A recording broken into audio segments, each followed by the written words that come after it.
A call to action for support. Hunter Guild Babylon is plastered in a white box in the corner.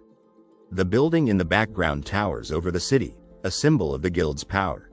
Two glass and steel buildings pierce the bright blue sky, the larger one a testament to ambition. A young man in a suit laughs, covering his mouth with his hand, a playful "ha" escaping his lips. The woman holds a black card, Nemesis, and Republic of Korea imprinted on its surface, her expression veiled in mystery. A hand, bathed in yellow light, reaches out, fingers spread wide, the word, seriously, echoing above it. The floor stretches out, a light yellow expanse, the words, it drives people crazy, hanging in the air. He sits in the office chair, clad in a black leather jacket, lost in contemplation. The young woman, her purple hair a striking contrast to the green jacket, holds the card, a playful glint in her eyes. A hand emerges, holding a black card, the word, hold on, appearing in a white box below it. He looks up in surprise, his glasses reflecting the shock on his face. The words, is Jeon-geo your cousin who's repeating this year in college? A blur in his vision. Saseum, the Babylon Vice Guild leader, stands in the room, holding a white object, his face a picture of worry. Speak well about her or you'll die. The words echo in his mind. The man sits at the table, hands covering his face, his shame palpable. There's a lot to be ashamed of. What's wrong with repeating it? The words taunt him. One eye pierces through the darkness. A hand muffles his mouth. 3 times. He asks, a steely determination in his gaze. It's not just Jeon-geo's fault. The three sit around the table, the tension thick in the air. The university is a bit strange. The man standing remarks, it's not that the kid doesn't have a good head, it's just that she doesn't study. Could there be something wrong with academic corruption? The man sitting wonders, suspicion creeping into his voice. No soulless talk. The man sitting thinks, his eyes fixed on the man standing, who appears surprised. He runs a hand over his forehead, his expression troubled. From your point of view, we're a separated family, right? Don't you wonder how someone doesn't tell his family about his well-being? Oh, yes. The man in the black suit begins, holding the white paper, but why would your cousin? Smooth transition of topic by the Babylon. The words appear above him. His mouth hangs open, anger flashing in his eyes, that troublemaker. The words below him reveal. His middle finger rises, defiance in his gaze, a single word escapes his lips, what? The man's head and shoulders appear, his eyes downcast, the words, she ran away from home. Echoing in the air, his sadness palpable. His mouth hangs open, eyes wide with panic, a fist clenched. Ho! He cries, his fear echoing in the dark room. He paces, glasses reflecting his worry. Isn't she an adult? She can be independent, right? He asks, a desperate edge to his voice. Can't you grasp the seriousness of the situation? He shouts, she went out empty-handed, without even a credit card. He sits at the table, his eyes wide with worry, dragging a bamboo pole through this freezing world. He whispers, despair lacing his words. The man in the black suit stands, papers clutched in his hand, his face a mask of concern. You guys, he pleads. Help me please, help me, the words echoing in the formal office setting. He sits in the chair, hands covering his face, his shoulders slumped. You're all psychopaths, he cries. He stands, a sly smirk playing on his lips, a hint of amusement in his eyes. He says, the word trailing off. The paper lays open, the words stark against the white backdrop. Official letter proposing cooperation between the 5 major guilds in relation to the 39th floor of the Tower of Babel. Guild Babylon. Proposal for strengthening tutorial-related forces recruitment of adventurers. The compass sits in the center of the light blue canvas, Ranker's Guide, inscribed above it, to have a 20-year-old boss. The words at the top of the page hint at a tale of mystery and intrigue. The words, ordinary life, hang in the air, a peaceful and tranquil scene stretching out below, a gray-sided building with windows and an air conditioner, a picture of quiet normalcy. Her eyes widen in shock, a startled expression on her face. What? The word hangs in the air, echoing her disbelief.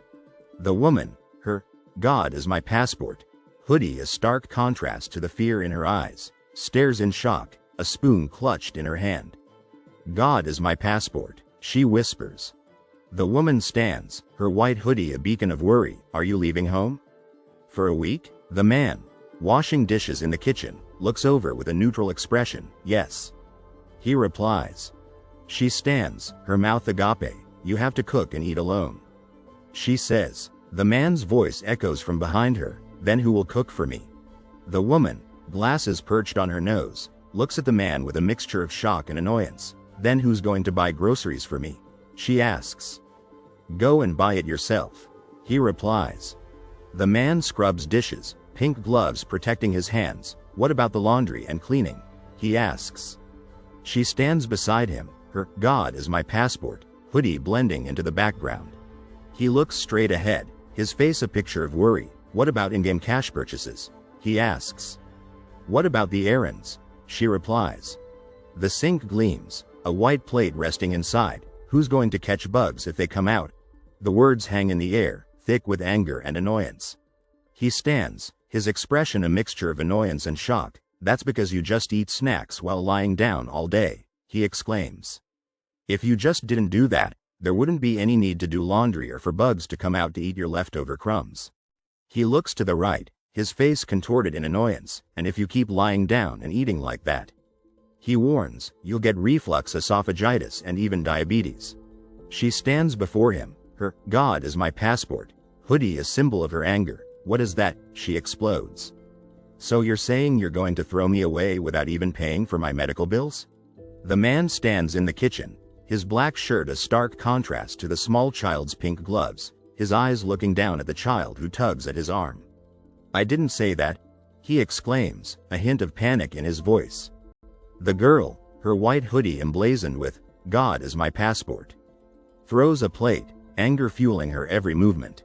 I don't care, I hate you, she screams, her words echoing the intensity of her emotions. He stands above her, his anger palpable. Is that your answer when you say it so cutely? That's gaslighting. Sit down here, he demands. He looks at her, his pink gloved hands a stark contrast to her white hoodie. I don't want to know. She whispers, her eyes fixed on something beyond him. Her face is a mask of anger, her red lips drawn into a tight line. You can't even season soybean paste stew properly, she yells. Her mouth is open, her scream echoing the intensity of her rage. The boy runs, his long, thin shadow stretching behind him, his sadness mirrored in the girl's wide, still shadow. She stands, her "God everybody down" hoodie a stark contrast to the fear in her eyes, her hands covering her mouth. Why didn't anyone hear a gun? The words on her sweatshirt seem to echo her shock and surprise. Two pink gloved hands, water dripping from them, a stark reminder of fear and anxiety. The water drop, a bright white splash against the dark water, a moment of peace and tranquility.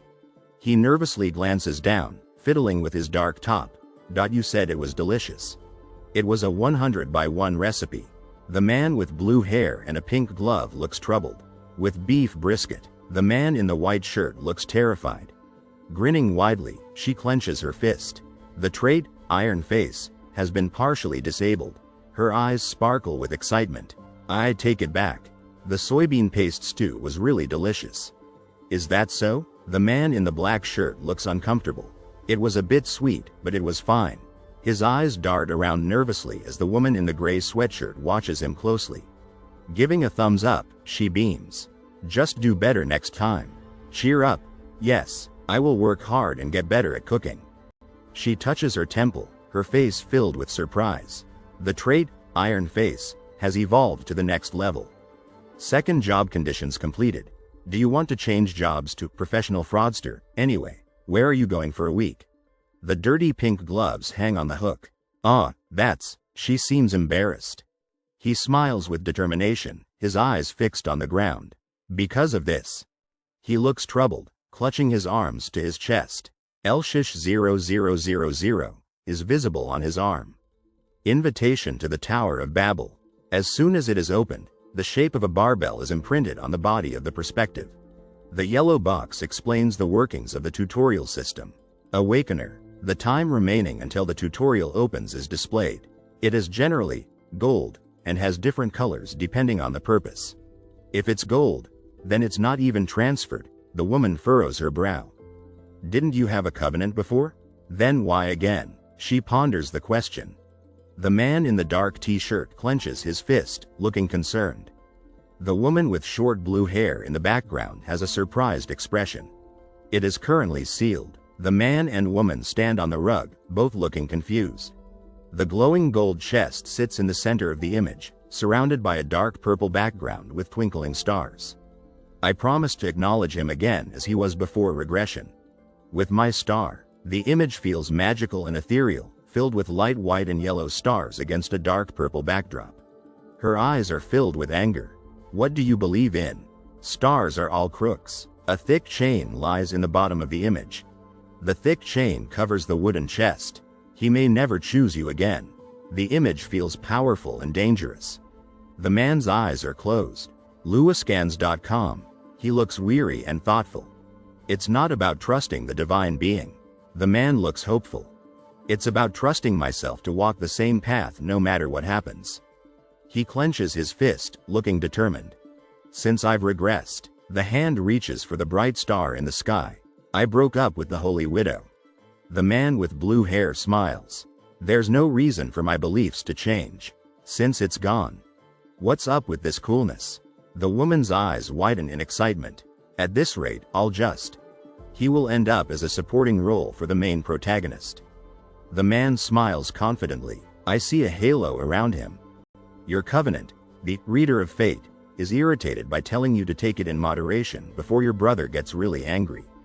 The man in the hooded robe looks worried. What halo you're talking about? There's none. I'll scold you harshly to open your eyes properly. The character is surprised. Oh, there's nothing? She scratches her head, looking confused. Nothing. The man smiles calmly. Then what's with this coolness? He tilts his head in confusion. Well, anyway. The woman coughs, her eyes closed. Are you already going to sleep? He looks concerned, watching the figure curled up in the bed. It's too hot under this blanket. She looks worried, her purple eyes wide open. Then rest well. I'll turn off the lights. The man looks calm and peaceful as he watches the figure in bed. The woman's dark hair shimmers with blue sparkles. Her eyes are wide open, filled with worry. Blue sparkles dance around her. Shut up, you disposable poop star. She sleeps soundly, seemingly oblivious to the insults. Poop star? What's this again? The woman reaches for the air, her face filled with amusement. Is it a fancy nickname? They were mocking Baek Do-yeon.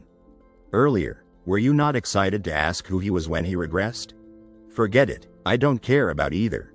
Get lost. She sleeps soundly, seemingly annoyed. The night sky shines through the open window. The white curtains flutter in the wind, revealing the starry night sky. I like it best when you're sulking like this but still leaving room for negotiation.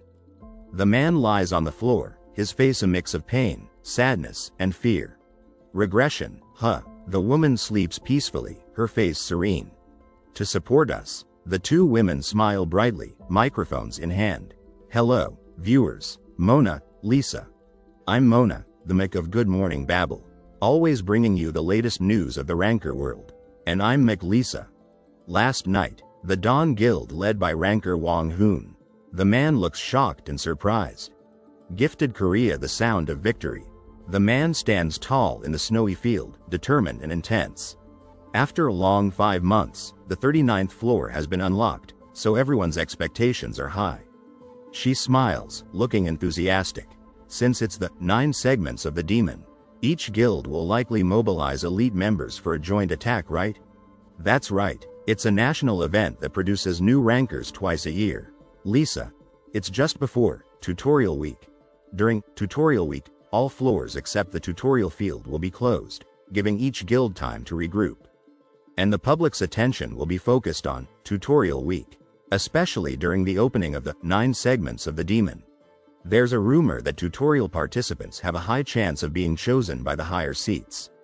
The man looks serious, standing before the city. In the year when the 29th floor was opened, 2 super rookies, Jeonji Rock and Wong Hoon, appeared. Can we expect the birth of new S-class rankers? First, let's watch the Hot Minute video. This is a tip-off video sent by Please Let Koreans Pop. The feeling is confusing, tense, and mysterious. The man knelt down, his arms wrapped around the woman.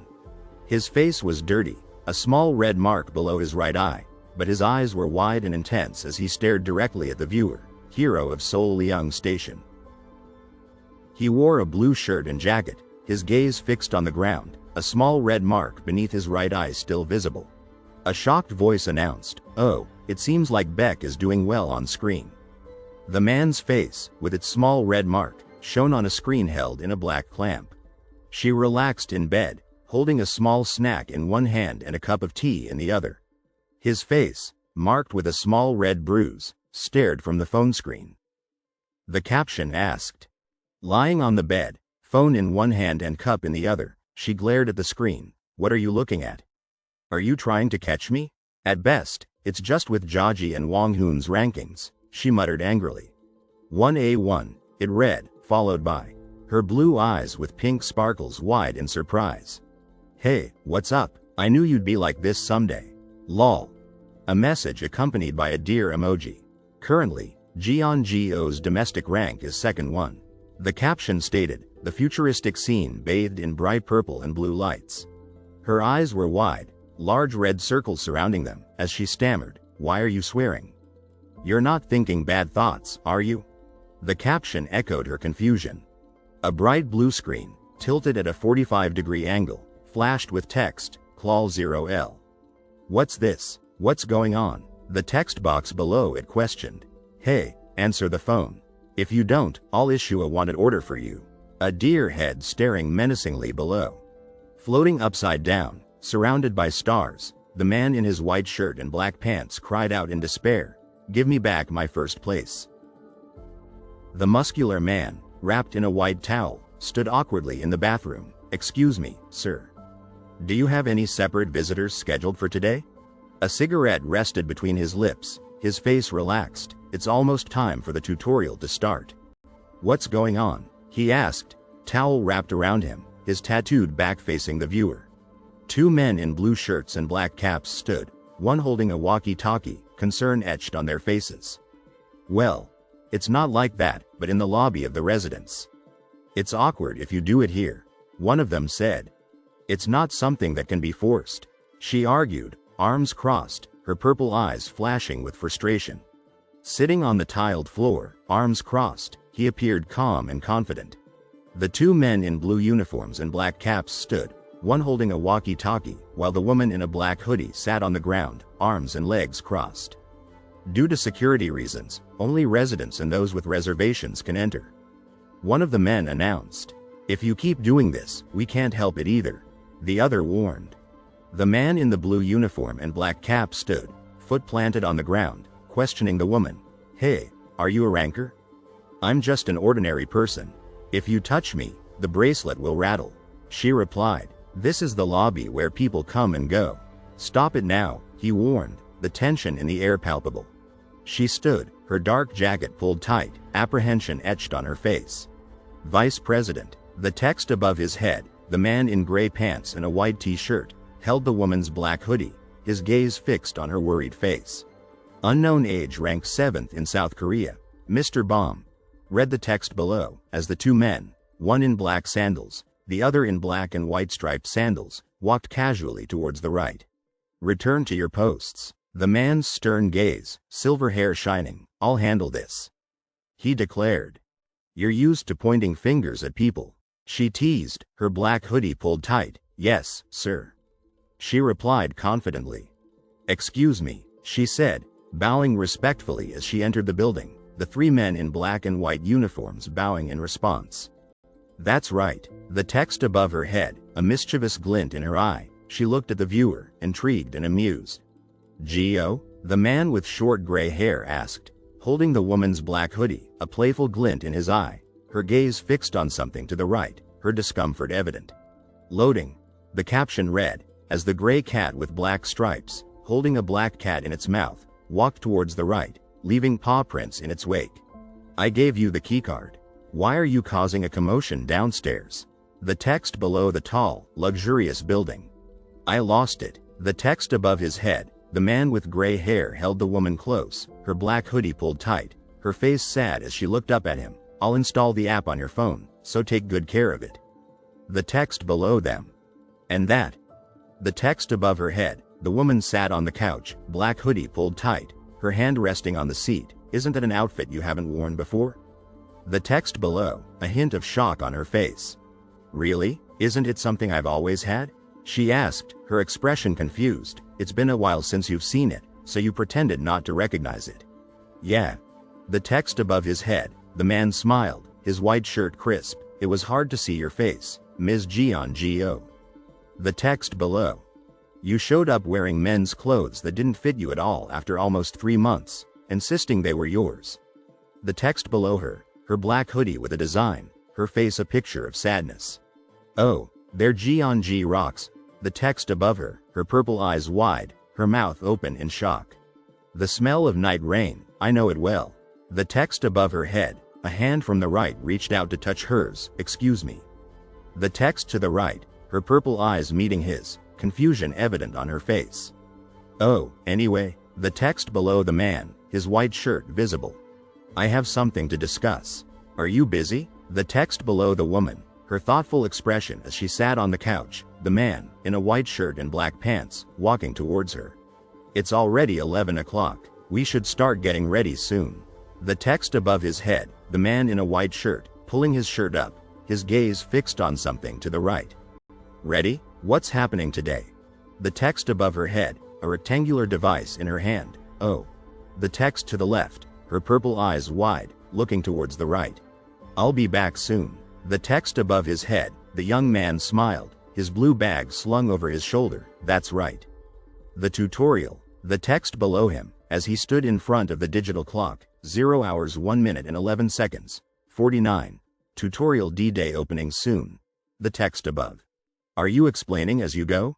The text below him, the hooded man with a bare chest smiled. What is tutorial week? It's an event that produces new rankers twice a year.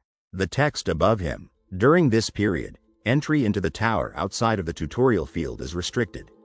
The text below the screen. If this happens, that guy, and that guy, will be together. The text above her head, the young woman with short purple hair, her hand on her chin, stared into the distance, worried. It's obvious what your business is. The top text declared, give me back my first place. The bottom text, bold and insistent. Her head peeped from behind the wall, her short black hair framing her surprised face, her eyes wide with shock as she looked up at the man.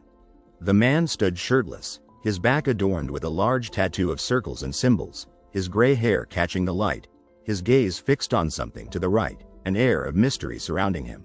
Right? The top text read, the man with the large tattoo on his back, wearing a gray t-shirt, stood confidently.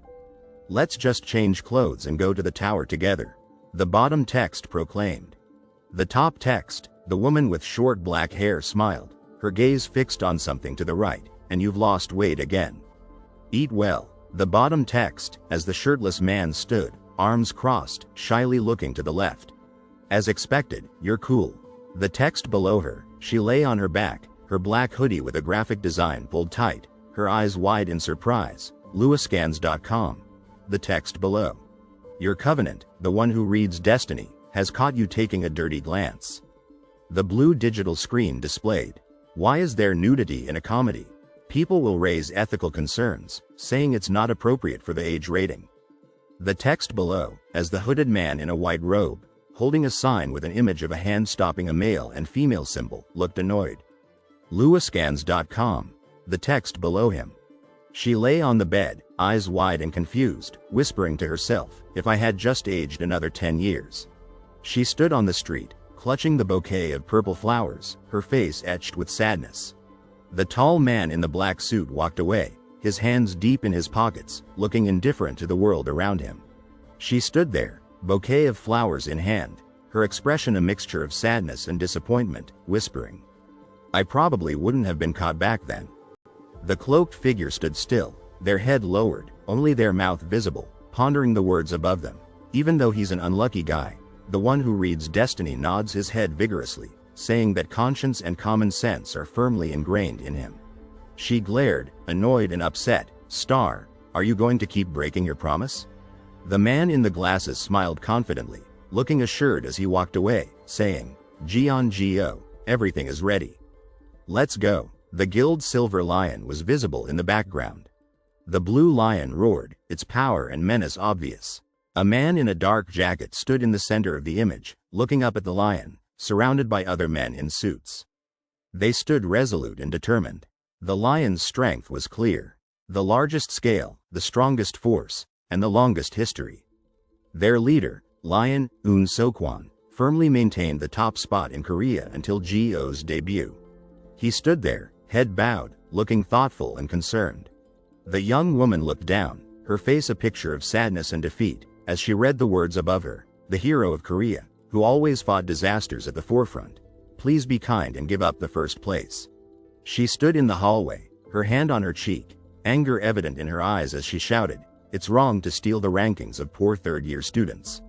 The black car turned right at the intersection, the driver seeming indifferent to the world around them, muttering, "You're still correcting it. Your laziness doesn't even cross my mind."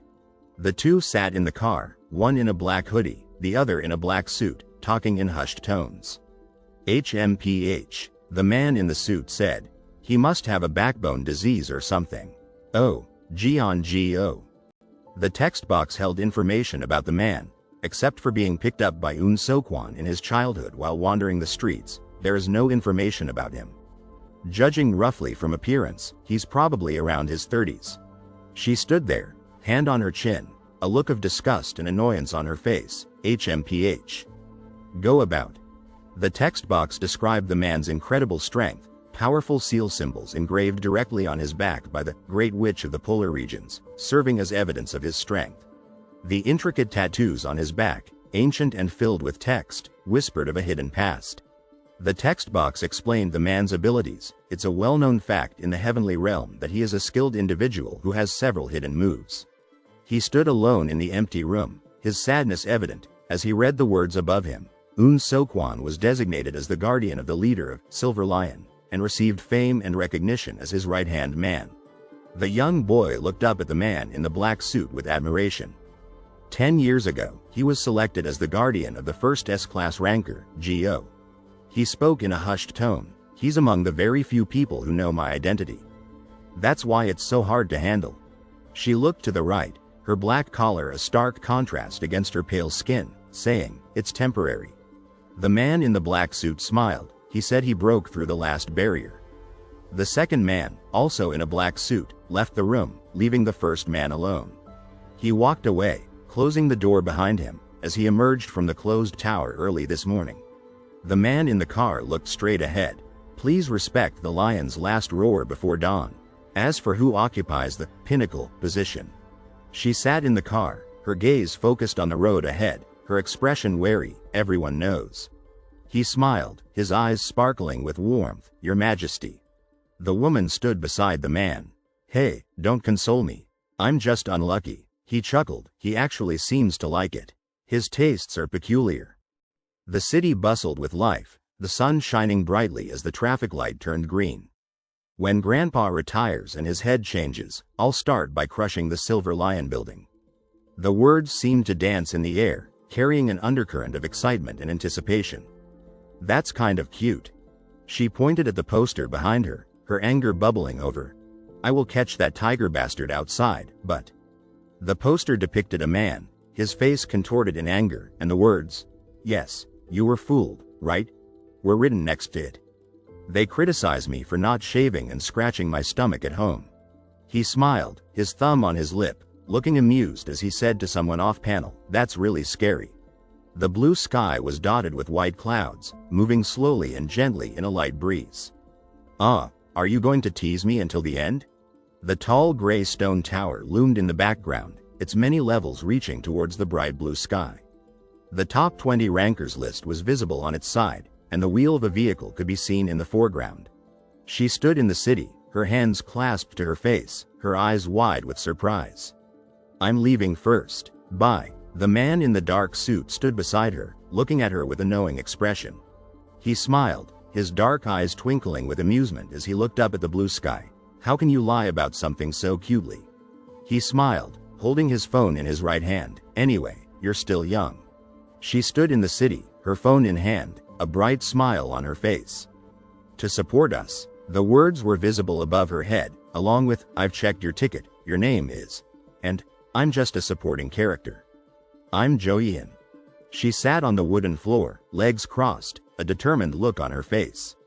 My mother told me. The man beside her, also sitting with his legs crossed, asked, Joyeon, have you ever heard of Asterisk the Witch Queen who always stays at the top? She nodded, her eyes shining with determination. Yes, mother, how could I not know about her? I'm also going to keep this old adage in mind and never give up on my dream of becoming a ranker. He shook his head, not this time. He stood there, pointing his finger at the woman, his face filled with anger. Why would your name be Joyeon? The woman, her back turned to the viewer, replied, the queen's name is very similar to you, but you definitely have different characteristics. She sat on the floor, her legs crossed, her face a mix of surprise and confusion. However, this is something you must also know. Happiness ultimately belongs to the supporting characters. Ah, what? The dragon's head roared, its power evident. In the world, those who are the main characters are either the best or the worst. Their lives are full of ups and downs and noisy days. She stood before the pyramid, a small mummy floating above her, her brow furrowed in confusion. But in the middle of the pyramid, no one pays attention. It's peaceful and comfortable. He pointed, his eyes wide with excitement and astonishment. The supporting character is the winner. The image faded from dark gray to white, a somber moment in time. Always remember this, my daughter. She smiled, a look of confidence in her eyes. Please watch over me, mother. From today, this daughter will walk confidently as the supporting character. The man walked towards the tall tower in the distance, his steps determined. Top 10 rankings was visible above the tower. The top 10 rankings were displayed in a metal frame, each entry indicating a change in position.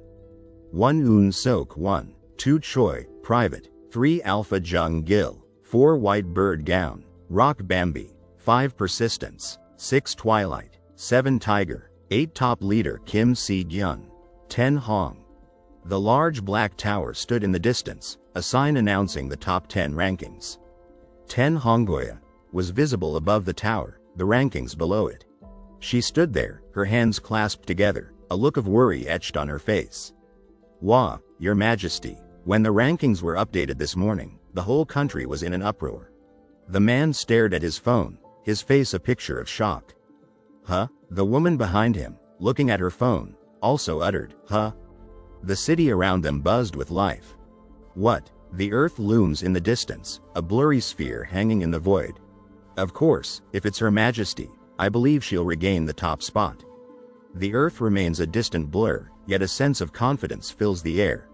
I must become the supporting character. The words echo in a white and orange expanse. I must become the best supporting character and beat up those who trouble Her Majesty. A determined glint appears in the woman's eyes. That's why you should be careful with your nickname. Her fist clenches, anger radiating from her. Who would have thought that once you decide, you can't change it? A gray backdrop surrounds her, reflecting the confusion in her voice. Late Night King, renewing tomorrow's public certificate, stuff like that. Isn't that right? Have you decided on your nickname? 2 women stand amidst the gray, their conversation seemingly ordinary. I'm going with the supporting character. No, just a supporting character. A pink and white background surrounds them as the woman laughs. That's cute. I'm Lomi. There were really a lot of people participating in the tutorial today. The woman in the gray hoodie nods. They're social butterflies. I exchanged greetings with people from the subway station. The white and blue background reflects the calmness of the scene. A dark blue background surrounds a bright, glowing blue circle. The structure shimmers, each ring pulsating with unseen energy. The night sky stretches above a glass ceiling shaped like a flower. The stars shine brightly, filling the enclosed space with a sense of wonder. So this is the ground floor. The woman walks confidently toward the center of the room, her gaze determined. The man stares at his phone, a look of surprise and worry crossing his face. There's so many people. The woman next to him echoes his concern. Don't be nervous, Joyeon. Anyway, everyone here is a supporting character candidate. The woman's fist clenches, her annoyance evident. The main characters are probably watching us from the rumored monitor room. Balconies line the left side of the room, while the words hang heavy in the air. There's no reason for me to lose in this supporting character battle. The woman with long brown hair stands tall, her determination unwavering. Sis. Supporting character Sis. Nice to meet you. This is someone I met on the subway earlier, and they seem really nice. The man smiles warmly, his words filled with enthusiasm. Since he is a re-entry, maybe he'll even get first place? Just kidding, haha. Ms. Lomi, your words. The man blushes, his hand covering his mouth. Are you embarrassed? You're too cute. Well then, you should greet each other. Oh, yes. The woman stands stoic, her gaze unwavering. The anticipation in the air is palpable. A hand extends, palm open and welcoming. Nice to meet you. The man smiles, a warm welcome in his eyes. My name is Baek Do-yeon. The man smiles, extending his hand in greeting. Ah, this. The woman's eyes widen, a mix of surprise and worry in her expression. Person. The black background emphasizes the white text, highlighting the mystery surrounding the new character. He might not be a supporting character. The Ranker's Guide to Live an Ordinary Life. The title card sparkles with whimsical charm, hinting at a story filled with magic and ordinary life. Inside the monitor room of the Babel Tower, the view from above shows a bustling scene, with people casually sitting on the ledges of the tower. Room accessible up to rank 100. The words appear below, adding a sense of mystery to the setting. No way. There's a heavenly class cluster down there. The woman with purple hair stares in disbelief. Why did you come to the senior center? Stop using strange words, David. The woman with black hair stands firm, her expression serious. White Bird, ranked 4th in the national ranking. The words appear beneath her, adding to the intensity of the scene. Choi David, registered name. David, ranked 8th in the national ranking. Hey, why did you bring me here when I am busy with my scouts? The man with purple hair leans back, a hint of annoyance in his voice. Were you busy? The woman with black hair glares, her anger evident. This is my first time hearing this. Hey, you big-headed fool. It's the official vacation period given by Babel. The man with purple hair speaks, his tone casual. Of course, you should have fun and enjoy dynamic activities. The other two people listen intently. Those two girls of Weta. The man's eyes dart to the side. Let's not look at them, we'll just sit still and be quiet. This session is special, that's why I brought you along. The woman's eyes are closed, a weariness settling over her face. Special? What's so special about it? The woman with the vibrant purple and orange hair leans forward, excitement in her eyes. The 19th, 29th, and 39th floors have opened. There's a high chance it'll become the third golden generation. You, the woman with the vibrant hair, looks surprised. The 29th floor is probably referring to Bambi and the Midnight Snack Maniac, and the 19th floor is.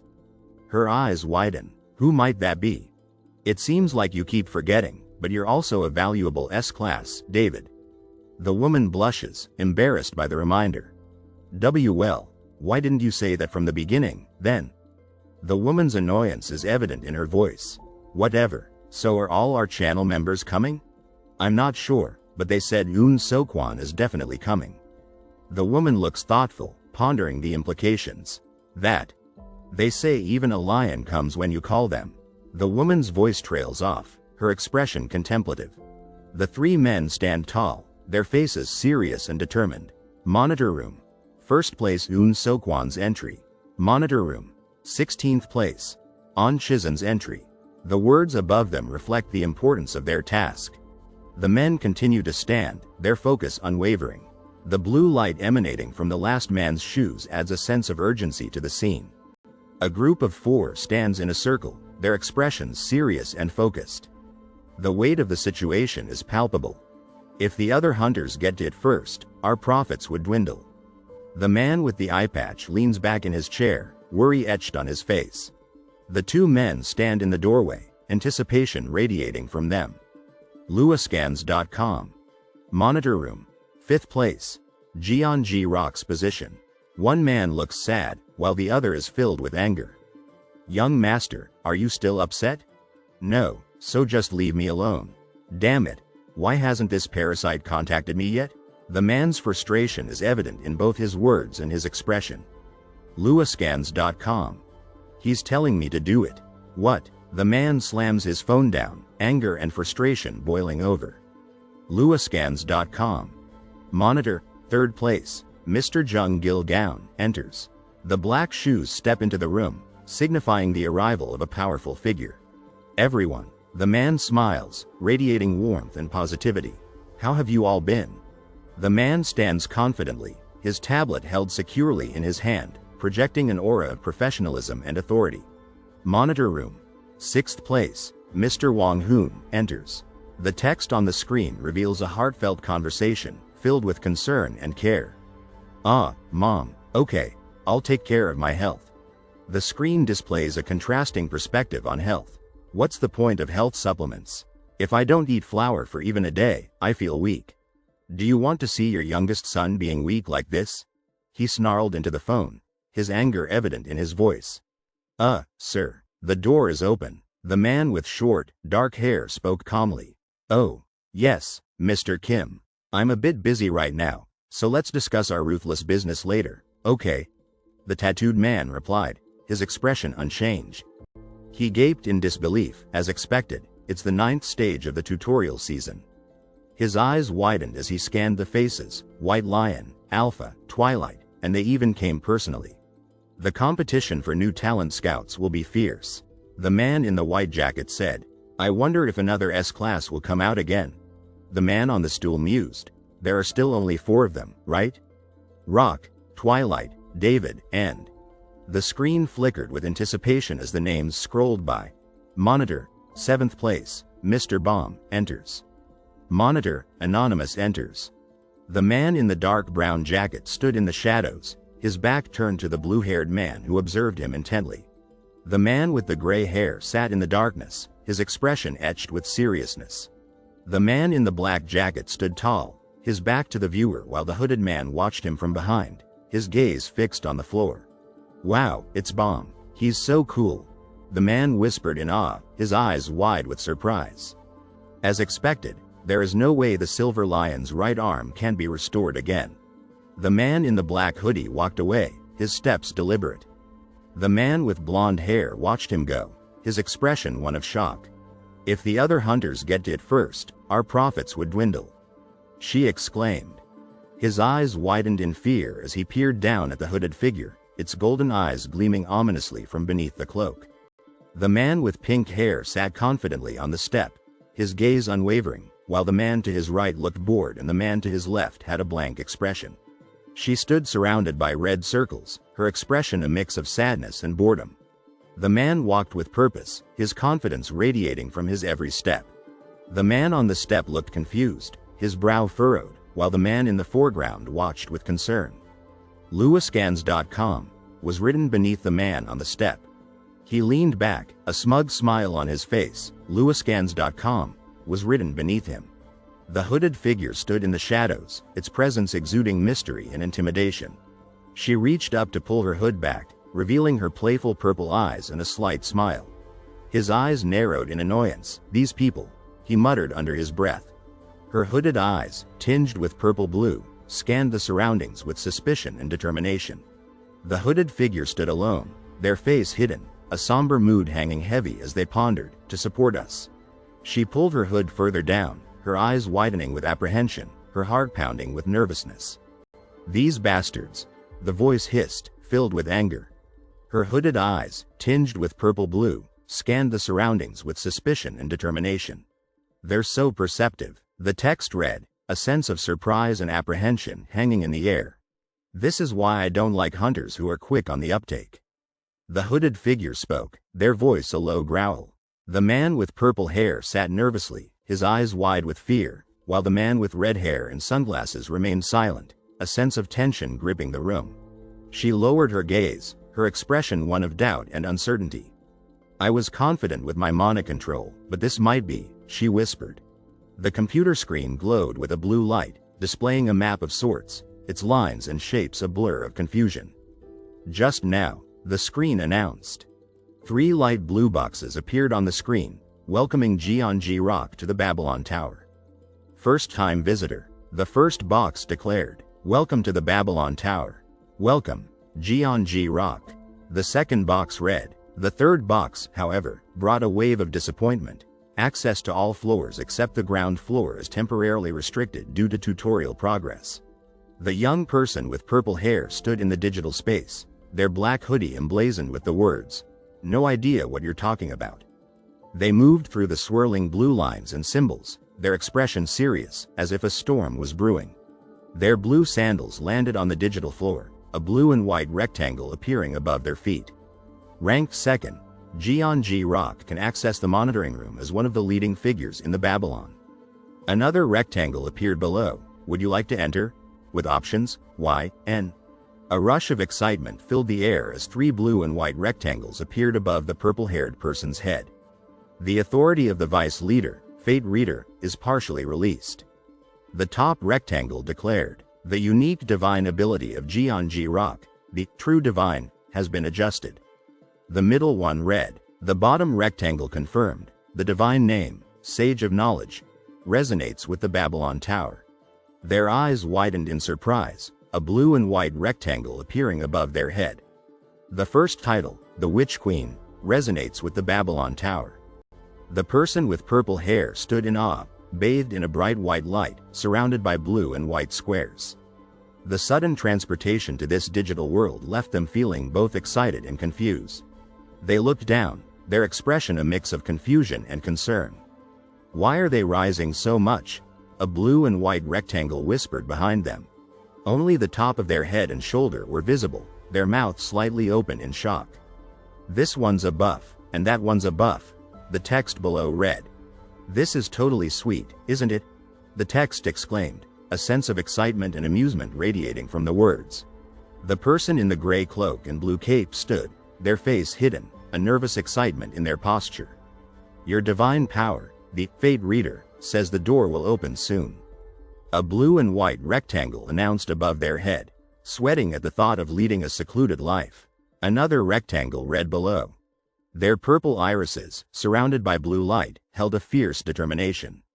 "Of leading a secluded life," the text above their eyes declared. The man in the hooded jacket lay on the ground, his eyes wide with shock as a bright light shone above him. "Oops," he gasped. The man in the black suit stood, his back to the viewer, as the man in the blue hooded jacket hung his head in defeat. "I let my guard down," he mumbled. She stood, arms crossed, her expression one of disgust. "Even for a pro like me who's used to being on top," she muttered. The person stood in the darkness, their head bowed in thought. "Like me who's used to milking buffs, this is a surprising situation." They sighed. "The reason why Buell Nim urged me to go to the tower makes sense now." They stood on the stairs, their back to the viewer, a sense of realization and concern in their posture. "Some of them seem to have caught on to my identity," they whispered. The person in the black jacket smirked, while the person in the white robe smiled brightly, holding two pink and blue light sticks. "Well, those on Channel 1 here will surely keep it a secret," the person in white said. "If there is a crazy person who speaks out, justice will be served, right?" They continued, "Do whatever you want, my baby. If the rice cakes get tough, you can just stir them to soften them." The person in the black hooded jacket stood in the room, their gaze fixed on the window, a sense of determination and anticipation radiating from them. They walked up the stairs, their posture confident. "I guess it's time to recalibrate my mana," they said. "Now, there's only one worry left." They stood in the darkness, the bright light behind them illuminating their sharp profile. Their expression was serious, focused, a sense of power emanating from their very presence. The person sat in the chair, their eyes wide in surprise, two glowing beams of light emanating from them. "Is it just Cyclops' crazy night rain?" they whispered. A beam of energy shoots towards her, catching her off guard. He smiles. "Looks like you've improved your homemaking skills, huh?" He speaks to the woman standing behind him, his words coming out slowly and deliberately. He frowns. "I don't know who you are." He raises his hand, "But what you're doing right now is rude. On Kai-san." His eye widens as he reacts to something unexpected. The woman's eyes widen in surprise. He laughs, a smug look on his face. He sits, a small smile on his face, still the same. It's been a while. How have you been? The woman lies on the floor, her eyes closed, until this morning. He stares intently. You must be planning something big to make a move by yourself this time. He smiles. You've learned a good lesson at your old age. They whisper amongst themselves. Throne. King. Those guys. They can probably hear us talking like this. We should block them, the woman says. The woman points a finger. Don't complain, old man. He sits with arms crossed. What's the point of doing anything with this worn-out body? Do you really want to go straight to the morgue? He looks desperately around. Yeah, how long do I have? She looks down, her face filled with sadness. Librarification. Hourglass of Fate, sub-skill, reveals the remaining lifespan of the designated target. She stares intently. If it's long, 2 years. If it's short, she looks at the hourglass. 1 year. He bows. You must be Jeonji Rock. Nice to meet you. I'm Moon Sok Won. They both smile at the child. From today, if you face any difficulties, just tell me. She looks up. A hand rests on her head, and if there's anything you want, feel free to talk about that too. He smiles. I'm new to being a grandfather, so I might be clumsy. He gestures with his hand, but let's work well together. This will be the last time, so relax. There was no other way. He smiles. This is the only way I've known how to live my whole life. Even if I die, if I can die while challenging, there's nothing better as a hunter. Although it bothers me that my granddaughter, who won't even meet my eyes, is worried. He sits, smiling and appearing happy.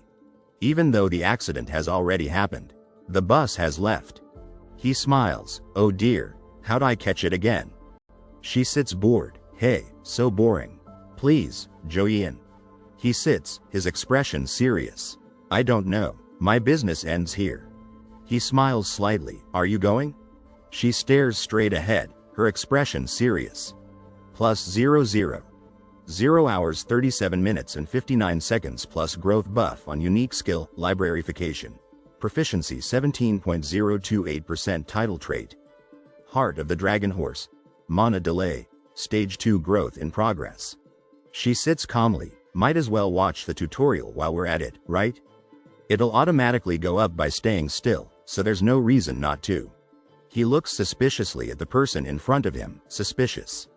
What brings you here? To accept it. Tower of Scales. Welcome to the sacred grounds of Babylon. They stand looking out the window. Please inscribe your name into the heavens. The stars will respond to the call. The tutorial has begun. Ground F. The prelude of scenarios, human disqualification. The woman stands, her eyes closed, shrouded in mystery. Finally, the curtain rises on the tutorial. Jeonji Rock has invited you to the party, except. An anonymous person has accepted the invitation, except, for 100,001. He sits with crossed arms, his expression stern. Jeonji Rock. Hey, you avoided the third-class student. He sits, looking down with a sad expression. Jeonji Rock. You disappeared for 2 days and avoided me? He clenches his jaw, a dark purple aura surrounding him. A pale hand reaches out, fingers outstretched, with urgency. He stares at the reader, a dark purple aura surrounding him, his right hand extended. The man's face is bright red, his eyes wide with fear. He looks ready to explode with anger. 3 figures sit on a glowing ledge, the woman in the black hoodie looking nervous. The woman in the center stands uncomfortably, the group looking nervous and unsure. The man with purple eyes stares at the reader with a determined look. The woman points at the reader, her purple hair framing her frustrated face. The men stand in the room, their expressions focused, the man in the bottom corner determined. He sits in the chair, looking frustrated. Anyway, reading webtoons on your phone all the time will ruin your eyesight. The man stares in surprise. The party has been disbanded. The man's face contorts in anger, teeth bared. The man stares intensely, his mouth open and eyes wide.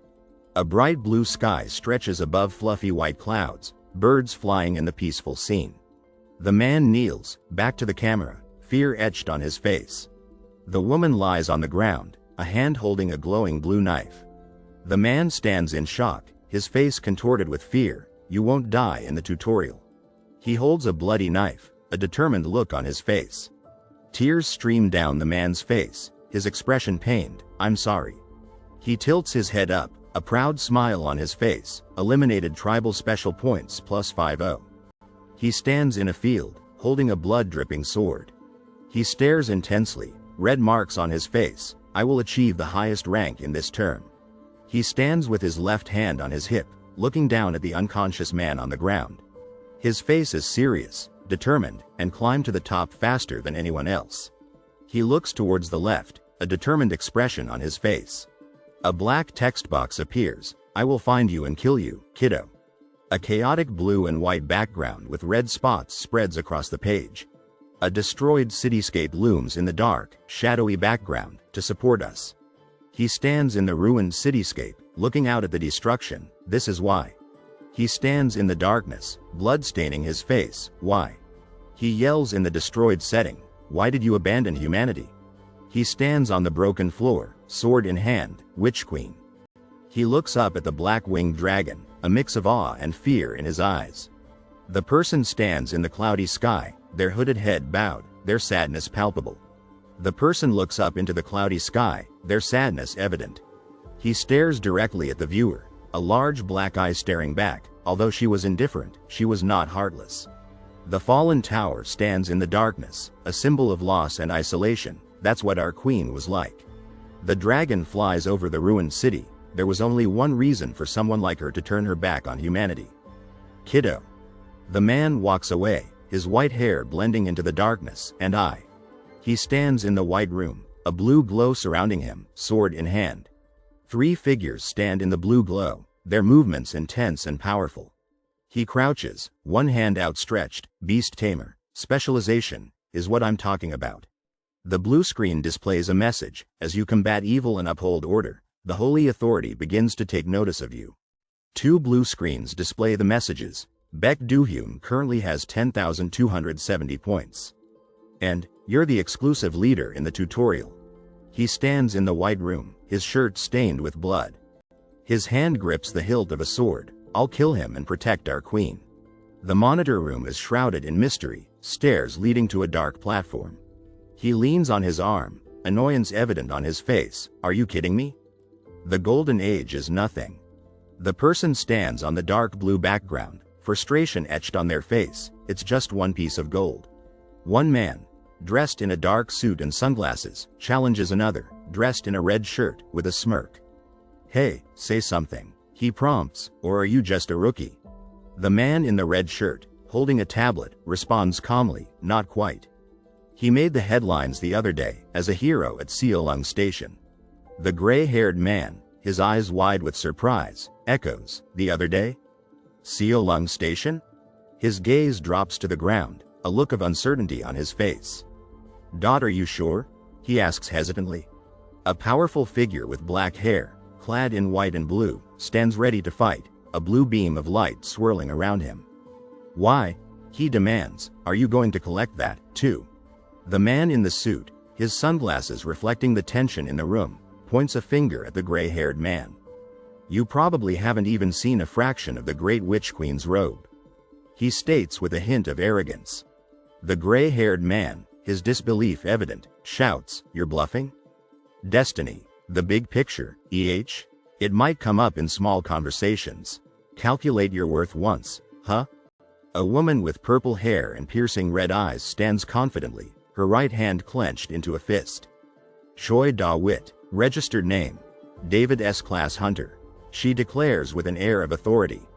The purple-haired woman looks down at another character, annoyance evident in her tone. Man, what's up with this monthly poor man's dinner section, VVIP bastard? Did you run out of gas? I warned you not to call me like that from outside. The gray-haired man, his anger bubbling over, yells, so what? Hey, where are you going? Grabbing the man by the shoulders, the woman with purple hair urges him forward. Can't you tell just by looking? Over there, that way. The man with brown hair, his eyes wide and red, glances to the left, fear and dread etched on his face. That way. He whispers, echoing the woman's words. A man in a blue hoodie sits alone on the steps, his legs stretched out in front of him. Beside him, Another figure sits in the shadows, their presence adding to the feeling of loneliness. A thought bubble appears, filled with warning and caution. Wow, you're going off track. The bubble continues. You think I'm doing this for some reason? Rancor National Rule: be careful between people from the same channel. The man with brown hair points to the right, surprise and anger evident on his face. If you just butt in out of nowhere like this, all eyes will be on you. The woman behind him, her purple hair tied up in a bun, scoffs, who's butting in out of nowhere. A hand, holding a gold VIP card with a black barcode, extends towards the left. Look at this, I'm in the same squash club as Lion Grandpa. The woman with long purple hair, her face beaming with confidence and power, raises her right hand. The woman with purple hair throws her head back in laughter, holding a white card in her hand. This is the place where we can laugh and joke around anytime, anywhere. That's what I mean. The man with brown hair looks on in surprised amusement. The woman with purple hair, her eyes wide with excitement, smiles. Well then, I'm outta here. That's it, she says with a mischievous twinkle in her eye. A close-up of a woman's eyes, wide and filled with fear and anxiety. The woman with purple hair walks ahead, her expression serious, as the man with gray hair follows behind. What, if the other hunters get to it first, our profits would dwindle, she says. The screen flashes warnings in a digital space, the pink and black background adding to the sense of urgency. Babel Tower emergency server maintenance is in progress. During server maintenance, network defenses will be temporarily restricted. Please be cautious. Due to external factors, tutorial difficulty will be readjusted. Tutorials that have already started a scenario cannot be interrupted. A man with gray hair stands in the middle of the room, eyes wide with surprise. What on earth is this gibberish? He exclaims, Sir. There's an urgent report on Channel 2. Another man with dark hair and sunglasses looks on in shock. There are 3 sudden gates occurring simultaneously, he announces. 3 sudden gates in the southern gate. Grade 4 in Namyangju, and Grade 4 in Bukhansan, and Grade 2 each in Suwon. The man with blonde hair, his face etched with concern, speaks to the other 2. But the situation in the tower is also suspicious, and the tutorial is. The man with short gray hair, his eyes focused, gazes into the darkness. The image is fragmented, the shadows adding to the sense of mystery and danger. A foot, adorned with a white sock and a black and white sandal, steps onto a circular platform of light. The blurry golden city in the background, with its scattered bright lights, suggests a world filled with power and energy. A man, his figure partially obscured by the hood of his black jacket, walks forward on a swirling platform of light, the golden city a backdrop to his journey. The energy and power are palpable. The man with short gray hair and a goatee, his face stern, looks down, his words carrying the weight of authority. Are the higher-ups involved? Everyone, please leave. Eun So-kwon. Registered name, Eun So-kwon. A man with gray hair stands in a gold room, his expression serious. A woman with purple hair, a worried look on her face, stands beside him. We hunters need to do what needs to be done, the man states firmly. The empty space, with its blue walls and gray floor, stretches out before them, a sense of emptiness and anticipation hanging in the air. 3 blue beams emanate from the bottom, a potential source of power or danger. The man with white hair and an eye patch leans towards the woman in the black hooded cloak. Are you guessing why Babel Tower assigned us a place like the monitoring room? The woman in the black hooded sweatshirt, her gaze fixed on the man, raises a brow.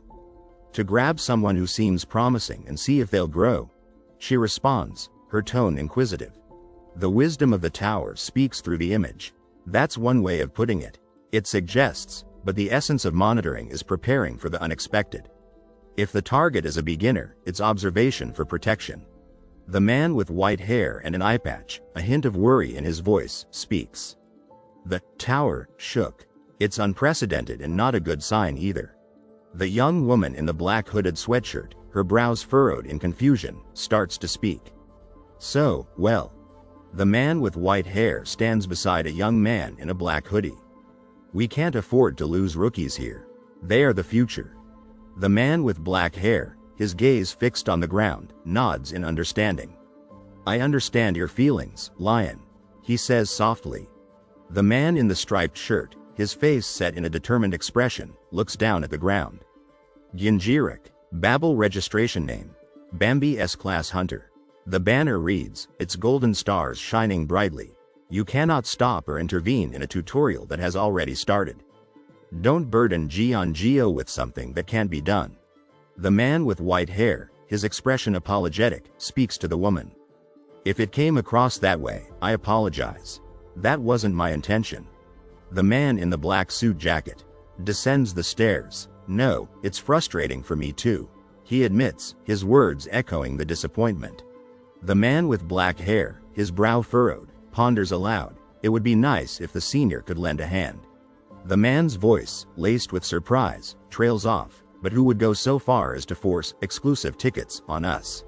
One man, confident and determined, walks down a dark alleyway, his hands tucked in his pockets. Behind him, another man, his head bowed and his expression defeated, stands with his hands in his pockets, black and white sandals a stark contrast to the gray brick walls.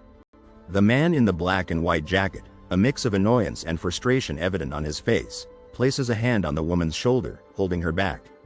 The woman, her eyes wide with fear and distress, looks up at him, her mouth slightly open. The woman with short dark hair, a determined look in her eyes, stands on a dynamic background of swirling light. Her round glasses reflect a sense of frustration, but she pushes forward. The man in the gray suit, a smile on his face, leans towards the man in the dark suit, his words casual and dismissive. It's a free pass, he says with a shrug. The man with short black hair, his face a mask of worry, stares ahead, his thoughts churning. Mr. Lee, come on? Even if you've given it, you should hide it discreetly, he urges. That darn ticket, how many times do I have to tell you to stop handing it out? The woman, her head tilted and her expression hidden, stands tensely as an unseen hand rests on her shoulder. The figure in the white hooded cloak, a mischievous glint in their eyes, leans towards the person below, their smile hinting at a secret. The fate reader says that since things turned out this way, they've searched Babel's pockets thoroughly. A red wax seal, adorned with a red ribbon, sits at the center of a golden geometric pattern, the promise of an event quest shimmering around it. An event quest has arrived.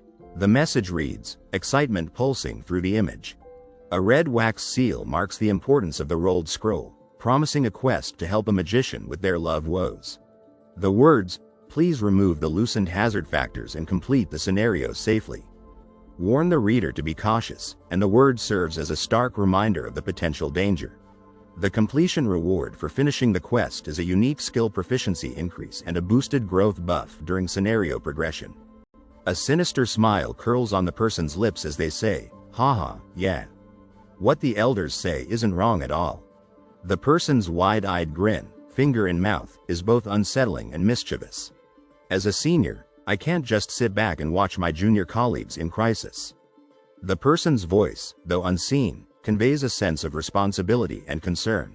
Sunlight filters through the canopy of trees, illuminating the stream that winds its way through the peaceful forest. The earth cracks and crumbles from the explosion, the word burning red in the chaos. Joe Yian, run away quickly.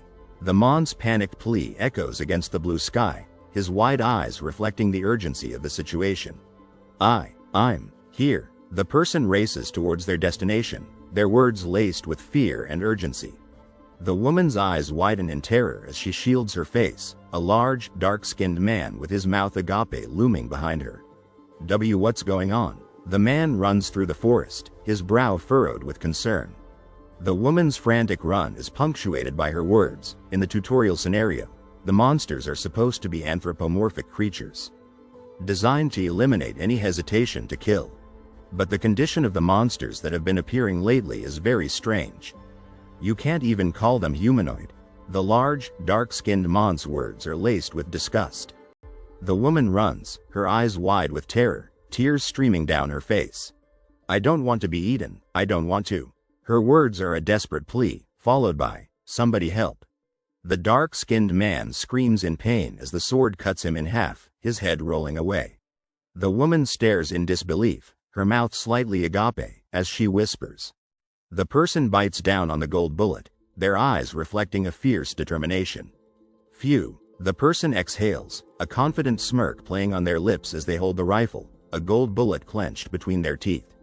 Gyun-Gyo, an S-rank combat magic specialist, smiles mischievously, a finger pressed to her lips, her confidence radiating from the purple and white interface surrounding her. The interface reveals more details about her. A 20-year-old observer with freedom, affiliated with the Republic of Korea, her unique skill, Shin.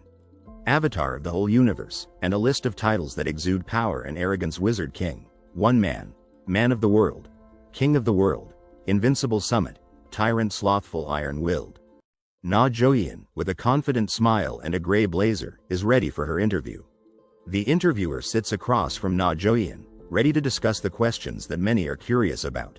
A man watches the interview intently, wondering why Na Joyeon, despite her high rank, chooses to be a healer. With her eyes closed, Na Joyeon ponders the question, is there any citizen who dislikes heroes? Na Joyeon opens her eyes, beaming with confidence, and declares her desire to be a hero of the human race. A camera, pointed at the viewer, awaits the next part of the interview. Surrounded by the wreckage of a disaster, Na Joyeon struggles to recall what happened. Two massive gray wings spread against a blue sky, radiating power and mystery. A wolf, silhouetted against the sky, looks towards the light that shines in moments of despair. A black dragon, majestic and powerful, flies towards the white light, soaring through the bright blue sky. Standing amidst the ruins of a city, the woman with long blonde hair remembers the light that touched her face.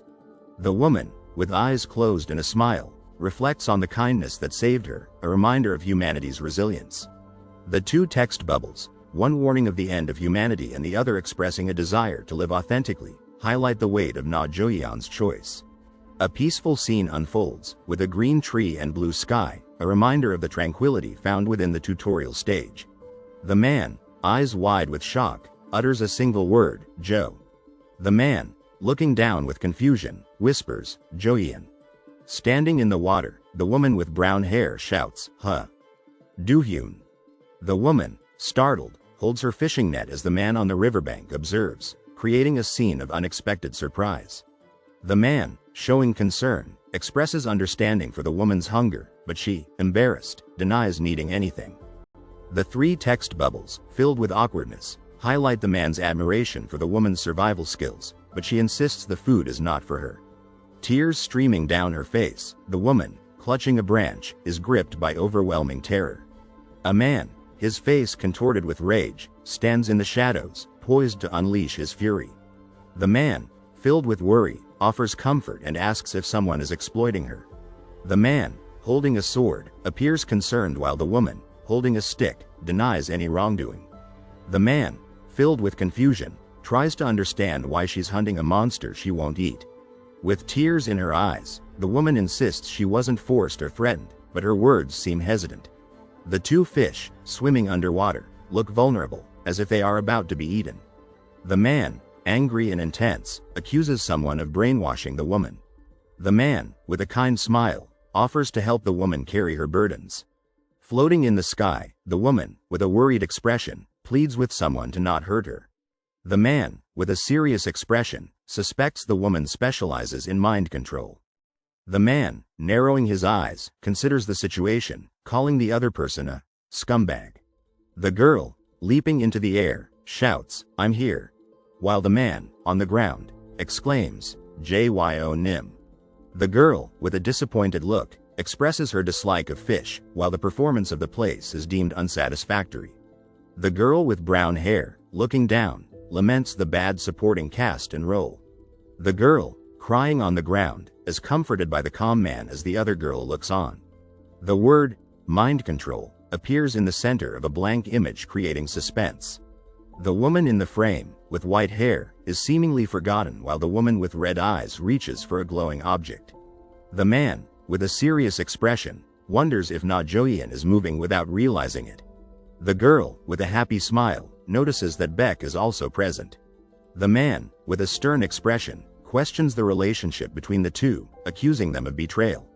The man, standing before a monstrous figure, suggests building a fire while appearing anxious. The man, feeling overwhelmed, offers to gather firewood while suggesting Na Joyeon rest. The man, lying on his stomach, pretends to be asleep after being questioned about his words. A peaceful scene unfolds, with a cafe under a blue sky, suggesting tranquility. The man, jumping through the air, faces the falling S-rank hunter, Night Rain. Night Rain, crouched and ready, faces his opponent with determination.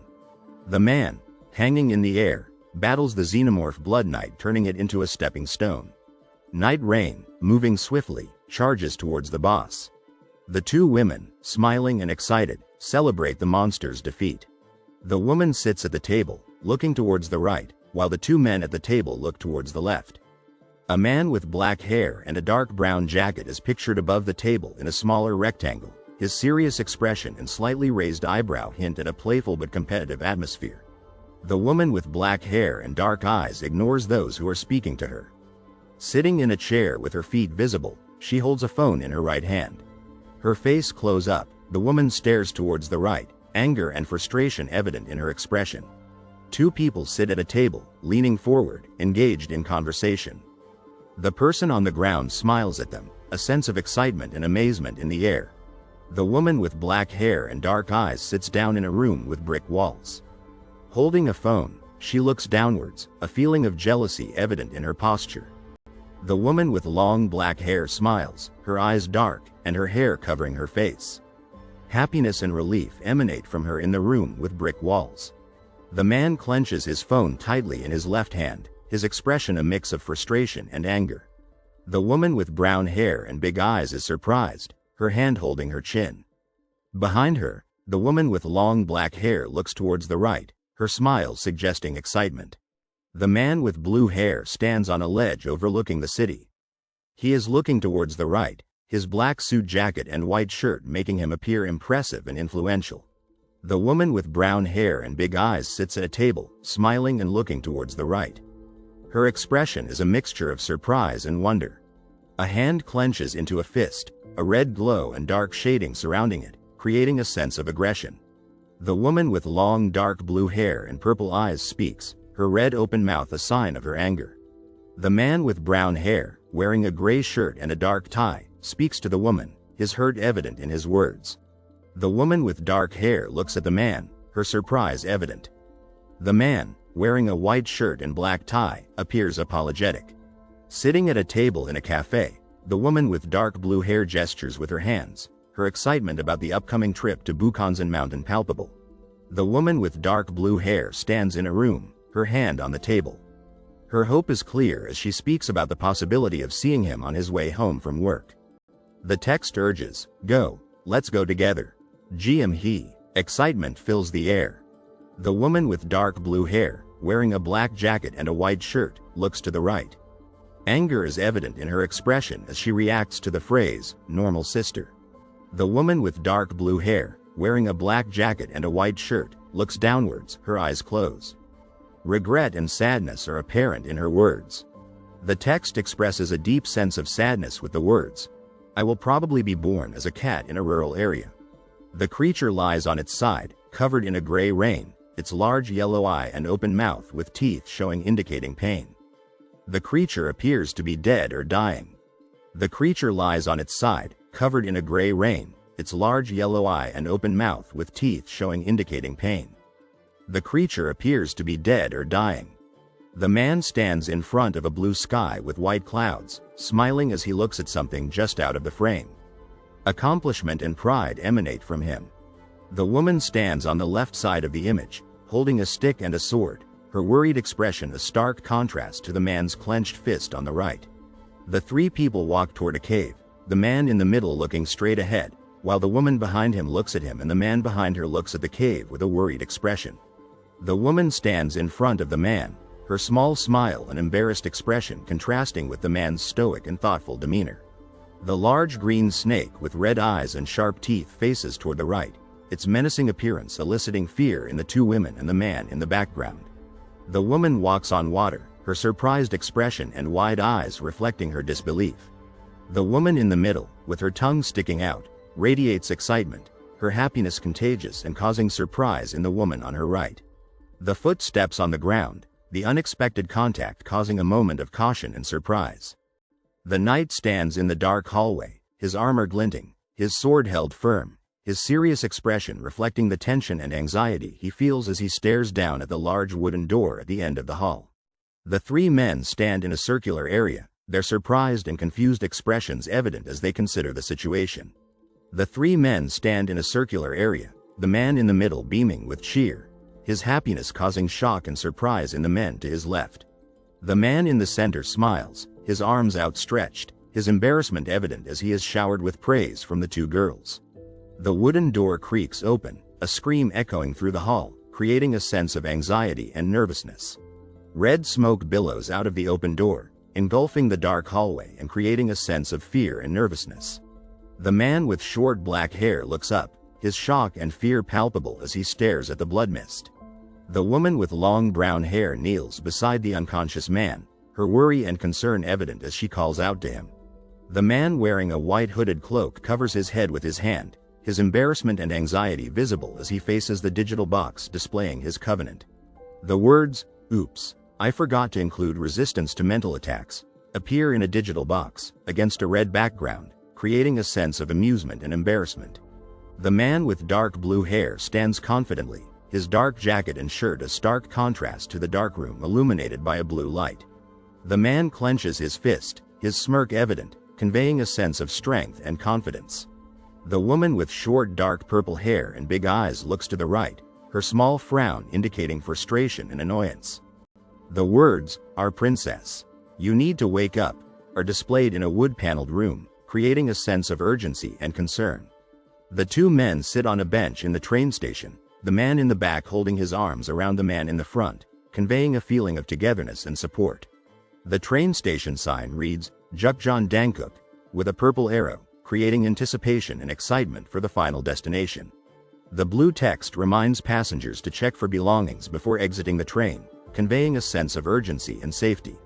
The man and woman hold hands, their serious expression conveying love and understanding despite the tension in their grip. The woman with short dark purple hair and big eyes looks surprised but strong and determined. The man and girl walk hand in hand, their bright expressions reflecting love, support, and pride. The girl smiles widely as she looks at the man, her eyes bright with joy.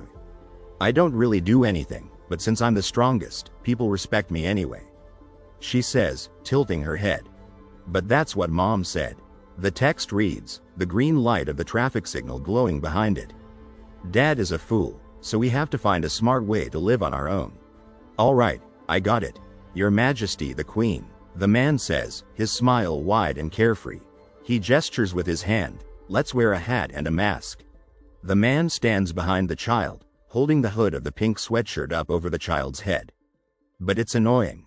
The text below the child reads, "JYO, you still have a cold," the man says. "If you get sick again, Dad and Mom will scold you." The text warns, "We won't let you visit the Yongin house again." "I'll help you, Dad," the girl says, her eyes determined. "If I go with you, Grandma will be happy." The text reads, a sense of excitement filling the words. "JYO, your father is a hunter," the woman says, "so shouldn't it be easy for him to get pocket money for his mother-in-law? Even when your mom and dad weren't there, I raised you like my own child." The top text says, but the lower text explodes in disagreement. "Mom, what are you saying to the child?" The woman stands in the doorway, her gaze fixed on the man sitting in the chair. The young girl, sitting behind him, watches the woman with wide, curious eyes. "Grandma is lonely, that's why she's like this," the man says, his smile sad. "How lonely she must be living alone, so we understand Grandma a bit." The brick wall stands against the backdrop of the tall apartment building, its windows reflecting the afternoon sun. "I've been waiting for a week, Gio's father," the man says, his eyes intense. The man holds the paper in his hand. "Come on, let's go. We just got here and we're already leaving," the man asks, a sly smile playing on his lips. "I don't like Grandma," the man on the left says, while the man on the right is captivated by the information. "There's a new Oriental clinic in front of us, and the director is a very famous gentleman. If you become a member, they'll give you acupuncture and foot baths." "Well, mother-in-law, Jiamhee is going to kindergarten starting this year," the man says, his face a mixture of worry and relief. "Things are not going well at home these days as well. If you don't really need it. The woman begins, but her voice rises in anger. Of course I do. I heard all the old people in the neighborhood are going. Are you telling me to stay alone at home, right now? That's not it, mother-in-law, the man says. All right, I'm not asking for you to buy me a yacht like someone else's mother-in-law. There should be a limit even if you become a hunter. The man's face is etched with concern, his eyes fixed on something to the left. Jian Taisheng, E-rank hunter, economic ability. The text reads beneath him. Minimum. The word hangs starkly on the page, a sense of formality radiating from its simple structure. The building stands against a backdrop of a blue sky dotted with white clouds, a scene of everyday life. Her laughter fills the air, her smile infectious. Gio's dad, let's go pay together. The woman says, a smile on her face. You don't know how much I bragged that my son-in-law was a hunter. The gray sneakers are worn, a testament to a life filled with adventures.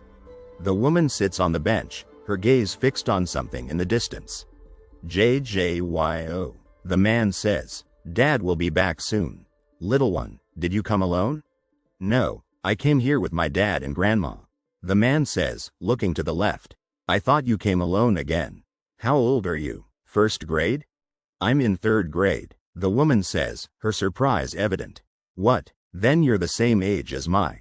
The young woman stands in the pale pink hallway, her gaze fixed on the floor. I heard being small means you're a picky eater is just prejudice. The text above her reads. The young woman's eyes widen in surprise, her pink hoodie and bright yellow mask framing her expression. The white room is quiet, a single plant adding a splash of green to the otherwise sterile space. Oh my, you're in third grade. Yet you speak so well. The text reads at the top of the image. Do you live around here? I don't think I've seen you before. The woman sits at the desk, her face calm as she reads a document. I come to see grandma every weekend. I live in Seoul, the text explains. The white sports car gleams under the city sun, its open door a testament to a journey interrupted. Originally, I didn't want to come. The text above the car reads. It has been reported that the owner of one of the world's top 4 limited edition supercars released last month is a hunter in Korea. The blue text reads. Moreover, it can be inferred from the increasing trend of real estate transactions by hunters. The young woman's eyes widen in shock, her pink hoodie and yellow mask framing her surprise. Oh, the text below her reads. Dad, the woman calls. The man bends over, his hands outstretched. My daughter, did you wait long? The text reads, as the man smiles at the woman, her face hidden behind him. Your little one is very smart. Oh, thank you. Maybe she takes after her mom. The woman says, her eyes bright with amusement. Can we go now? I'm hungry. JYO. Duck. The man yells, shielding the child with his body. The red markings streak across the white background, a blur of motion that speaks of power and speed. The cracked and broken ceiling hangs precariously, a silent testament to the devastation that has occurred. The man holding the child looks anxiously at the other man, his face etched with worry. Cough, cough. The man on the ground struggles. The woman stares up, her face a mask of shock. What was that, an earthquake? The woman's face is a mixture of confusion and fear. Is this building the only one shaking? Or? The room is a scene of utter destruction, debris scattered across the floor. The man stands by the window, his grip tight on the child. It's not an earthquake, the man begins. The man's eyes are sharp, his expression determined. Hey. A man with short, dark hair peers into the darkness, his face etched with worry. A large, glowing purple circle pulsates in the center of the image, surrounded by electric purple lines. A crack is written below the circle. Holding a baby close, the blue-haired man gazes down at the street below, his expression filled with concern. Gates are opening. Reads the text at the bottom of the image. Urgent news, a major crack, screams the text bubble in bold red letters. The text is surrounded by jagged lines. The woman behind the microphone speaks with a worried tone, her words echoing the gravity of the situation. The sudden large crack that has formed in the Yongan area is. Standing on a balcony, the man with black hair stares down at the ground, his worried expression reflecting the seriousness of the news. A text bubble above him reveals the estimation, estimated to be at least grade 2. One woman cries, her hands covering her mouth, while the other two look on with fear. The text bubble next to them urges immediate action. Civilians should prioritize evacuation. Red exclamation points flash in the center of the image, surrounded by static, a visual representation of the escalating crisis. A large wolf snarls, its teeth bared in a menacing display. The wolf's body is hidden by the darkness, but its glowing eyes pierce through the night. The background is a dark purple sky with white clouds. 3 black wolves stand silhouetted against the dark purple sky. 2 stand tall, their eyes glowing, while the third sits, watching. A man lies on the ground, his hand outstretched towards the camera, his dark blue shirt blending into the darkness. A building with a song sign stands in the background. The man cradles the baby in his arms, his face filled with concern as he speaks to the group gathered around him. It's better to turn off your phone and save the battery. Thankfully, there's a radio. If there weren't any. The man holds a white sheet in front of the woman, his face etched with worry.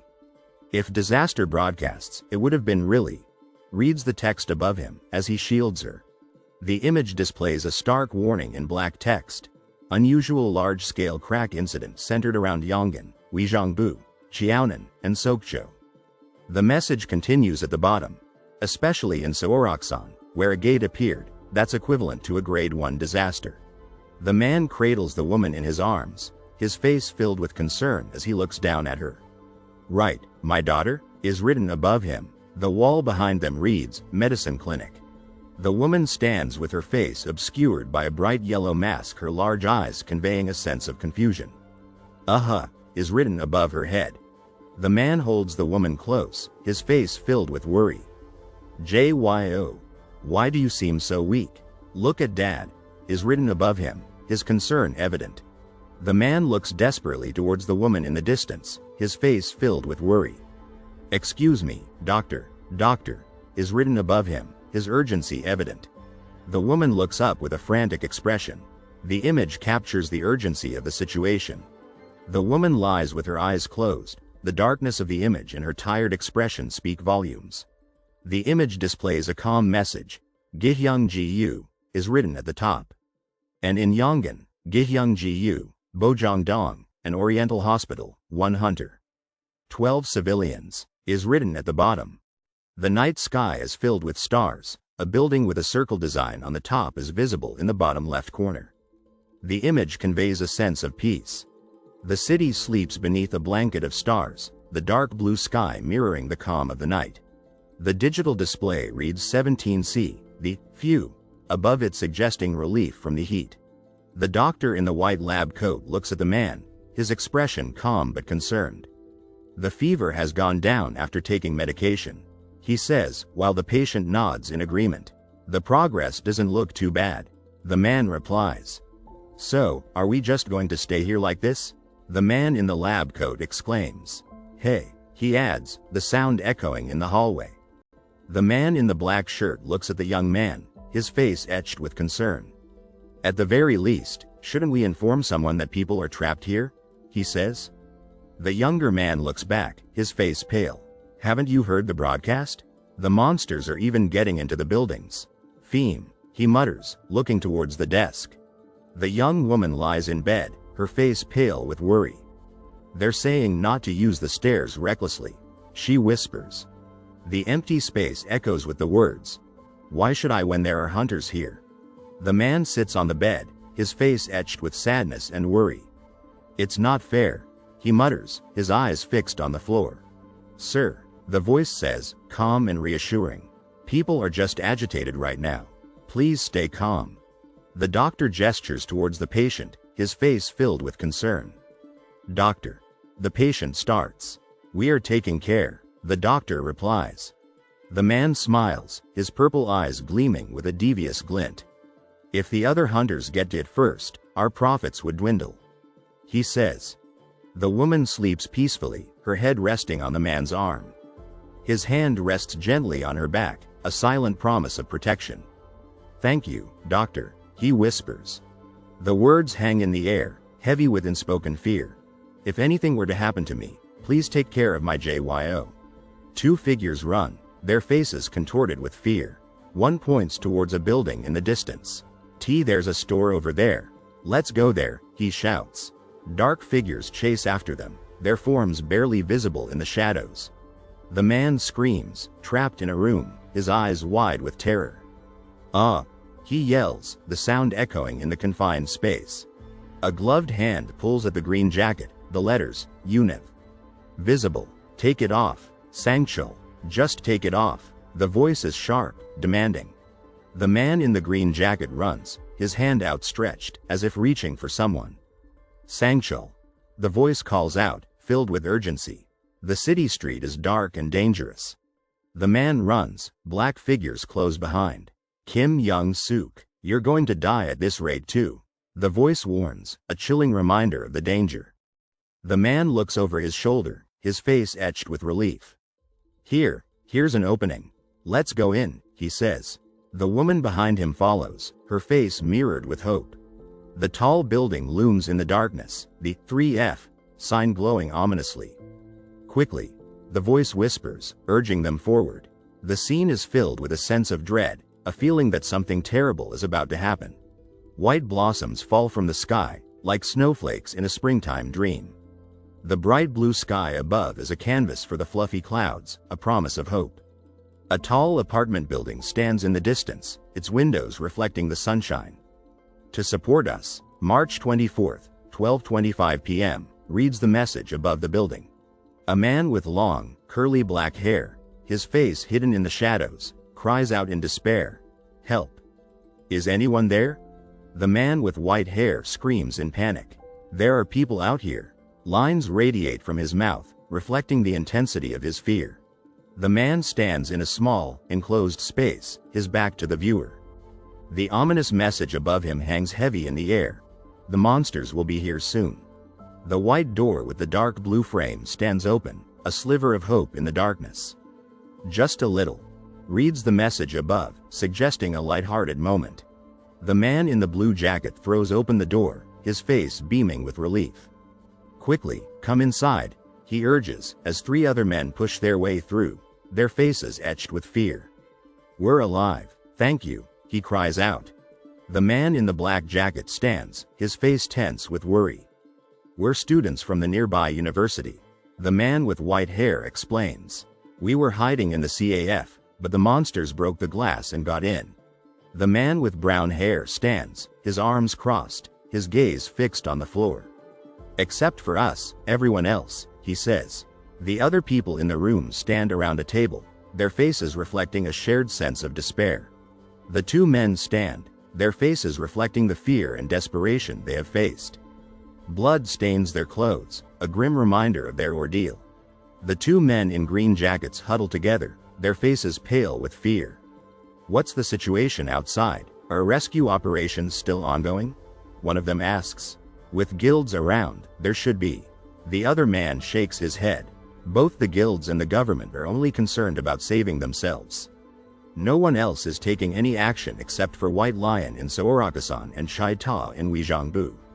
He says, in the lower portion of the image, a man in a white outfit stands on top of a large green dragon, the beast attacking a group of men on the right side of the image. The woman in the white and black jacket backs away from the monstrous creature, its gaping maw revealing rows of razor-sharp teeth. They want to organize a protest in front of the guild's building. She says, but people need to be alive for that to happen. 3 empty water bottles lay scattered on the floor, one leaking a steady stream of water, a silent reminder of a life once lived. 2 red boxes, adorned with black and white accents, sit abandoned on a white surface, a stark symbol of absence. The man in the brown jacket sits on the wooden floor, his head bowed in sorrow, as one of the other people collapses beside him.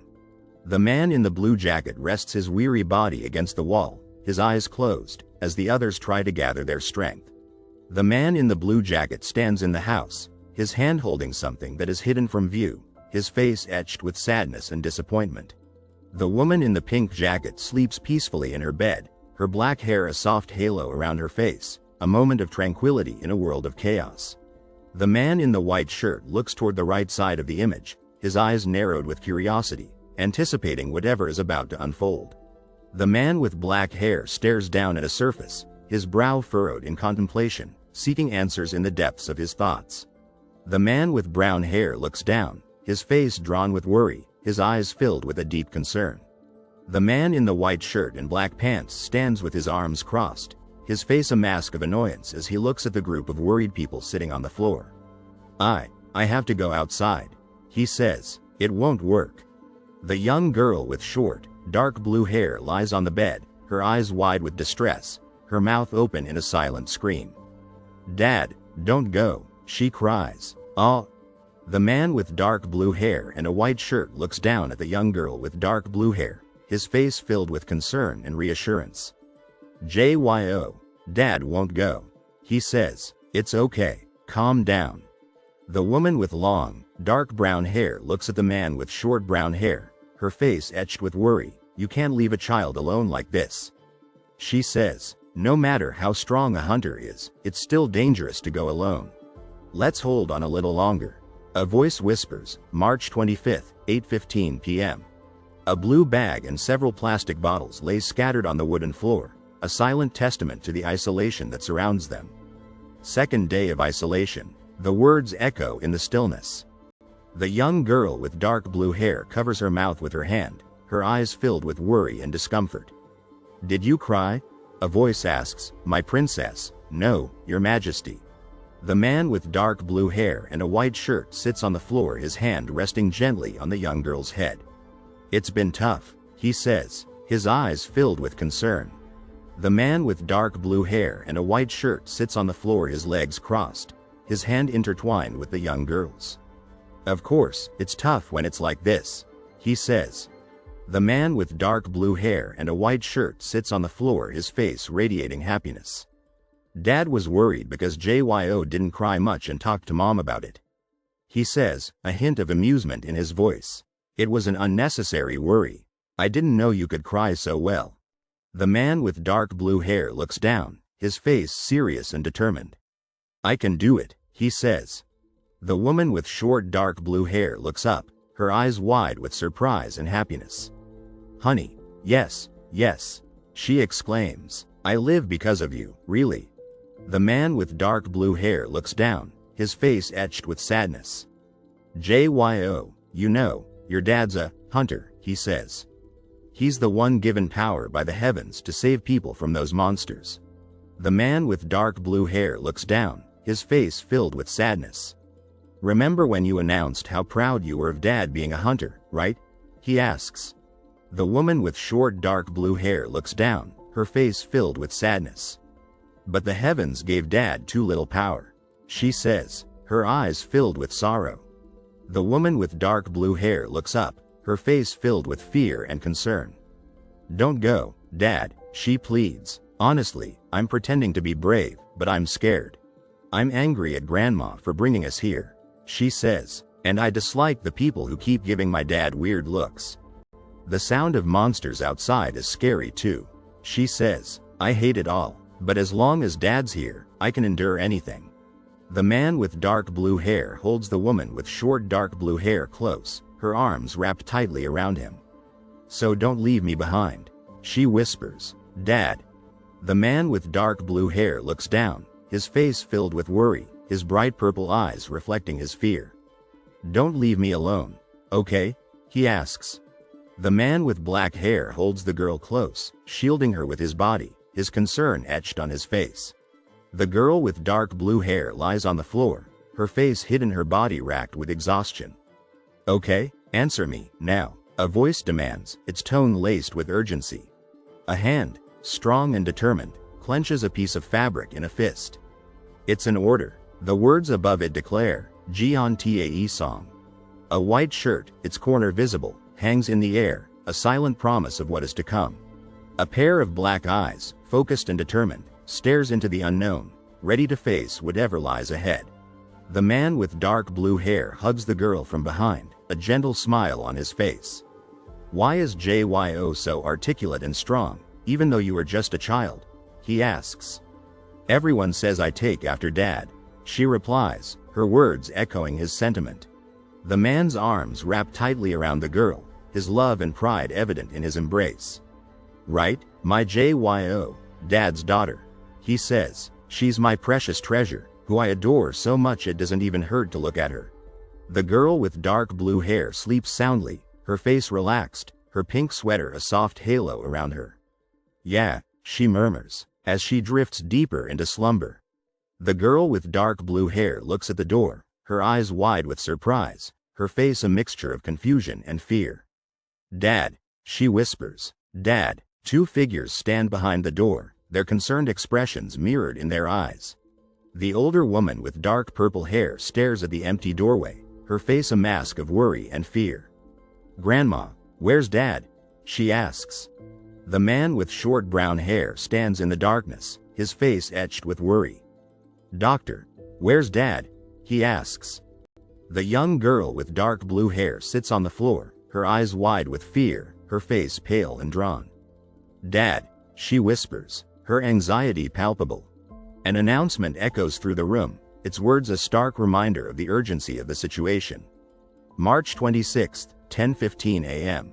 Third day of isolation. The words below announce, E-rank auxiliary hunter Gentesong voluntarily leaves for rescue purposes. The pool, its surface a deep blue, lies empty, a symbol of the hopelessness that engulfs the room. No other hunters available. The words above it declare, JYO. A voice cries, a desperate plea in the silence. The pool, its surface shimmering under the light, stands as a barrier between the speaker and the subject. JYO. Snap out of it. The voice commands, its tone firm and urgent.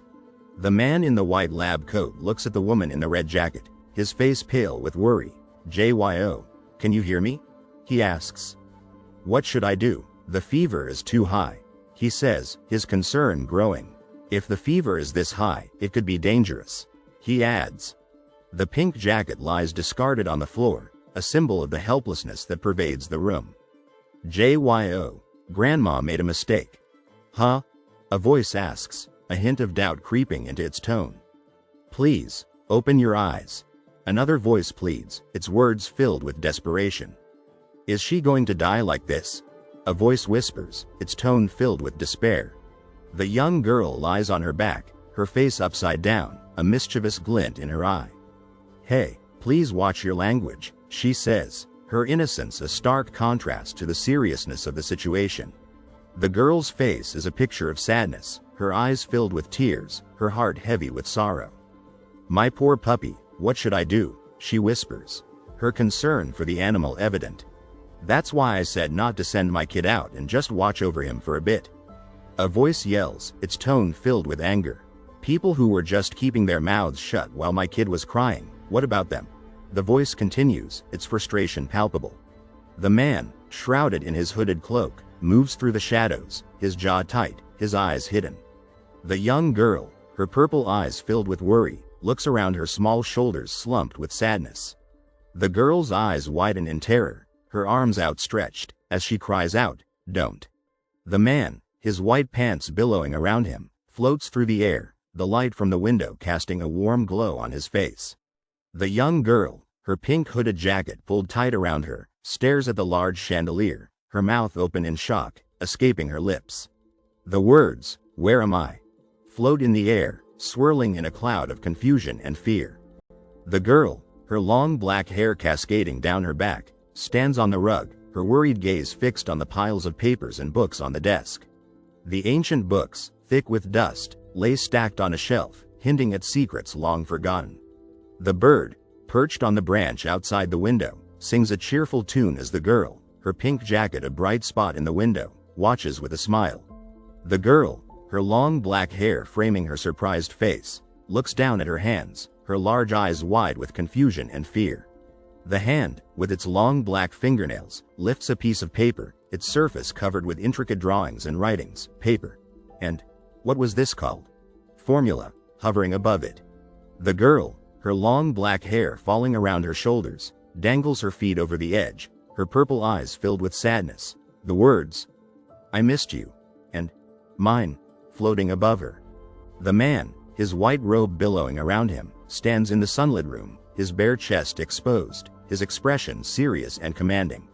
The girl, her pink jacket a bright spot in the room, looks up in fear at the floating figure in the white robe, a stack of books looming behind her. The girl, her long black hair framing her large eyes, stares directly at the viewer, her expression curious and questioning. "Who are you?" appearing above her head. The girl, her eyes wide with fear, throws her head back and yells, her pink jacket a blur of movement. "A kidnapper, perhaps," written below her. The woman, her long white hair flowing around her, smiles serenely, fearless as ever. Written above her, "This is within me, your subconscious world," appearing below. The girl, her black hair cascading down her back, sits at the desk, writing with a quill, "Mom, Dad, if the kidnapper demands ransom, never give it, use it for my siblings' tuition." Written above her, while the figure in the white robe yells, "I'm not a kidnapper, put that pen down." The man, his silver hair shining in the light, turns his back to the viewer, his mouth open as if speaking, "Haven't the scientists already talked about it?" Written above him, regarding encounters with higher beings. Below, as the woman with long black hair watches with a curious expression. The woman, her long black hair framing her face, stares upwards, her eyes wide with shock and worry. "Higher," written above her head. The figure, their pink hair hidden beneath the white hood, stands in the starry frame, their eyes closed. "Star status," written above. Seated on the throne, the character with long blonde hair, their hands resting in their lap, watches a whale sail across the starry sky, a sense of power emanating from them. The girl, her purple hair framing her face, looks down, her mouth open as she asks, "Dad, do you have a celestial master too?" The girl, her purple hair bouncing, looks at the man with a curious expression. "No, Dad wasn't chosen by the star." He says, smiling, "The star only helps very, very few people, star." Written in large letters above him. The girl, her purple hair shimmering in the light, stares wide-eyed at the bright yellow room, glittering with stars. The girl, her purple hair framing her face, gapes in shock, her eyes wide with amazement, her pink hoodie a bright spot in the white room. Know that the process they went through on TV wasn't this peaceful. The words float above another text. "How merciful is this celestial master? Huh? Are you listening?" The girl, her purple hair bouncing, stands before the cloaked figure, her mouth agape, awakening. "Am I an awakeners?" she whispers to herself. The man, his long purple hair flowing behind him, smiles warmly. "My little incarnation, JYO," his words echoing in the bright yellow room. The girl, her purple hair a vibrant contrast against the white cloak, looks worried as the man's voice, "Belong to me. Devote yourself to me again. Wealth and power, victory and glory, dominion and omnipotence, I will give you everything." Fills the room. The girl's eyes, wide and bright, gaze upwards, filled with wonder and innocence. "Now, let's make a contract, JYO." The words, blue with a white outline, appear above the bed, a sense of determination and a new beginning filling the air. The light blue hexagon, with its white lines and dots, stands against a white background, the ominous words, "Then the world and I will be yours," written inside. The girl, her long purple hair cascading over her shoulders, looks up thoughtfully, her expression full of mystery and anticipation. The girl, her large eyes with purple pupils and a bright blue sheen, stares back at the viewer, her dark purple hair framing her face, a sense of curiosity and wonder radiating from her. The girl's shoulder and the top of her head, with text with dashes inside, create a sense of suspense and anticipation. The man, his long silver hair flowing behind him, smiles slyly, his hands raised as if in a gesture. "Say it clearly, say, yes," the words appearing above his head. The man, his serious expression etched on his face, looks down. "What?" The word appearing above his head, as the girl with her long purple hair stares back up at him in surprise. The man, his silver hair shining in the light, looks up, his expression confused and surprised. "Pardon?" The words floating above his head. The girl, her large, expressive eyes with purple pupils and a bright blue sheen, stare directly at the viewer, her dark purple hair framing her face, a sense of innocence and curiosity radiating from her. The woman, her long brown hair cascading down her back, looks down at the ground, a peaceful expression on her face. "I almost answered him like that." The words hovering above her. The girl, her short black hair framing her worried face, looks up, her large, purplish tinted eyes filled with sadness and anxiety. LewisScans.com appearing below her. The clasped hands, encased in a white shirt and a pink hoodie, convey a feeling of distress and despair, a silent testament to the character's sadness and anxiety. The cloaked figure, their face hidden, stands in the warm golden light of what seems to be a cathedral, their gaze lowered, a sense of mystery and intrigue surrounding them. Lewiscans.com, appearing below. The girl, her short black hair bouncing, looks up in surprise. JYO, it's true, Dad is a hunter, she exclaims, as the cloaked figure in the background says, I am a hunter who was given powers by the heavens to save people from those monsters. The man, his black hair framing his face, hugs the woman from behind, his smile strained and forced. JYO also said that you're proud that your dad is a hunter, right? He asks, a hint of tension in his voice. Dad. Is it because of Gyuntashung? The words appear in the bright, airy room, a sense of curiosity and suspicion hanging in the air. The woman, her gray hair framed by the white hooded garment, looks down with a somber expression, her gaze lowered, suggesting sadness or worry. The woman, her purple hair cascading down her back, stares at the viewer with large, curious eyes. Can you read my thoughts? The words appearing above her head. The woman, her purple hair a vibrant contrast against the background, stares up with her mouth open, shock and disbelief reflected in her eyes. A hand clenches into a fist, the purple-haired man's question hanging in the air, is it bad if I read your thoughts?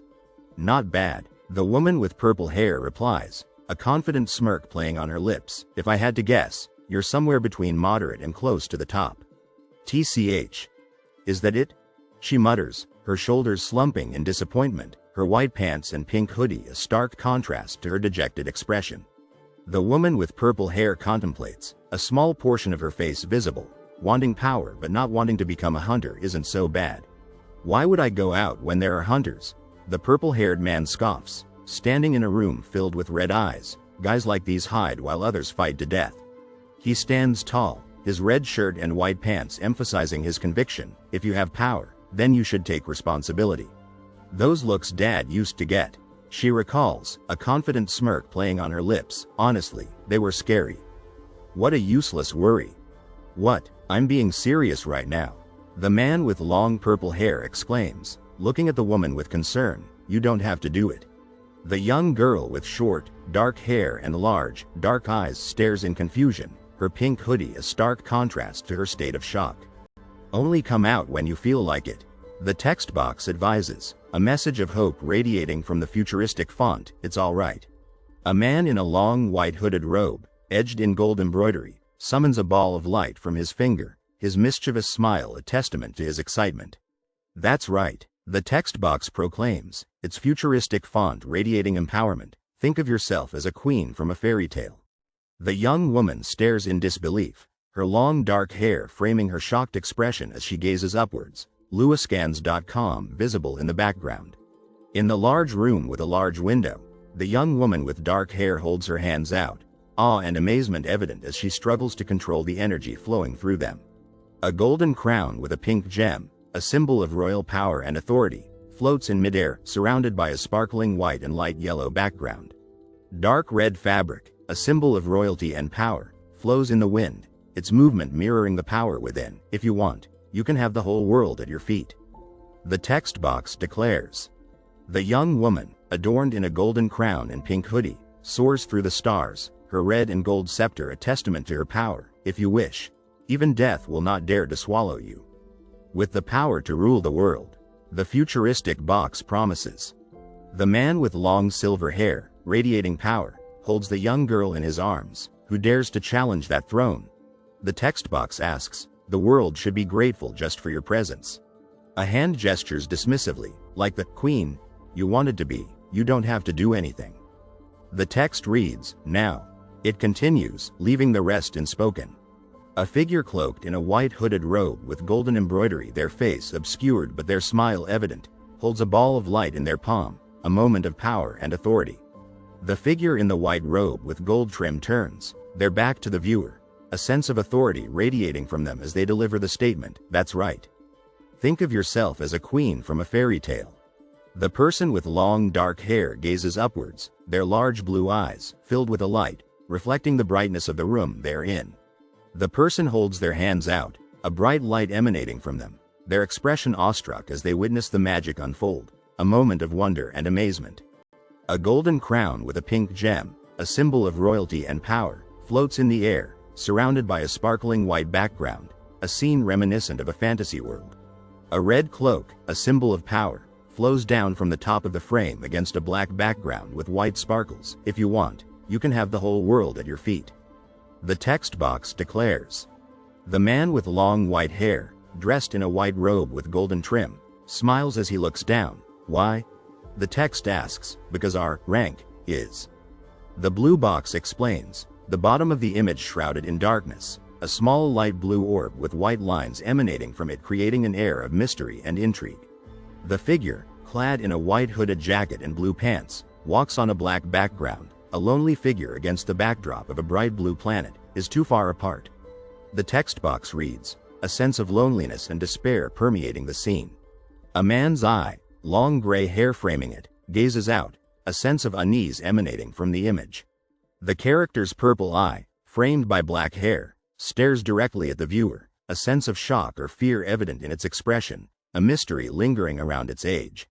The girl with black hair and a pink jacket, standing on the left side of the image, looks to the right, a sense of fear or surprise evident in her expression, as a man in a white hooded cloak, bowing slightly, stands behind her, his outstretched arms creating a sense of unease and tension. The girl with black hair and a pink jacket stands with her back to the viewer, looking to the right as the man in a white robe with long silver hair smiles at her. All right. Anyway, if you make a contract with me, he says, his expression one of anticipation and excitement. The girl with black hair and a pink jacket stands in the middle of the image, her eyes closed as she looks upwards. Whether it's awakening or studying, you can escape from this lifelong competitive hell for the rest of your life. The text box declares, and you will remain the bottom text box continues. The man in a white robe, his hood down, looks up at the text boxes, his hand on his chin, a look of surprise and doubt on his face. Number 1 without being compared to others until you die. The top text box reads, you can do everything except what you don't want to. The middle text box continues, really? The bottom text box asks. The girl's eyes widen, her mouth open in surprise, her purple eyes reflecting her amazement. The girl's pink jacket, zipper closed, frames her surprised expression, her mouth open. Is it really that strong?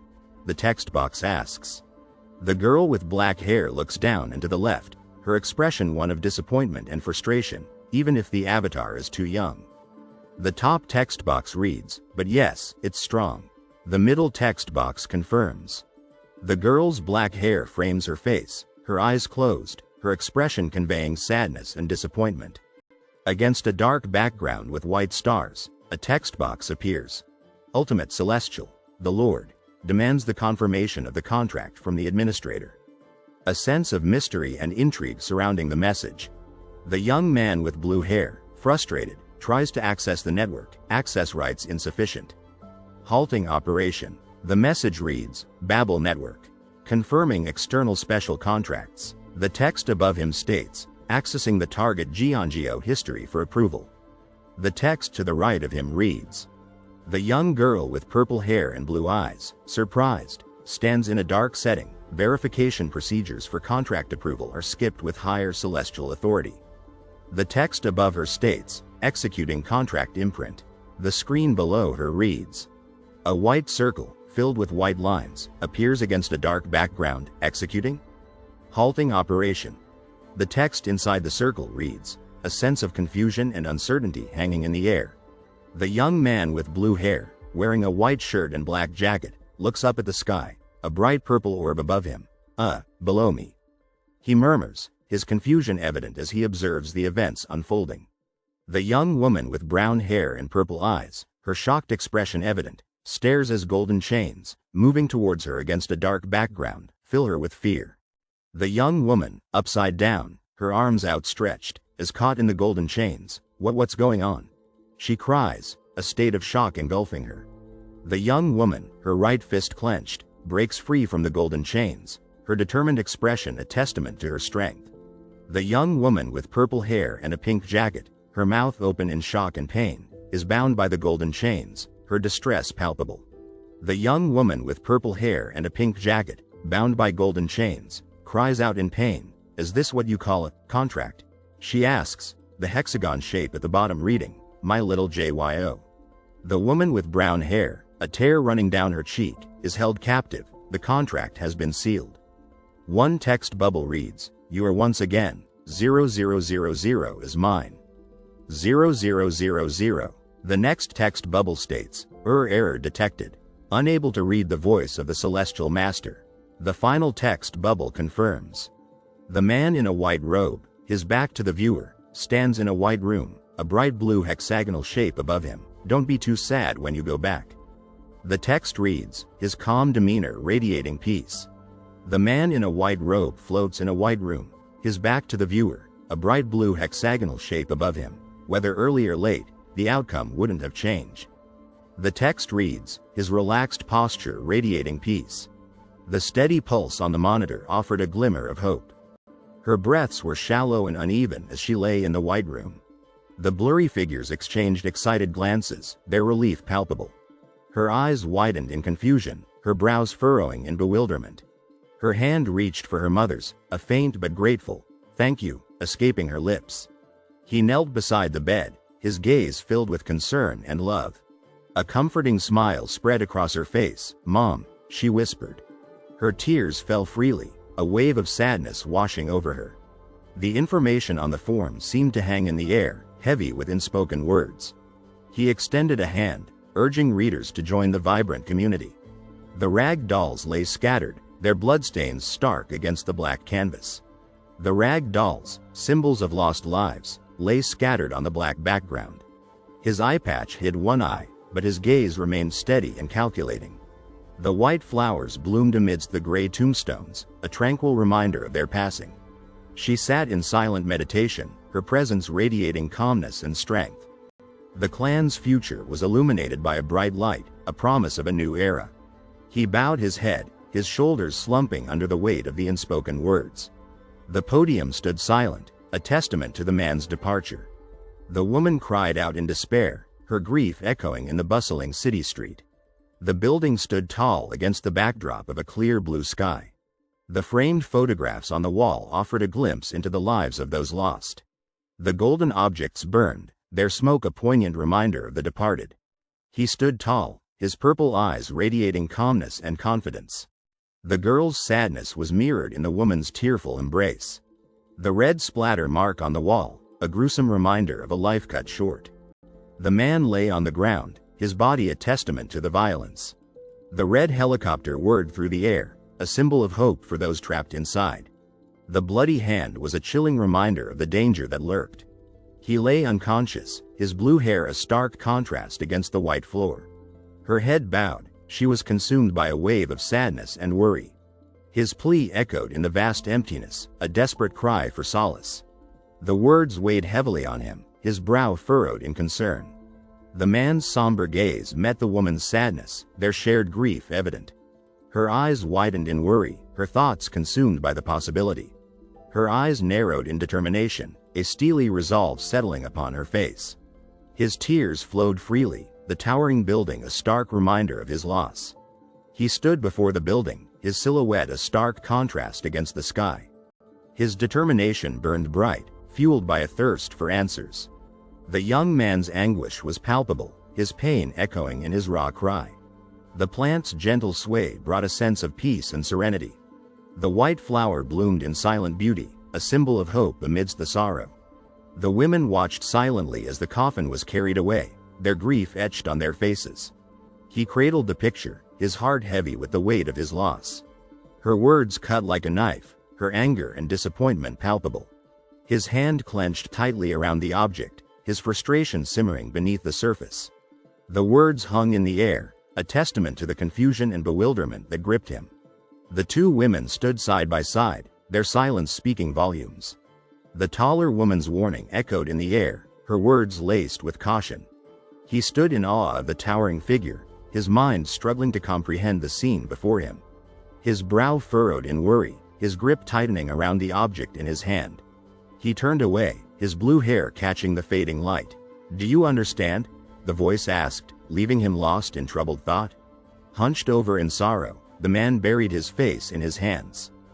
Beside him, the young woman stood, worry etched into her features. Yes, the single word hung in the air, heavy with resignation and acceptance. The wind whipped the white sheet behind her, mimicking the turmoil in her heart.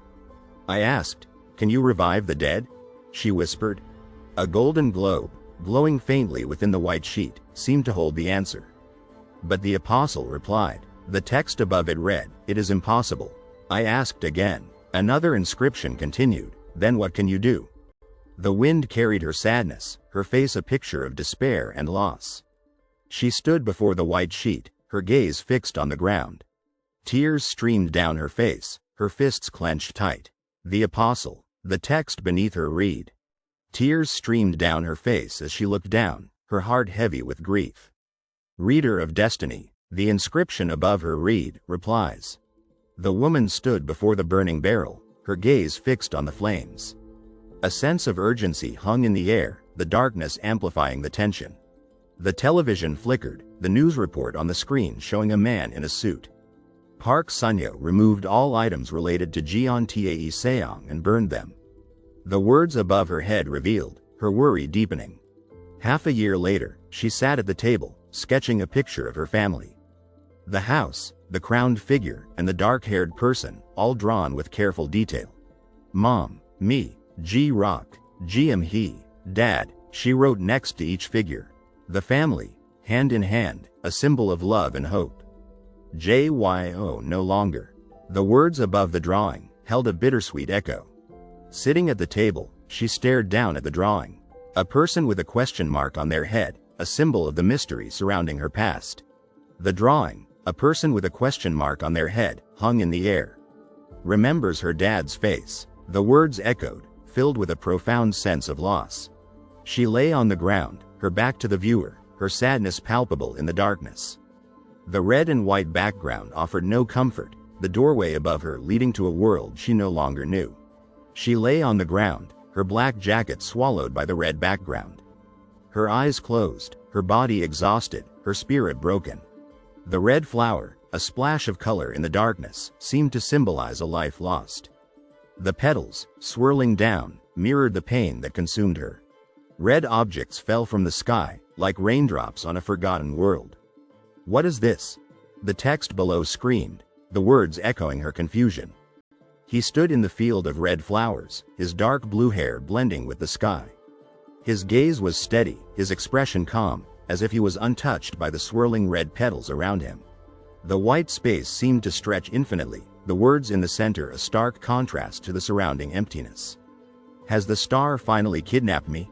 The question hung in the air, a mix of fear and bewilderment. I would not have brought you to such a shabby place. The voice sneered, the words dripping with condescension.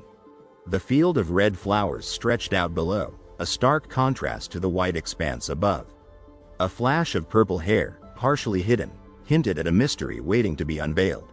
Her purple eyes widened in surprise, her gaze fixed on something unseen. The shock on her face was undeniable. The person in the white robe spoke, their voice hushed. It's Soksan Hill in Boundary Mountain. My JYO. The words hung heavy in the air, filled with a sense of shared history. The man in the white robe chuckled, his silver hair catching the sunlight. It's a space used by spirits to play tricks. He explained, a mischievous glint in his eyes. The red and gray background pulsed with an ominous energy. It's a place to pull out painful memories from your mind and show them to you. The text warned, a chilling reminder of the horrors that lurked within. She lay helpless on the ground, her long purple hair spread out around her. The figure in the black robe loomed above her, the red object in their hand pulsing with power. He stood in the field of red flowers, his head bowed. Painful. Memories. The words above him whispered, a haunting echo of his past. Standing in the garden of red flowers, she looked down, her so-good hoodie providing little comfort. Her concern was evident, her lips slightly parted, as if she was struggling to hold back something. You looked like you couldn't wake up from such a deep sleep. The first text read, a voice filled with concern. Did you have a good dream? The second text added, a touch of curiosity in its tone. The young woman stood, her brown hoodie a splash of color amidst the red flowers. Behind her, the figure in the white robe walked away, their wings catching the light. Star. The words above their head hinted at a connection deeper than she understood. Her head bowed, her black hair falling over her face, she stood on the gray surface. Why do you ask when you already know? The question lingered in the air, a quiet acknowledgement of shared knowledge. She looked down at the glowing text, her expression calm. I am setting the stage to make it easier for us to talk. It's a consideration. The words shimmered, a promise of understanding and connection. She stood in the garden of red flowers, her head tilted down, her sadness palpable. The flowers, once symbols of beauty, now reflected the loneliness that consumed her.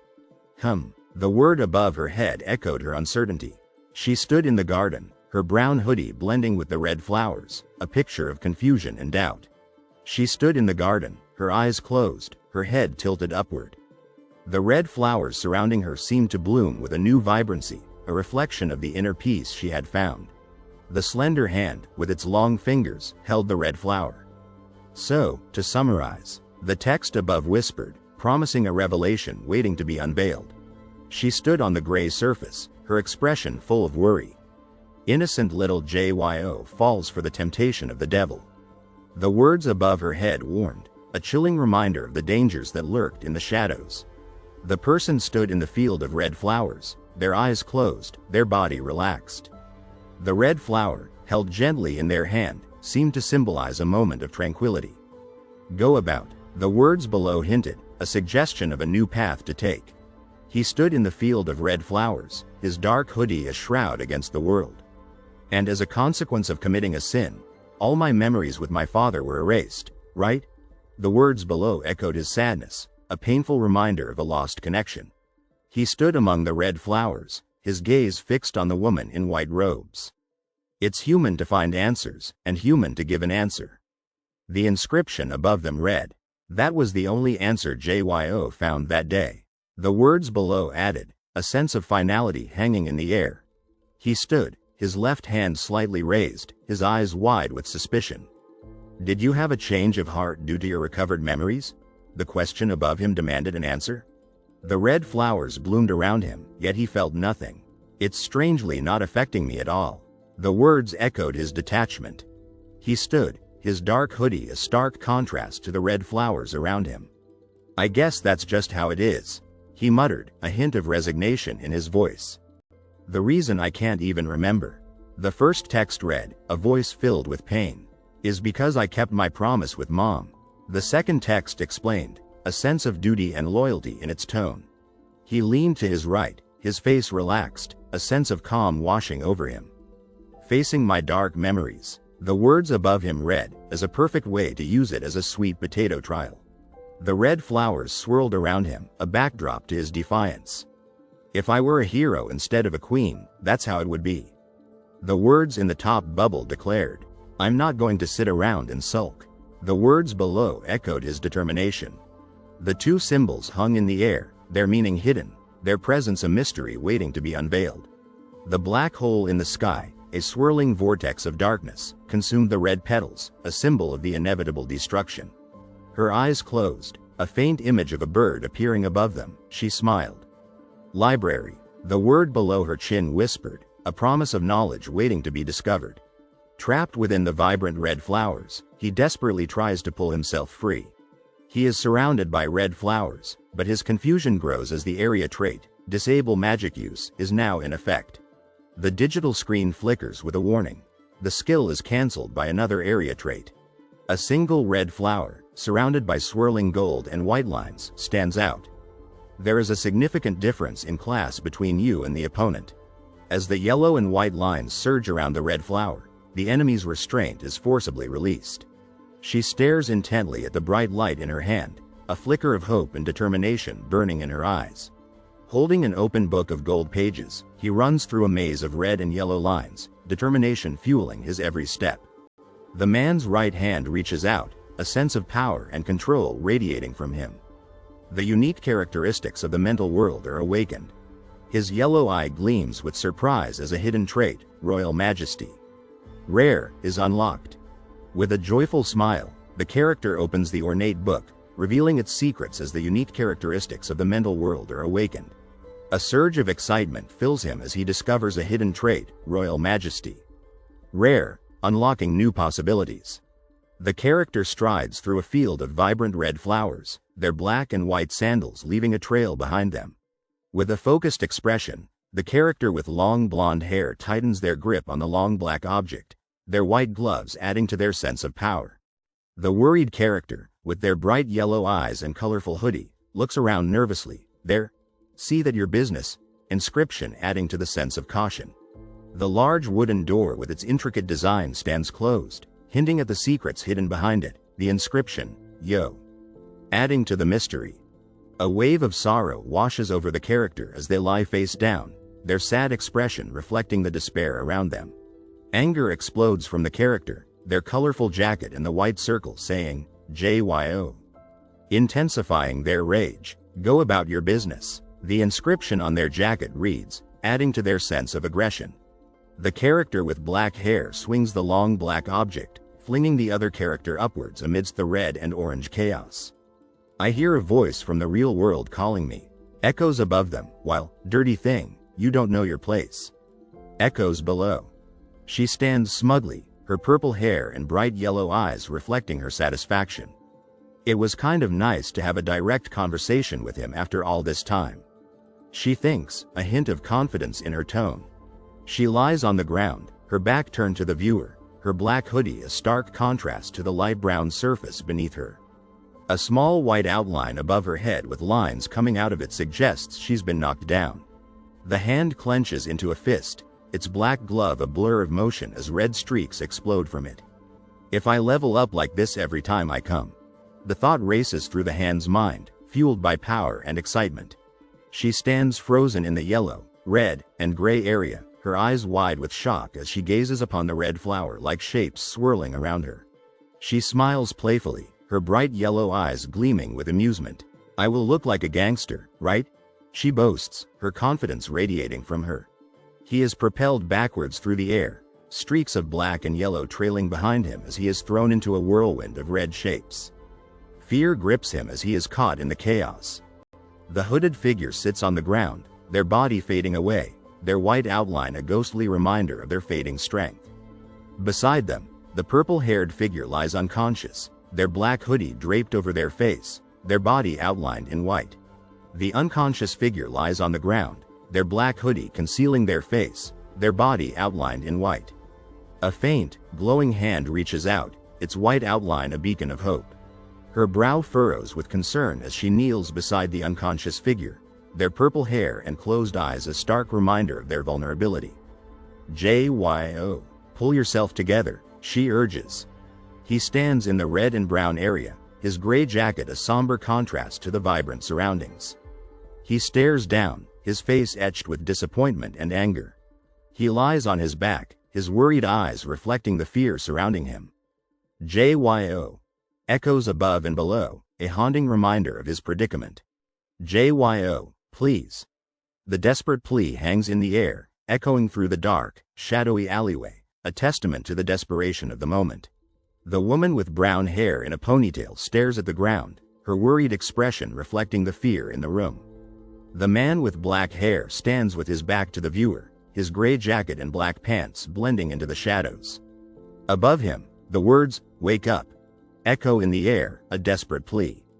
A tall, dark figure looms in the shadows, its long black robe and skull-adorned hat a chilling reminder of the danger that lurks in the room. The man grips his shiny, silver sword, his face bloodied and contorted with anger. His determined gaze speaks volumes, his fury radiating from him. The skeleton, cloaked in black and topped with a tall pointed hat, stands with its back to the viewer, its red, glowing lantern casting an eerie light upon the room. The words, "Gravekeeper of the Stone Mountain," and "A psychic illusion monster that is normally only found in the later stages of the 20th floor of the tower," hover above and below, a chilling introduction to the mysterious and dangerous creature. The man with black hair stands in the tiled room, his silver sword a stark contrast to the worried expression on his face. "Miss Joyeon, JYO, hasn't regained her consciousness yet?" he asks, his concern palpable. The cloaked figure looks up, his right hand outstretched, his left hidden behind his back. "Yes, no matter how much I call or shake her," he replies. The skeleton, cloaked in a long robe and a tall, pointed hat, stands menacingly, its skull face twisted into a sinister grin. Two dark creatures, resembling snakes, writhe around it, adding to the sense of danger. Two monstrous creatures, with sharp teeth and claws, leer at the viewer, their menacing presence filling the dark room with an air of impending doom. The man with black hair struggles against the large, dark creature, its serpentine form a terrifying threat. Blood stains his face, his fear evident in his desperate struggle. The man stands firm, his face stained with blood, his gaze unwavering. He is determined to face whatever challenges lie ahead. A black liquid, like a wave, spreads outwards, its movement creating a sense of suspense and anticipation. The black liquid, shaped like a wave, expands across the red background, its movement captivating and intriguing. Above it, the word, "mind," hangs in the air, its presence adding to the mystery. The black liquid continues to ripple outwards, its circular movement captivating, its purpose unknown. Above it, the word, "off," hangs ominously, adding to the suspense. The man with light gray hair strides forward, his sword held firmly in his right hand, his gaze unwavering. The air crackles with anticipation as he approaches his destination. The woman with brown hair kneels on the ground, her face etched with worry. "Mr. Du Yun," she cries out. The black liquid, shaped like a wave, expands outwards, its circular movement captivating and intriguing. The woman with brown hair kneels on the ground, her frightened expression revealing the danger she perceives. Up, the word hangs above her, its meaning shrouded in mystery. The black liquid, shaped like a wave, spreads across the scene, its movement creating a sense of suspense and anticipation. Blue and white streaks of light dance in the middle of the image, their circular motion radiating power and excitement. Luascans.com appears in the upper left corner, adding a touch of intrigue. The man with black hair leaps forward, his sword raised, his determined expression reflecting his unwavering resolve. Blue and white streaks of light swirl around him, their energy fueling his movement. Shadows obscure the image, a blurry figure, a ghostly presence in the empty room with a wooden floor. The silence speaks volumes, hinting at a hidden danger. The man with dark blue hair and blood streaming down his face stands in the room, his gaze downcast, his expression revealing his distress. The words echo, a silent plea for help, adding to the somber mood. "This is not a tutorial-level monster," he whispers. "That means, if I die here, I might actually die." "Ha!" he screams, his heart pounding in his chest as he frantically runs away from the unknown threat. The man with the sword lunges forward, his blade aimed at the skeletal figure, who stands unfazed, a keychain dangling from its extended arm. A single white shoe rests on the dusty ground, a question mark hovering beside it, hinting at the mystery unfolding. He clutches his bleeding face, his body racked with pain, a dark shadow of legs looming over him in the dimly lit room. A white shoe, inexplicably attached to a weapon, lies in a room with striped flooring, the scene radiating a sense of impending action. The man lies unconscious, his body contorted in agony, blood staining his white shirt, the cracked floor around him reflecting the violence he endured. "Kahahihi," the skeletal creature laughs, its voice echoing with malicious glee, its hooded figure shrouded in darkness. Error code. Invalid access. This scenario area is not accessible. Unable to interpret the opponent's language. The computer screen reads, a stark reminder of his failure. The skeletal man stands tall, his lamp casting an eerie glow upon the room, his ring glinting in the darkness, as he stares down at the terrified man kneeling before him. Arg. That ugly bastard, as ugly as the uncanny valley and buffet, is laughing at us right now. She yells, her anger palpable as she clutches the unconscious man. He stares at the viewer, blood staining his face, frustration etched in his features. "But what can we do about it?" he mutters. "He's totally playing with us," he mutters, his grip on the sword tightening, his face grim with determination. "Keep calling Gio's name," the man advises, his eyes closed. "If you try to heal her by supplying mana recklessly, she may never wake up again due to the nature of psychic magic." He looks away, his face a mask of worry. "So, you mean she might not wake up?" "If that happens," He whispers, his hands clenched tightly, his head bowed in sorrow. "We're all going to die here," he cries out, his eyes wide with terror. In theory, the text reads, "The concentration of the Gravekeeper's psychic attack, Bloody Mist, is proportional to the opponent's strength." The evidence lies in the particularly dense bloody mist entrenched in her body. The text proclaims, a sense of mystery and suspense hanging in the air as the woman stands with her eyes closed. And the fact that she can't wake up. The text concludes, leaving the viewer with a lingering sense of unease. "What if?" he cries, his eyes wide with fear, a sense of urgency and dread filling the air. He clutches the black helmet in his hand, a sense of determination in his stance, as he prepares for what's to come. The blurred figure lunges forward, the image a blur of motion, a sense of intense action filling the scene. The blurred figure races across the screen, a blur of gray against a backdrop of gray, a sense of speed and movement dominating the image. He doubles over, blood streaming from his mouth, his face contorted in agony, a sense of pain and suffering radiating from him. Her eyes widen in terror, her mouth agape in shock, the image a snapshot of pure fear. "Du Yun," she cries, her face obscured by the text, her fear palpable. She sprints forward, her urgency evident, a sense of chaos and danger surrounding her as she rushes to the aid of the fallen figure. "Du Yun, are you okay?" The text screams, a sense of dread filling the image, as the man writhes in pain on the ground. The man clutches the weapon, his eyes fixed on the unseen figure below, the word that, hovering in the air, a sense of dread and fear emanating from the scene. "No, wake up, he pleads, his hand on the man's shoulder, his face etched with desperation, a sense of urgency hanging in the air. Healing magic." The text reads, a large red symbol glowing brightly, a sense of hope and warmth emanating from the image. What kind of fighter leaves the healer as the last one standing? She screams, her face contorted in anger. "You're not even a support character. Wake up." The text yells, a sense of urgency and danger surrounding the scene, as the monsters close in. "Ah," she whispers, her eyes wide with fear, her face pale, a sense of dread filling the image as she's surrounded by the menacing creatures. A single tear rolls down the cheek, a silent testament to the overwhelming sadness and grief in their heart. "No," he gasps, his body limp, a sense of defeat washing over him as he lays on the ground. "Deja vu," the text shouts, a sense of confusion and surprise filling the scene, as the unexpected unfolds. He struggles for breath, his face bloodied, his eyes filled with pain, a sense of weariness and despair emanating from him. The woman kneels beside him, her eyes closed, her hand on his back, her face filled with worry, as a shadowy figure watches from the corner, a sense of fear and unease pervading the scene. The bloody mist is lifting. The text announces, a sense of hope and relief permeating the air. The black line, with its F and I symbol, stands stark against the white background, a mysterious symbol that evokes a sense of curiosity. The black line, with its O and F symbol, stands out against the white background, a mysterious symbol that evokes a sense of curiosity. The black object sits in the bottom right corner, a sense of mystery and intrigue surrounding its presence. The hooded figure, shrouded in shadow, stands ominously in the white box, a sense of threat and danger emanating from it.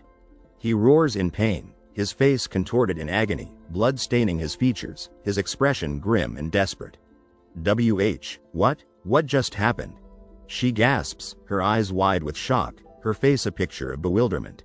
"My friends," the text reads, her eyes filled with fear, a sense of dread hanging in the air as she cowers beneath the looming feet. The pale hand reaches down, its fingers long and slender, a sense of anticipation building as it grasps towards something unseen. "You've been cursed, now get some sleep," the text advises, a sense of exhaustion and despair emanating from the woman, her head resting against the white background. A pale hand emerges from the darkness, clutching a small, white orb that radiates a brilliant yellow glow. A woman with long, wavy blonde hair and piercing blue eyes appears, bathed in a soft, ethereal light. Her eyes widen in surprise, taking in the incredible sight before her. A blinding light erupts from below, revealing a blurry figure in the distance. The air crackles with excitement as a blinding yellow glow fills the sky. Fear grips her as she crawls through the dank, dark tunnels, her worried eyes scanning the shadows. A pair of massive black wings cuts through the storm-ridden sky, their movements a testament to the chaos brewing below. A magnificent black dragon soars through the darkened sky, its scales shimmering with a brilliant light. He lies amidst a glittering bed of crystals, his white hair framing a face etched with exhaustion. The woman lies sprawled on the floor, her arms outstretched as if reaching for something out of reach. A pair of legs, clad in khaki pants and white sneakers, lie outstretched on the concrete, bathed in a golden light. The woman stands with her head bowed, her short black hair framing a face shrouded in shadow. A flurry of gears spin wildly, their metallic surfaces gleaming under the weight of impending change. The girl, her yellow eyes wide with wonder, raises a glowing white pen towards the open book, a sense of power radiating from her. A black circle, emblazoned with white text outlined in purple, hangs suspended in the darkness, whispering secrets of the unknown. The large gold gear spins, the smaller gears surrounding it, blurring in the urgent movement. Justice implementation, reaping time begins, the words flash above the spinning gears. The library, loading past entries, flashes in the bottom right corner. The girl stands, bathed in a bright light, a glowing pen raised in her hand. Her eyes are wide, and her mouth is open, as she gazes upon the book held open below her. Bookmark number 4, Farming Experience, flashes in the top right corner. A black circle with a purple outline, containing white text that reads, Keywords, Grim Ripper. Trapped in a blinding field of light, the man lies in agonizing pain, clutching a mysterious object in his hand. A dark, hooded figure stands menacingly, his glowing red eyes a harbinger of danger. The man struggles to contain the immense power surging through him, his grip on the glowing sword tightening. The man with purple hair stands tall, a confident smirk playing on his lips as he brandishes his sword high in the air. The woman contemplates the implications of her choices, her brow furrowed in concentration as the words, Scope, West, Filter, Weapons, set the implementation of death, echo in her mind. Her eyes widen in terror, her mouth open in a silent scream as fear washes over her. A simple question hangs in the air. Do you wish to proceed? The weight of the decision bears down, fueling the anticipation. The wolf-like creature snarls, its teeth bared in a menacing display of aggression, sending shivers of fear down his spine. The wolf-like creature snarls, its teeth bared in a ferocious growl. The anger and agitation radiating from the creature evoke a sense of fear and danger. The man with purple hair swings his sword with lightning speed, his movements a blur of motion in the dim light. The character with black hair, eyes blazing gold, charges forward, the black object in their hand a weapon of destruction. The black character streaks across the ground, a blur of motion, leaving a trail of chaos in their wake. The character with black hair and blue eyes, streaks of red marring their face, lies on an unseen surface, their expression a mixture of confusion and determination. The character with purple hair swings the dark object with relentless force, their determined gaze fixed on the large black object before them. The character in the black jacket hurtles through the darkness, a blur of motion, their movements echoing the power of the black dragon. A figure cloaked in darkness exits a hidden location, leaving a sense of mystery in their wake. The character with purple hair, holding a dark object, stands close to the strange, swirling black liquid, desperately trying to avoid its grasp. A dark, liquid object, its shape shifting and swirling, moves with unsettling speed through an unknown area. The words, "We-EEGH," loom large in the darkness, their white letters stark against the blurry, brown background, evoking a deep sense of dread. A dark, liquid object, its shape shifting and swirling, moves with unsettling speed through an unknown area. A hand, radiating a blinding energy, slams into something with overwhelming force, sending shockwaves across the area. A jarring sound effect, a cacophony of red and black, vibrates with raw power, a testament to the intensity of the struggle. The purple-haired figure, eyes blazing yellow, leans back with an air of arrogance. You've been having fun with the weaklings. They sneer, cocky. Do you know who's the queen of this block? The figure with purple hair stands tall, their head held high, radiating confidence. Lines of energy pulse from their leg, a visible testament to their strength. A single word, "It's me," echoes with a sense of power and authority, leaving no room for doubt. A blinding flash of yellow energy erupts, expanding outwards with immense force. The black-haired figure stands over the three unconscious figures, a heavy sense of sadness weighing on their shoulders. The figure with black hair and blue eyes lies on the ground, blood staining their face, their gaze fixed on the sky, filled with pain and suffering. A casual, "That's cool," hangs in the air, tinged with amusement and approval. The title, Ground F, Tutorial Starter, Human Disqualification. The scenario ends. Appears, marking the end of a chapter, a sense of finality hanging in the air. A blinding white light fills the scene, signifying the end of the prologue, leaving a sense of anticipation for what lies ahead. The woman with short blue hair, her expression serious, stands confidently. The words, Phase 2 growth of the title attribute is complete. Settling quest completion rewards appear above her, signifying a new chapter in her journey. The woman with short blue hair, wearing a black coat, looks curious and thoughtful, scanning the text that says luascans.com. A small smile graces the woman's face, and she seems satisfied and happy. Your rank is changing, reads the message above the character, announcing the news in a bright and vibrant background. The vibrant background feels celebratory, and the message ranking update, planetary representative replacement, confirms the significance of the moment. The man with short purple hair stands on a swirling cloud platform, gripping his long white rod, and looking into a darker area where a figure is visible. The scene feels suspenseful and dangerous. The man with short pink hair and red eyes lies on his hands and knees, groaning in pain. Planetary representative replacement, reads the message, revealing his exhausted state. He stands in front of a city skyline, looking serious and determined, the words, Replacement Representative Planetary, reflecting his resolve. The woman with long purple hair, wearing a black coat, holds a white creature in her arms, a wide smile on her face. Awesome, is written below her, reflecting the excitement and playfulness of the scene. The woman with long black hair stands on a platform, holding a sword, her serious expression and the circular glowing effect behind her hint at anticipation and excitement.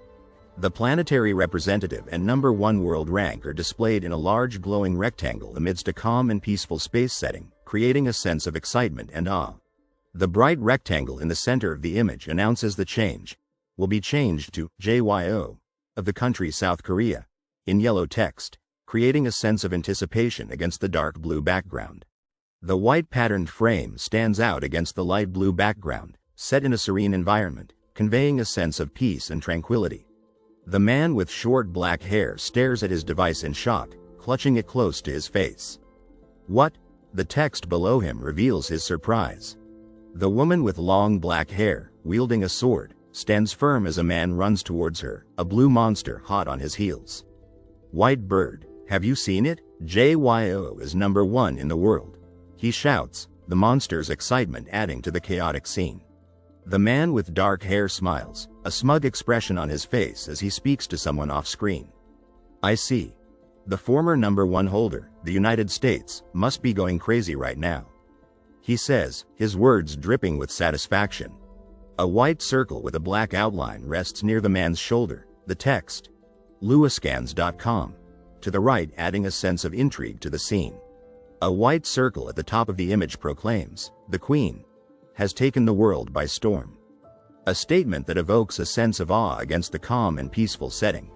The 3 people stand in front of the building, World Rank 1 Zio, displayed on the sign, looking up at the structure with amazement and curiosity, the clear blue sky amplifying their awe.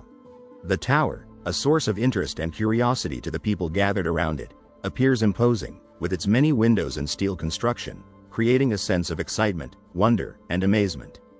If the other hunters get to it first, our profits would dwindle. Someone worries, emphasizing the significance of the tower.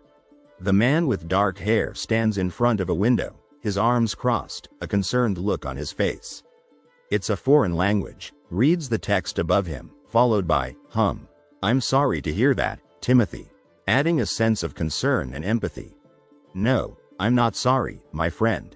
The text above the man's deep blue eye proclaims, revealing his determination. In fact, reads the top text, setting the stage for excitement, followed by the bottom text. I can't wait to go see JYO. The man with blonde hair and blue eyes beams with genuine joy, a wide smile illuminating his face. The man wears a gold chain with a decorative design, a badge proclaiming, rank number 1 in the United States. Embedded within it, radiating pride and achievement. Standing in front of a window, looking out at the city skyline, the man with blonde hair shares a moment with a man with gray hair. "You're the best, Timmy," reads the text nearby, their pride palpable. World rank 1210 is visible on a building in the distance. The tall tower, reaching into the night sky, is illuminated with a blue light, creating a sense of excitement and anticipation. "I'm the same way," reads the text at the top, while the tower displays, World Alert and First, JYO, Private 3. Adding to the tension. The tall tower, reaching for the starry night sky, stands imposing against the darkness, a blue border crowning its peak. LuaScans.com is visible at the bottom of the image. The man with purple hair, wearing a black hoodie, stands outside a fence, looking straight ahead. The city skyline behind him, bathed in the soft glow of night, creates a sense of calm and serenity. The text above him reads, at the end of the tutorial. The group of people stand huddled together, their concerned and worried expressions reflecting the anxiety and dread they feel. The scenario field disappeared, reads the message above them, adding to the sense of unease. The girl with dark blue hair stands by a fence, a concerned expression on her face. Okay, those who have completed the tutorial, please gather here, reads the message above her, adding to the confusion and worry of the scene. Going to walk you through the awakening registration process, reads the first bubble, followed by the second bubble. All the participants will be enrolled in a nationally recognized training center, creating a sense of excitement and anticipation. The dark blue night sky, dotted with white stars, evokes a sense of peace and tranquility. The message above the sky reads, after receiving their titles in the astronomical gate. The girl with dark blue hair, wearing a black shirt, stands against the backdrop of a night sky, her serious and stern expression adding to the mystery and suspense. The person wearing a black jacket, its back adorned with a colorful design, exudes style and confidence. LuaScans.com is visible below the jacket. The text in the bubble reads, not that it matters to me, conveying a sense of indifference and disinterest. The black car speeds down the road, JYO, is written above it, conveying a sense of speed and excitement. The girl with dark blue hair and a black jacket walks away from the viewer, creating a sense of mystery and intrigue. The man's foot and leg, clad in a black suit, appear against the gray concrete, creating a sense of mystery and suspense. The setting is nighttime. The man with silver hair, wearing a black suit, holds something long and black, his serious expression and the few scratches on his face indicating readiness for action. The blue night sky with a few stars behind him adds to the feeling of seriousness and focus. The man with silver hair in a black suit looks annoyed and exasperated as he speaks to the woman with purple hair, who appears shocked. Didn't you go to the gate?" he asks, his dialogue above his head. The cityscape behind them and the text, LuaScans.com, above the man add to the scene's tension. "It's closed," reads the top text bubble, followed by the second bubble. "I brought you here, now I'm taking you home." The final bubble says simply, well, adding to the calm and relaxed feeling of the scene. The two people, one with silver hair, stand with their hands clasped, a warm smile on the silver-haired man's face. "Good job," reads the text bubble above his head, creating a calming and contented atmosphere. The man with silver hair, in a black suit, smiles, a few scratches on his face. "Your Majesty," he says, his serious expression conveying a calm confidence that borders on foreboding and menacing. LuaScans.com is visible below him. The woman with purple hair and a black hoodie looks up, confusion and annoyance evident on her face. "What the hell are you doing?" reads the text bubble above her head, reflecting her frustration. The man with silver hair, in a black suit, stands in front of the woman with purple hair, looking serious as he speaks. "Where's the messenger?" reads the first text bubble, followed by the second. The old man sent his heartfelt congratulations. The woman, listening intently, appears serious, adding to the tense and serious atmosphere of the scene. The man with silver hair, in a black suit, smiles confidently as he holds the woman's hand, taking the #1 spot in the world rankings is a national honor. Reads the text bubble above his head. The woman, nodding and looking at him, shares his pride. The cityscape behind them adds to the feeling of accomplishment and recognition. The man with silver hair, in a black suit, smiles as he holds the woman's hand. You dislike it, but it looks like you had a great time. He asks, a teasing tone evident in his words. The woman, with a serious expression, looks down, her text bubble reading, I only climbed the mountain because it was there. Adding to the playful exchange. The text bubble reads, weren't you surprised to be first in your class and then first in the whole school?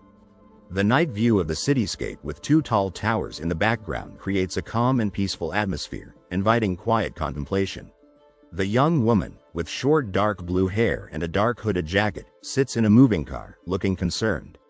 The text above her head reads, oh, not really? The man with silver hair, wearing a dark jacket, smiles, looking to the left, his expression one of pleasure. The clear night sky, with a few visible stars, provides a serene backdrop, emphasizing his contentment. The man with silver hair smiled, congratulating the young woman on reclaiming the throne.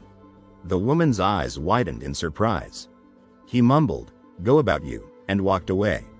They say when a man dies, he becomes a star. The text proclaimed, in this age of great divine beings. The night sky twinkled with stars, great divine beings watching over us. I did not believe in such superstitions. The night sky was dark blue, filled with twinkling stars. She looked up at the starlit sky, her face a mask of contemplation. I wondered if it would be okay to trust it for just one day. The words echoed in her mind. The man's face twisted in worry, his mouth hanging open. The man, his expression etched with worry, muttered, okay. The man stood in the foreground, shrouded in mystery, his face hidden. The man stood tall, his gaze fixed on the viewer, determination etched on his face. He stood with a serious expression, eyes focused on something off in the distance. His back to the viewer, he surveyed the starlit sky, his expression unreadable. The cityscape rose against the backdrop of the night sky, the stars twinkling above. It's a perfect day for a feast, he thought, looking out at the night sky. The single, bright star dominated the night sky, a beacon of peace amidst the darkness. The man stared in fear at the monstrous creature, its glowing red eyes piercing the darkness.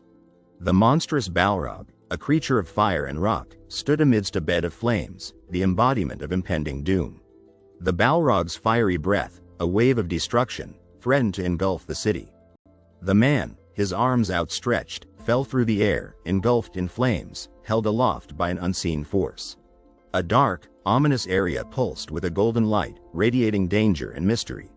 The dark, ominous area glowed, its golden light hinting at the presence of something powerful, the first appearance of S-class hunter in South Korea. The fiery Balrog, its neck glowing, towered over the smaller, winged creature. Have you seen it?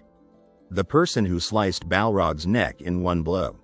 The dark, ominous area glowed, its golden light hinting at the presence of something powerful. What you are seeing is before the debut of that person. Right now. The blinding light, a symbol of power, shone brightly, the current #1 world ranking, JYO. The man and woman, faces alight with excitement, looked at the billboard, displaying the hooded figure. That's him. The woman exclaimed, raising her fist. The man on the left smiled, while the man on the right looked surprised. Wah! The sound echoed in the air. The man, phone in hand, spoke urgently, look at this, it's currently the top video on YouTube's real-time ranking. The blonde man smiled, his eyes sparkling with anticipation. Mr. Timothy, it's your first visit to Korea, could you share a few words? He smiled, his blue eyes sparkling with excitement. Here is Geo's country. Timothy Lillywhite, former world #1 in the world rankings. Currently #2. The text read, Kaya, our national pride, exclaimed the girl, her eyes shining with pride. I'm going crazy, he muttered, staring at the television, the image of the hooded figure flashing before him. He stood with his arms crossed, even when he said the name JYO. Perfect, it's awesome, he said, his expression a mixture of shock and awe. But every time this happens, I get so curious, he said, his brow furrowed with confusion. JYO, what kind of person is she? He wondered aloud, his eyes filled with curiosity. He offered the green object. I will give you some clothes. You can change and sleep. Huh? Why? I feel comfortable in these clothes right now, she said, looking confused. The man, holding the scissors, looked worried. If you sleep in outdoor clothes, you'll get sinusitis later due to dust. He moved quickly, his expression focused. Okay, I understand. The man, swinging a toy around, sat in a thought bubble. Is she a witch queen? The other man, holding a popsicle, looked confused. You should have just obediently given it to me, she said, pointing an accusing finger, her anger evident. The man stood in the room, his expression a mix of confusion and disbelief. The thought bubble floated on a white background. She is just an unemployed brat. This is the Preliminary Awakening Ability Adaptation Training Institute in Hwasong-si, Gyeonggi-do. The text declared, highlighting the impressive size of the building. The man, his face contorted in terror, scrambled on the street. The monster, towering over the bus, hunters began to forget their responsibilities. They fled, using civilians as shields. He stood amidst a wall of photographs, smiling as he looked at the pictures. It was established about 10 years ago. The photographs, filled with memories, lined the stone walls of the room, the incense burning softly in the air. The woman lay on the floor, a pool of blood surrounding her. Guilds firmly locked their doors. The government, feeling the need to control the hunters after the incident has. The text declared, a sense of seriousness hanging in the air. The man read the special law that states that prospective hunters aged 14 and older must have a record of completing training at a training institution. After the tutorial, the group headed to Mars according to the instructions. The woman in the tracksuit looked around frantically, shouting for help. The man on the floor coughed, desperately asking if there was a healer present. The man on the floor had collapsed again, causing concern for those around him. The woman in the dark tracksuit smiled, excited to be in the healing class. The group gathered around the woman in the tracksuit, curious about her second-place finish in the tutorial. The woman looked down at the man with glasses, concerned about his fourth seizure this week. The man knelt beside the person on the ground, placing his hand on their chest and radiating a bright light. The woman pleaded for support, her expression filled with desperation and sadness as the man stood with crossed arms, silent and serious. The man stood in front of the group, his expression hidden from view, creating a tense and secretive atmosphere. The woman's eyes widened in surprise, her expression full of confusion and uncertainty. The man stood before the group, his identity confirmed by the question, Mr. Baek Do-hyun? The woman's eyes widened in confusion, questioning if she had seen something incorrectly. The sign for the cafeteria hung above the entrance, indicating a neutral and mundane setting. The accusing texts were visible, one demanding an explanation from Mr. Baek. The man sat in the chair, his serious expression creating a tense and serious atmosphere. The woman stood before the man, her serious expression matching his as she informed him of his roommate's collapse. The man looked surprised and claimed to be hearing about the collapse for the first time, creating an air of intrigue and mystery. The man looked shocked, claiming to have been in class at the time of the collapse, expressing disbelief and anxiety. The woman's serious expression and sideways glance revealed a feeling of suspicion and unease. The man expressed his concern for the person who had collapsed, hoping they were not hurt. The woman thought about the situation, remembering the previous collapses and the fact that the man was still an apprentice.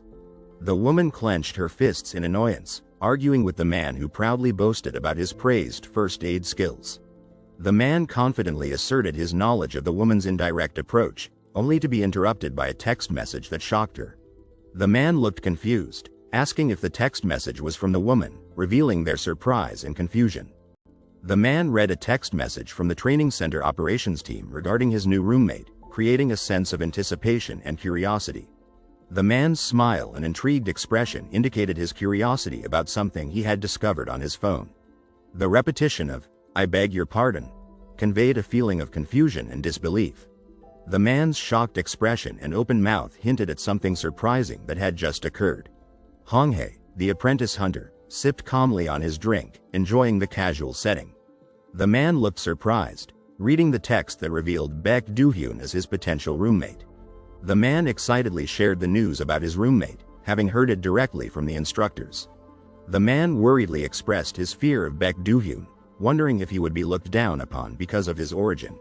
The man was astonished to learn about Baek Do-hyun's impressive tutorial score and his arrogant attitude. The man's open mouth and shocked expression conveyed his surprise at the news he had just received. The man's glowing eye reflected his interest and anticipation as he discussed Baek Do-hyun's potential connection to the Silver Lion Guild. The man smiled with excitement and anticipation, intrigued by the prospect of the Silver Lion Guild. The reputation hunter was pushed back, creating a tense atmosphere that hinted at an imminent conflict. The man in the suit looked scared, pleading with the other character as he tried to explain himself, but his words were met with disbelief and accusation. The man excitedly explained his own desire to join the Silver Lion Guild, emphasizing its connection to JYO. The lion roared powerfully, its glowing golden eye emphasizing its commanding presence, as the text mentioned the guild's comprehensive services.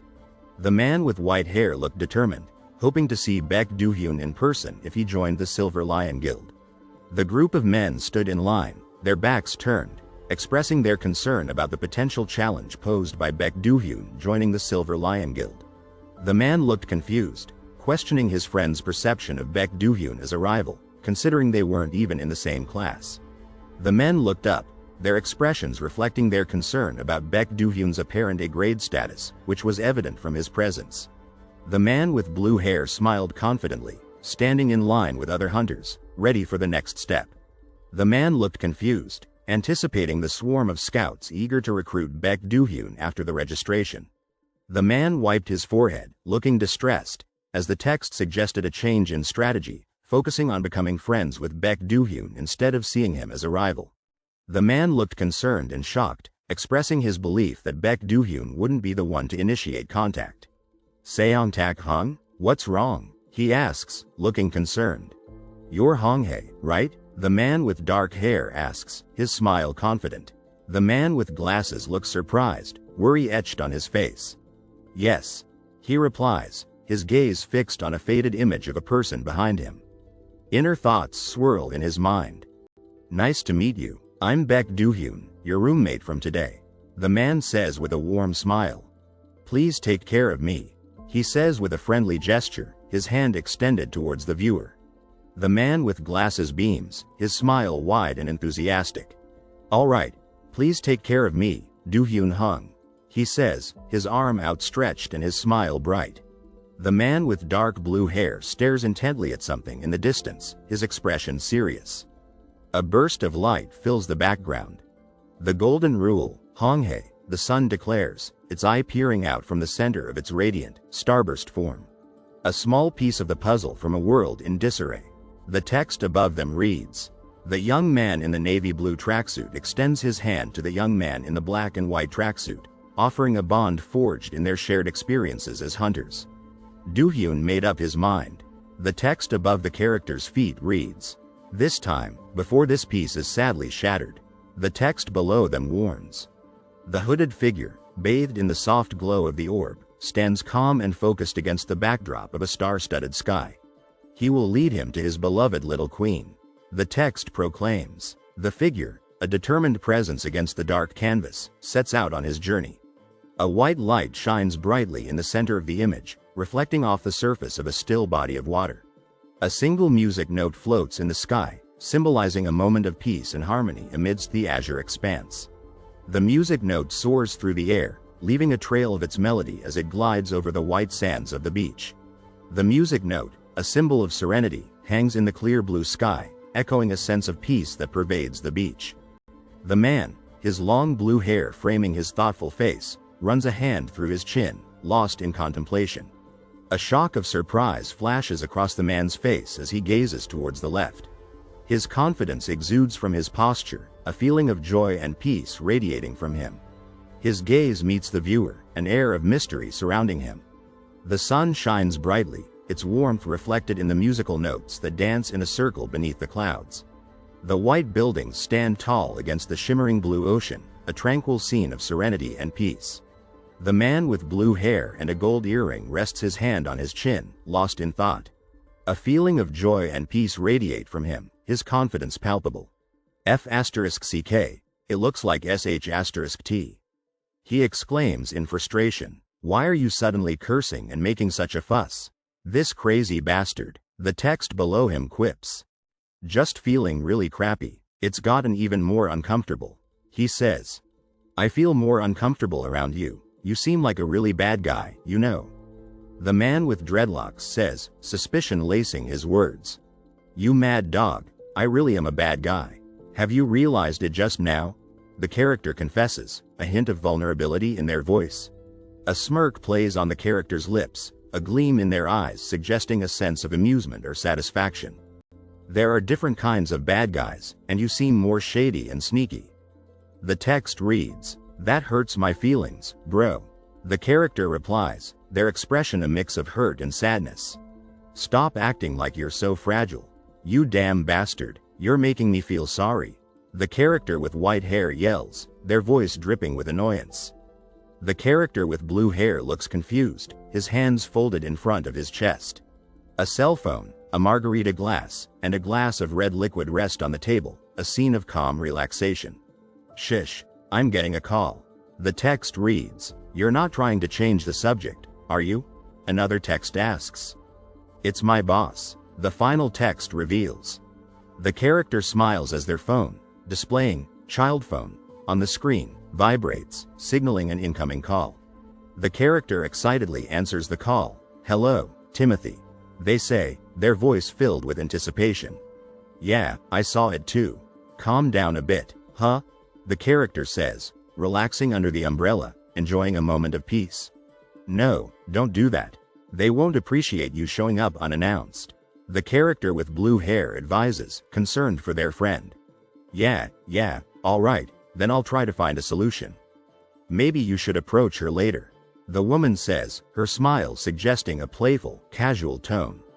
Don't worry about that, you're Timothy Lillywright, beloved by the world. The text above him proclaims.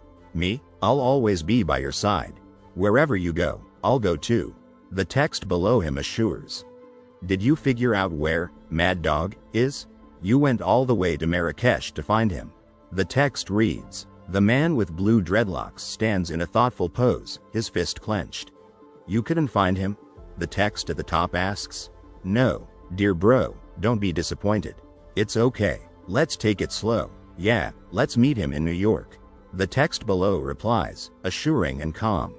Are you in love? That's disgusting. The text above her head reads, jealous guys are not attractive. Mad dog, you're not my type. The text below counters, playfully sarcastic. Damn bastard, you're not my type either. The text at the top exclaims, is this the information you got? Tell me how things are going now. The text below demands, expressing frustration and anger. The two men relax under the umbrella, enjoying the peace and tranquility of the beach. Yeah. The text acknowledges, a sense of contentment in the air. Okay. The text above their head reads, curiosity piqued. How does it all work? The text below questions, seeking understanding. The woman smiles confidently, her sophisticated demeanor evident in her posture and expression. Hey, Shib Samuel, the text above his head starts. Bastard, you can't. The text below finishes, his frustration and anger evident. Call me that now. Why did a cat get into the dog's cover?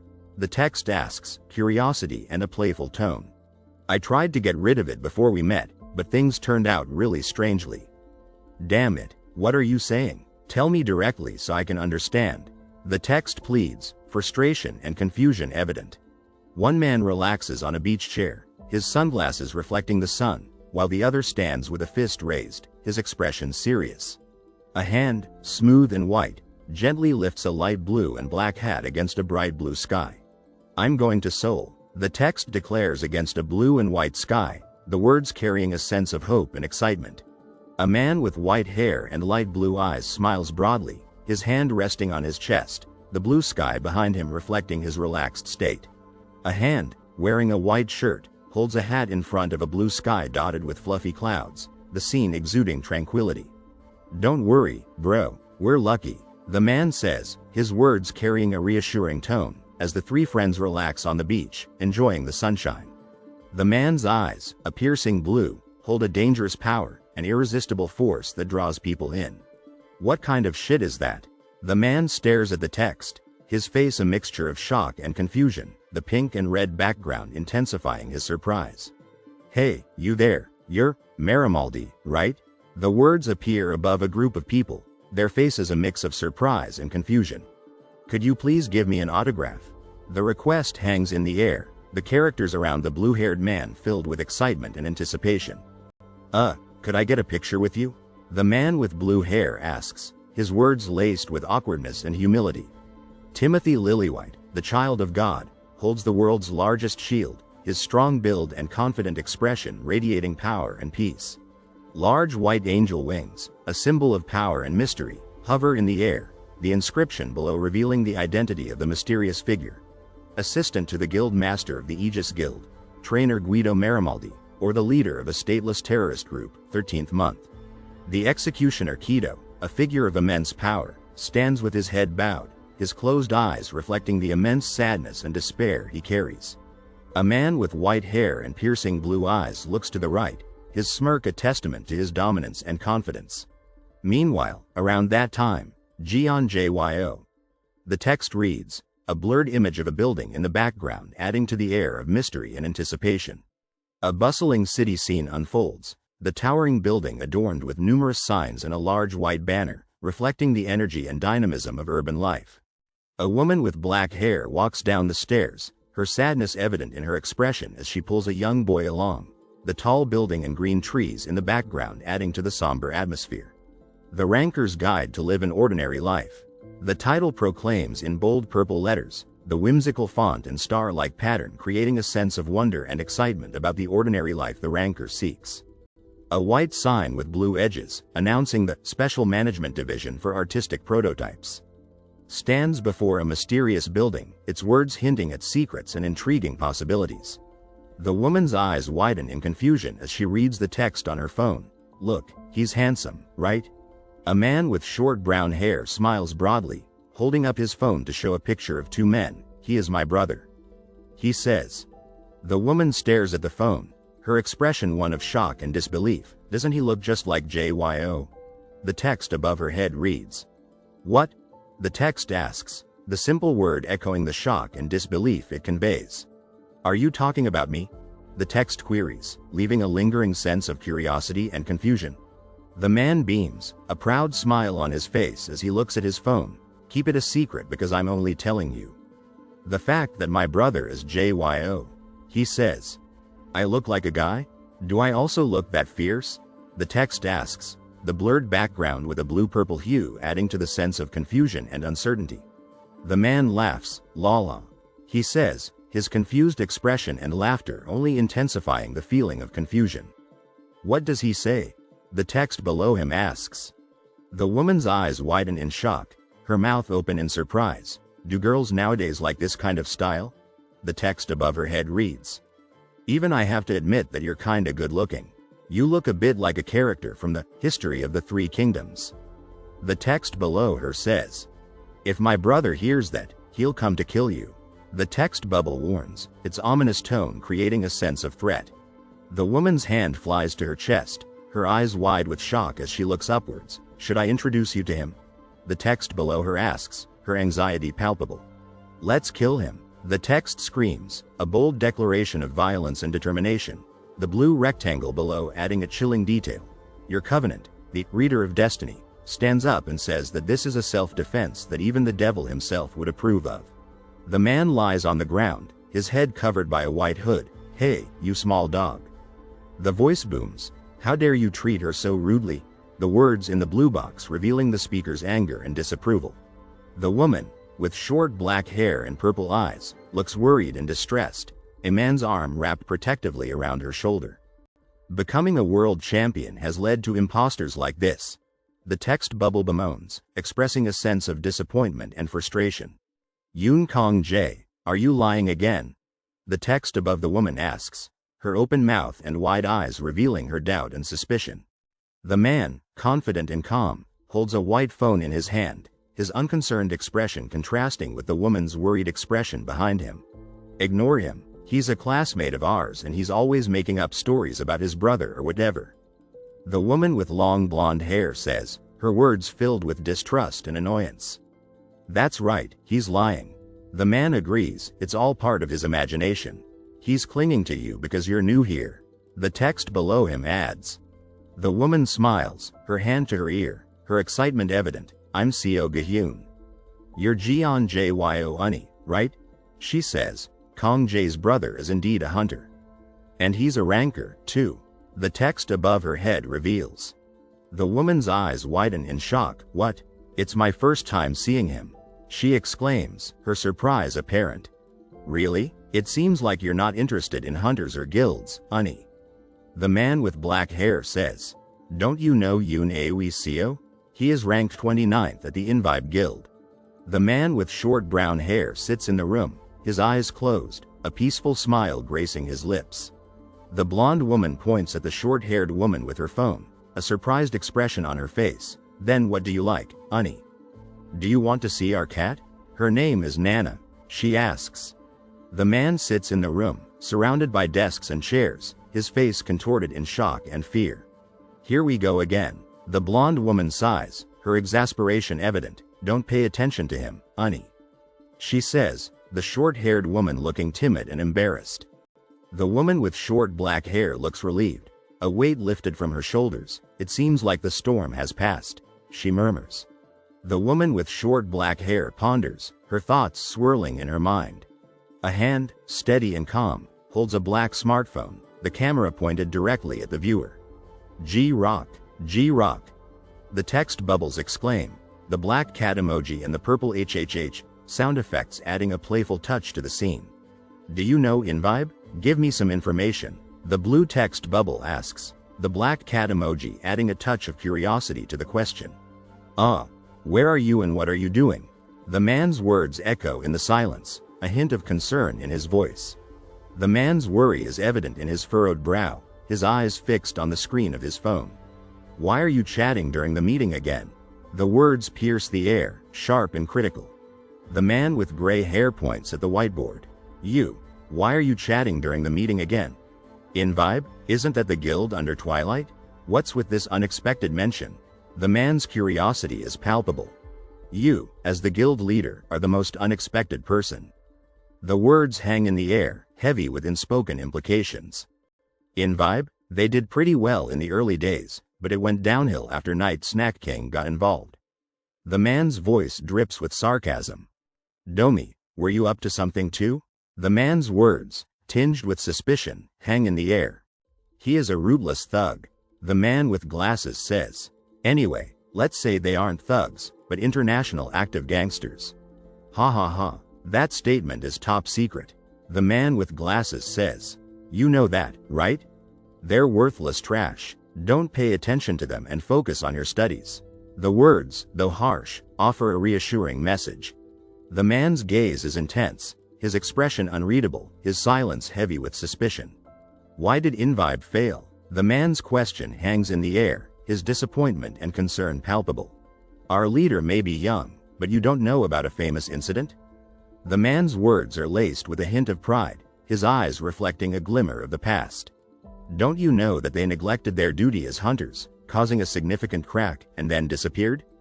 The words, spoken with a chilling urgency, echo through the silent street. It must have been that time, the nightmare of the third month. The man's voice trails off, his eyes filled with a haunted look. Dom. The man's voice explodes, his anger palpable. The darkness shrouds the man's face, his silhouette a mystery against the inky blackness. The line streaks across the black canvas, leaving a trail of glistening droplets, the yellow symbol at its end a beacon in the darkness. Three identical symbols, stark and yellow, rise from the darkness, the line a haunting reminder of an unseen presence. A luminous green orb pulses with life, the black vines writhing around it like living tendrils. The man with green hair and gold eyes stands tall, his gaze fixed on the glowing symbol, a silent command radiating from him. The bright green symbol throbs with power, its energy surging through the intertwining vines, a testament to its might. The vine reaches out, its leaves shimmering with a green light, the symbol above it pulsating with an unseen energy. Why have you stopped? Keep talking. The words echo in the dark forest, the man's frustration growing with each passing moment. The vines ensnare the figure, The green symbol a chilling reminder of the danger lurking in the shadows. It means Yun Aoi Seo is too valuable to be wasted in a place like Invibe. The man's voice is a low murmur, his words echoing the seriousness of the situation. The problem is that headhunting doesn't work. Why are you asking about them? The man's voice is laced with disappointment, his words a testament to his frustration. Because someone asked me. The man's eyes widen. If you're talking about someone, then it must be your sister who was locked up in a re-education academy, right? Park Se-jin from the College of Fine Arts is better than Park Seon-ga. The man laughs, his words tinged with a hint of pride, even took the exam 3 times. The man studies the graph, his brow furrowed in thought. Well, she's just trying to fulfill our mom's dream. He says softly, What a dutiful daughter. A mischievous smile plays on the man's lips as he looks out the window, his words a low murmur. Yes, she can be pretty terrible when it comes to family matters. All right, let's continue this meeting. The man in the suit says. Please focus. After finishing this semester's tutorial, the most important thing is. The man's words trail off, his gaze fixed on the floor, his mind consumed with a weighty concern. The man points to the ground. One of these super talents must be caught no matter what. The hero of Seolung Station. The words echo in the dark alleyway, Baek Do-hyun. The man's determined gaze sweeps across the room, his body tense, his every move a testament to his readiness for whatever may come. The woman's lips curl into a sly smile, her eyes holding a hint of amusement, her gaze locked on someone unseen. And Na Joyeon. The words are spoken with a hushed tone, estimated to be at least R rank specializing in healing magic. Especially according to the information network in Hwasong. The man's voice is heavy with sadness, his eyes reflecting a deep concern. The man with gray hair closes his eyes, his hand pressed to his chest. Baek Do-hyun's abilities are measured. He says, his focus unwavering. That means we must have them in our hands. The words hang in the air, a chilling reminder of the task at hand. The man with black hair grins, his eyes twinkling with amusement. Orea. He says, You're not serious, are you? To support us. The woman's voice rings with pride. Minseo's drawing is very good today. Pay more attention to density and contrast. And next is Gangjae. The words are a whisper, filled with sadness. Didn't the teacher say you can't write on your drawing? Why does this kid keep looking at me? The woman's voice is laced with annoyance. He's been staring at me all day. That's a picture that can't be drawn without seeing the real thing, right? The man's words are a challenge, his confidence radiating outward. Now you believe that it's our hung, right? The woman's voice is laced with anger, her words a sharp retort. Of course, you know it's a lie. The woman's hand reaches out, her eyes shining with conviction. Here's the real proof. Huh? Proof? The woman's voice is laced with defiance. Even if you looked, you won't find a trace of Seon-woo. A mysterious hand, holding a black dragon scale, emerged from the blue haze. The woman with dark blue hair, her face hidden, looked down in sadness, the scales reminding her of a painful loss. The man in the art academy shirt chuckled, his face brightening as he shared the gift from his hung. The man's eyes widened in shock, the dark purple room surrounding him seeming to amplify his surprise. The woman with purple eyes, her gaze unwavering, demanded, I'm asking, where do you get it? The man, his eyes closed and body tense, stammered, me. That. No. His eyes wide with fear, the man whispered, this is just from our hung. The setting sun cast a warm glow over the city, illuminating the tall, Mira, building through the window.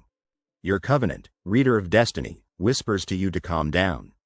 The box reassured, its blue hues calming the tension. An iridescent crystal, shaped like a leaf, shimmered with an otherworldly light, its brilliance captivating the viewer. The young woman gasped, her eyes widening at the iridescent pattern. It's not from a Needhog. She whispered, bewildered. The man, with dark blue hair, stood proudly. Next is Jeon Jyo, he announced, anticipation and excitement filling the air. The man's face, flushed crimson with anger, shouted, was the theme Monster Wave? The man in the art academy shirt burst into laughter, his amusement mirroring the red-faced man in the picture. The young woman, her purple eyes wide with confusion, stared into the swirling background, a jumble of colors and emotions. It was a self-portrait of the Witch Queen, the text revealed, shrouding the image in an air of mystery. The city, bathed in pale purple hues, exuded a sense of calm under the fluffy white clouds. A menacing, spiky tail and a wing extended from the shadowy depths, the city below offering no escape from the creature's looming presence. The girl, her face etched with worry, walked down the street, the sigh echoing the weight of her anxieties. The girl, her purple eyes filled with sadness, looked at the viewer. The loneliness of being an artist is always painful, she thought, her loneliness amplified by the figure lurking in the corner. The girl, shrouded in loneliness, walked away, her black case heavy in her hand. Kia. The word whispered in the air. The man with gray hair, his smirk lingering, leaned back in the car. Miss, why are you filming a melodrama alone on the street? The girl, her dark eyes flashing, retorted, what's that? You talk like an old man. The man chuckled, you're more snappy today. He added, concern lacing his tone, is something wrong? The girl, her face etched with frustration, clutched the black case, leave me alone. I want to be in a lonely artist mood today, she declared. A blue glowing hand pointed at the viewer, you're being difficult. All right, come on, get in. The voice boomed, laced with frustration. The girl, her defiance burning bright, turned away, all right. I'm going. Go, she said, her resolve evident. The man, his face serious, leaned in. But where are you headed? He asked. The girl, her eyes downcast, replied, it's not fun, but it's somewhere I have to go. The man, his gaze concerned, asked, what kind of place is that? The woman, her purple eyes wide with concern, looked down at the hand touching her cheek. Go. She whispered, her discomfort evident. The figure, shrouded in darkness, stood in the corner of the room, poised to take a step. The person, gripping the sword, coughed violently. See cough. Cough, cough, the effort taking its toll. The woman, in her dark cloak, looked up, startled. Center, huh? She whispered, her eyes wide with surprise. The cloaked figure spoke, it's similar. I'm meeting with the center director at a restaurant. His voice betraying no emotion. Korean Awakening Administration, aka Center, above the city. The text proclaimed, the city below exuding a quiet peace. The towering building, with its countless windows, stood tall. It is a sister organization of the Korean Awakening Association, which represents the interests and rights of awakeners. The text explained, the building radiating warmth and hope. The two men, in dark suits, stood guard at the imposing law gate, their gazes fixed on the ground. Even in the face of dystopia on Earth, more people have chosen justice and mission than you might think. The text above them stated, the atmosphere heavy with unspoken tension. The dark blue roof, adorned with wooden beams and circular protrusions, stretched towards the sky. The man, his face stern, spoke with conviction, it's the place where notable talents go. Kwon Gai Na, the text below him declared, his determination unwavering. The two men, their expressions guarded, stood facing each other. Emergency response team. The text above them read, ease up. The man on the left said, understood. The other replied, distrust thick in the air. Emergency response team leader ranked 9th. The inscription above the ornate frame declared, Kwon Gai Na, emergency response team, BBB class hunter.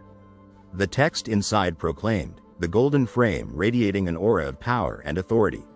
The two men, standing in the dim room, exuded tension. The bodyguard is more scared than the one being guarded. The text above them whispered, it's inevitable, isn't it? The man on the left side, team leader, has seen them a few times, but today is my first time. The man on the right murmured, resignation heavy in the air. The man, his face etched with worry, looked down. Well, yes. They're a scary person, he conceded. Team leader is scared too. He questioned, unease creeping into his voice. The white moon hung in the dark blue sky. I'm a public servant because I don't like self-indulgence. The text proclaimed, a quiet determination resonating in the solitude. The man, holding the phone to his ear, pointed to the right. There's nothing more frustrating and scary than an unpredictable human like that. The text above them revealed, but the person who excels in that aspect is the top person in our country, or rather at the top of this planet. The text below added, a sense of wonder and unease lingering. The two men, in their suits, stood in the room. It's scary. The text above them read, "There's no one who sympathizes with such a story except for public servants." The text below added, "Discomfort and unease palpable." The wooden door, creaking open, revealed a glimpse of the interior, suspense and uncertainty hanging in the air. The man, his face taut with tension, stood rigid. "Shush, they're here." The text above him whispered, "Fear palpable." The figure, shrouded in shadow, stood near the imposing building, four men in black suits flanking the entrance, the text above them whispering secrets, the air thick with mystery. The man, his face etched with shock and fear, stared to the right. The text beside him screamed, a sense of dread settling in. The man in the black suit stood outside, his white hair catching the wind, his face a mixture of confusion and wonder as he whispered, "This magic bomb." The woman with brown hair, her expression serious, stood in front of the glowing light, her power palpable in the air. The bright light pulsed with energy, its yellow and white shapes swirling against the dark blue background. The woman, a beacon of power, walked forward, her white shoes and socks gleaming against the yellow glow that surrounded her. Standing on the paved area, the woman with blue hair held the glowing object in her hand, her confusion and surprise evident as she looked down. The woman with long black hair, her black suit jacket damp with sweat, stared in shock and confusion, the voice whispering, "This voice, young." The woman's black skirt and shoes were visible in the foreground, while the man in the black suit jacket stood in the background, a mystery unfolding around them.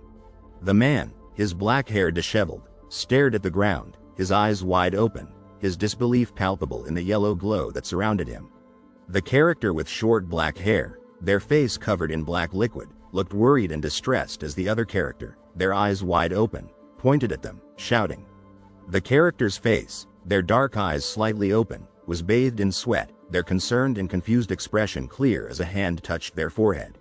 The character, their purple hair catching the yellow glow, stood in the dark blue wooded area, their eyes fixed on the ground, their state of panic and anxiety palpable. The character, in the dark room, stared down at the brown food in their hand, their confusion and fear evident on their face.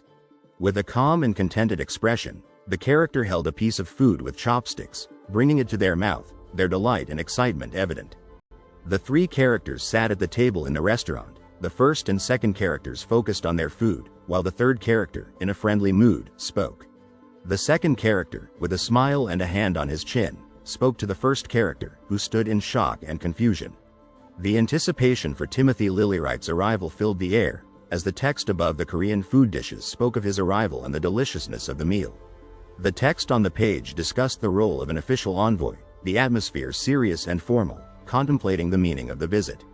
The character, a chopstick in their mouth, sat at the table, their thoughtful expression suggesting they were considering the conversation.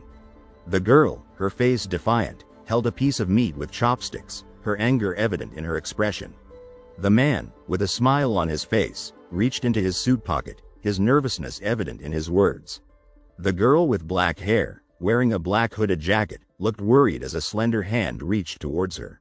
A single hand, reaching out on a table, hinted at something happening. The framed photo showed a blond man in a brown jacket, his wide smile and wave conveying his happiness and excitement. The girl, holding the picture, looked confused, her thoughts evident in the text above her head. The girl, her curiosity piqued, examined the picture of the blond man, her interest growing. The girl, her eyes wide open, stared at the picture, her shock apparent. The text, a simple, "Dear," suggested that the girl was about to speak. The girl, holding the piece of paper, looked confused, her words reflecting her uncertainty. The man, his dark shirt standing out against the white wall, asked his question, his expression serious and concerned. The man, calm and composed, stood next to the person holding the picture of a blonde woman, his words hinting at a subtle observation. The character, clad in blue and yellow, stood in shock and surprise, the question, "Is this arrogant kid a tanker?" hanging in the air. The character, their blonde hair gleaming in the sunlight, stood confidently in the sky, holding a translucent sheet, their arrogant smile radiating. The character, their pink hair shrouded in mystery, looked worried, their special status, English level 9 inches, a source of concern. The character, their dark hair framing a face filled with rage, ripped apart their white shirt, their anger palpable in their words. Team leader, have you arrived?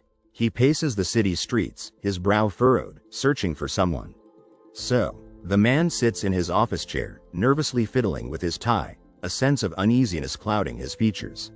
The rating is unmeasurable. A blue screen, cracked and fragmented, displays the word unmeasurable, leaving everyone in shock. The new measurement device that arrived via express delivery from New York yesterday is still powering on. They gather around the screen, whispering about the new device and the mysterious arrival. Has that person already arrived? Yes, team leader. He stands calmly in the office, his gaze distant. It could simply be a malfunction. The devices in Korea are still old models. A loud, angry sound effect echoes through the office. But if that's not the case, he stands confidently, his gaze unwavering. Behind him, another man in a suit shares his determination. Sipping her yellow drink with a straw, the girl with purple hair sits calmly, radiating tranquility. A foot in white socks and shoes rests on the ground, about to take a step forward, filled with anticipation. Oh, the girl, relaxed in a chair, sips her yellow drink, her big brown eyes curious as two men in suits watch her intently. Is she a kid? The person, relaxed in a swivel chair, sits in a dark room, a mysterious air surrounding them. May I ask about your name? The man extends his hand, a curious expression on his face, while the woman in the white coat looks apprehensive. By the way, he gestures towards the obscured woman, a nervous energy in the air. Excuse me, but may I ask your age? The man nervously glances at the other man, trying to conceal his age. I'll be in 4th grade in 2 days. But sir, the woman stares intently, her yellow eyes pleading. When registering as an awakened person, do they ask about age and such things? She sits in the dark room, her brow furrowed, pondering the question. Isn't that an invasion of privacy? The man looks down at the girl, a serious tone in his voice. My apologies. The girl, sitting with her legs crossed, looks slightly annoyed. Team leader. He stands in the office, his face etched with concern as the woman behind him watches with worry. The old measurement device, its maximum rating was AAA, right? The man in the suit stares at the man in the white coat, his expression neutral. Perhaps it could turn out as the team leader expected. The man in the white coat looks apprehensive. Assistant team leader, I don't want to. We'll go. She sips her mug, her brow furrowed as she contemplates the situation. By the way, even if this is correct, isn't it still a problem? The report, didn't you? The white text is startling, while the purple text reveals a shocking truth. Jeon Jeoyoung is only in 3rd grade now. The document, filled with black text and a picture of a girl, sits in a dark room, shrouded in mystery. And that's an early awakening at just 9 years old. The hand holds a document, revealing the shocking truth about the young girl. The fate of the country is at stake. The man, his face hidden in shadow, looks concerned, the reflection in his blue-tinted glasses showing the urgency of the situation. Because there are no S-rank individuals in Korea, the swirling background emphasizes the disbelief and shock of the revelation. How many people have fallen? His fist clenches, his anger evident. Just looking at the signboard of the funeral I attended makes me feel sick. Well, don't get your hopes up too much. The man sits on the couch, his frustration evident. If it's just a simple error, then what can we do about it? The men stand in the office, their urgency palpable. Team leader, the measurement room setup is complete. All right, I got it. The men stand, their understanding and agreement clear as they prepare for the next step. A hand, extended in anticipation, reaches out towards the unknown. The sound effect echoes the excitement and anticipation. Let's go, Miss Jeon. This way, please. The sign, measurement room, hangs on the wall, a calm and polite instruction given. The blue orb, pulsating with energy, radiates power and a sense of wonder. The men, Hunter Jeon Jeoyoung included, sit in the meeting room, their faces etched with seriousness as they discuss a matter of great importance. A hand slams against a large black cylinder, a wave of anticipation surging through the air. Identity verification completed. Suspended in a room bathed in blue light, the woman with short black hair looks resolute, the cables tethered to her body adding to the mystery. The woman, peaceful and serene, lies with her eyes closed, wires attached to her head, the mystery surrounding her deepening. The room pulses with blue light and electricity. The woman's presence vanished. The only indication of her presence, the inscription, "Identity verification completed." The woman, suspended in midair, is enveloped in a blue orb of energy, surrounded by bolts of electricity, a powerful force at work in the metallic laboratory. Bolts of blue electricity crackle in the room, a surge of raw power filling the space, a sense of awe and wonder surrounding the metallic structure. A blue box, emblazoned with the words, "Final S-Class," shines in the electric blue background, a sense of excitement and anticipation hanging in the air. The man's eye, peering directly at the viewer, conveys a mixture of surprise and curiosity, a sense of wonder at the unfolding events. Is she really? The blue box, glowing brightly against the swirling background, proclaims, "Final S-Class." A wave of surprise and awe washing over the viewer. An S-Class? The men stare in disbelief, their shock evident as they try to process the news. A city glows under the night sky, a bright light illuminating the clouds, a sense of wonder and excitement filling the air. The blue box, glowing brightly, proclaims, "Congratulations, Korea." A wave of hope and pride washes over the viewer. The white lights shine down, bathing the blue and white background in a glow of hope and pride. The words, "Country, South Korea," standing out boldly. The blue boxes announce, the first S-Class hunter has appeared. Local server, Republic of Korea, channel expansion. With the birth of a powerful hunter, a sense of excitement and celebration fills the air. The blue boxes proclaim the news. The local Republic of Korea is upgraded from a regular management country to a priority management country. Hope and pride swell as the country is recognized. The man's arm reaches towards the sky, a surge of hope and determination emanating from him as he is surrounded by squares of code. The girl with yellow eyes stands in the center, her hand extended, a look of confusion on her face. Her white shoes step forward, excitement filling the air as the blue and white background is filled with squares of code. High-ranking officials take their place at the Korean Babel Tower. Heaven announces the next chapter. The purple circle glows with promise against the blue and white background, a sense of hope and excitement filling the air, a new beginning unfolding. He smiles, happy to finally be in Korea. The man in the suit continues to smile, pleased with his arrival. Pointing at something excitedly, the man in the suit mentions a Miss Jeong, and asks about the type of star she serves. A man in a white lab coat rushes into a room, looking stressed and worried. The girl in the blue hoodie holds a black cord, looking worried and trying to figure out what to do. Looking up with a confused expression, she wonders why they are making a fuss. A computer screen displays information about rankings, showing significant changes. The girl in the blue hoodie, looking at the screen, is excited to see the news of major regional channels opening up. Looking off to the side, she expresses her annoyance about the recent changes in rankings. A computer screen displays a message, revealing that the reader of destiny has been offended by her actions. A white square box with the text, "Didn't I tell you?" appears on a digital screen. Two white square boxes on a digital screen display the text, "That arrogant little brat wouldn't even like to listen to us," and "I'm pointing my finger at you." The young woman in the light blue hoodie looks confused, exclaiming, "Hey, that's not." Three text boxes appear, showing a character saying, "Ah, that kid is a hunter," and another character saying, "Watch your language." A man in a white coat walks towards the girl with the crown above her head, confidently stating, "Miss Jeong, I'm in charge of management." The girl in the blue hoodie looks surprised and scared, clutching a silver rail and whispering, "I'm doomed." With a confused expression, the girl in the blue hoodie asks, "Mom, what should I do?" A single text box appears, stating, "Looks like your daughter is the #1 hunter in Korea." The scene shifts to 20 years ago, showing a camel standing in front of the pyramids, Big Ben in London, and 4 people standing outside, looking up and talking about something. The scene shows a city with a tall, imposing tower that appears in every capital city worldwide.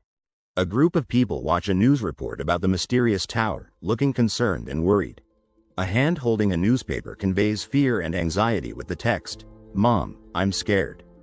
Grew unmanageable, and people's fear and confusion. A man in a gray jacket answers a phone call, looking concerned and surprised, muttering, "Huh." A blue glowing ball emits sparks of light and energy in the sky above a city, creating a sense of mystery and suspense. Two giant red eyes with black wings appear, glowing and emitting energy, signaling the catastrophe that struck humanity. A giant green monster roars as it attacks a city, while a man and a boy try to escape the chaos. The text, Gate Outbreak, explains how the gates open simultaneously, unleashing otherworldly monsters. A large green monster attacks a city, while a tank fires a large round at it, but the city is still in chaos. A tall building is shown engulfed in flames, along with the city, conveying the destruction and hopelessness of the situation. A man in a gray jacket stands with his back turned, with the text, Then. And, those who dramatically improved the situation, suggesting hope and determination. A man in a suit walks through a city, his serious expression in the text, Appeared, suggesting a sense of mystery and intrigue.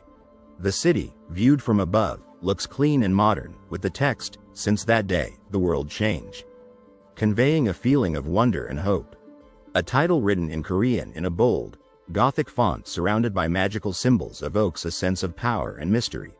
A peaceful and quiet city, with houses and apartments arranged in rows, is shown in the image.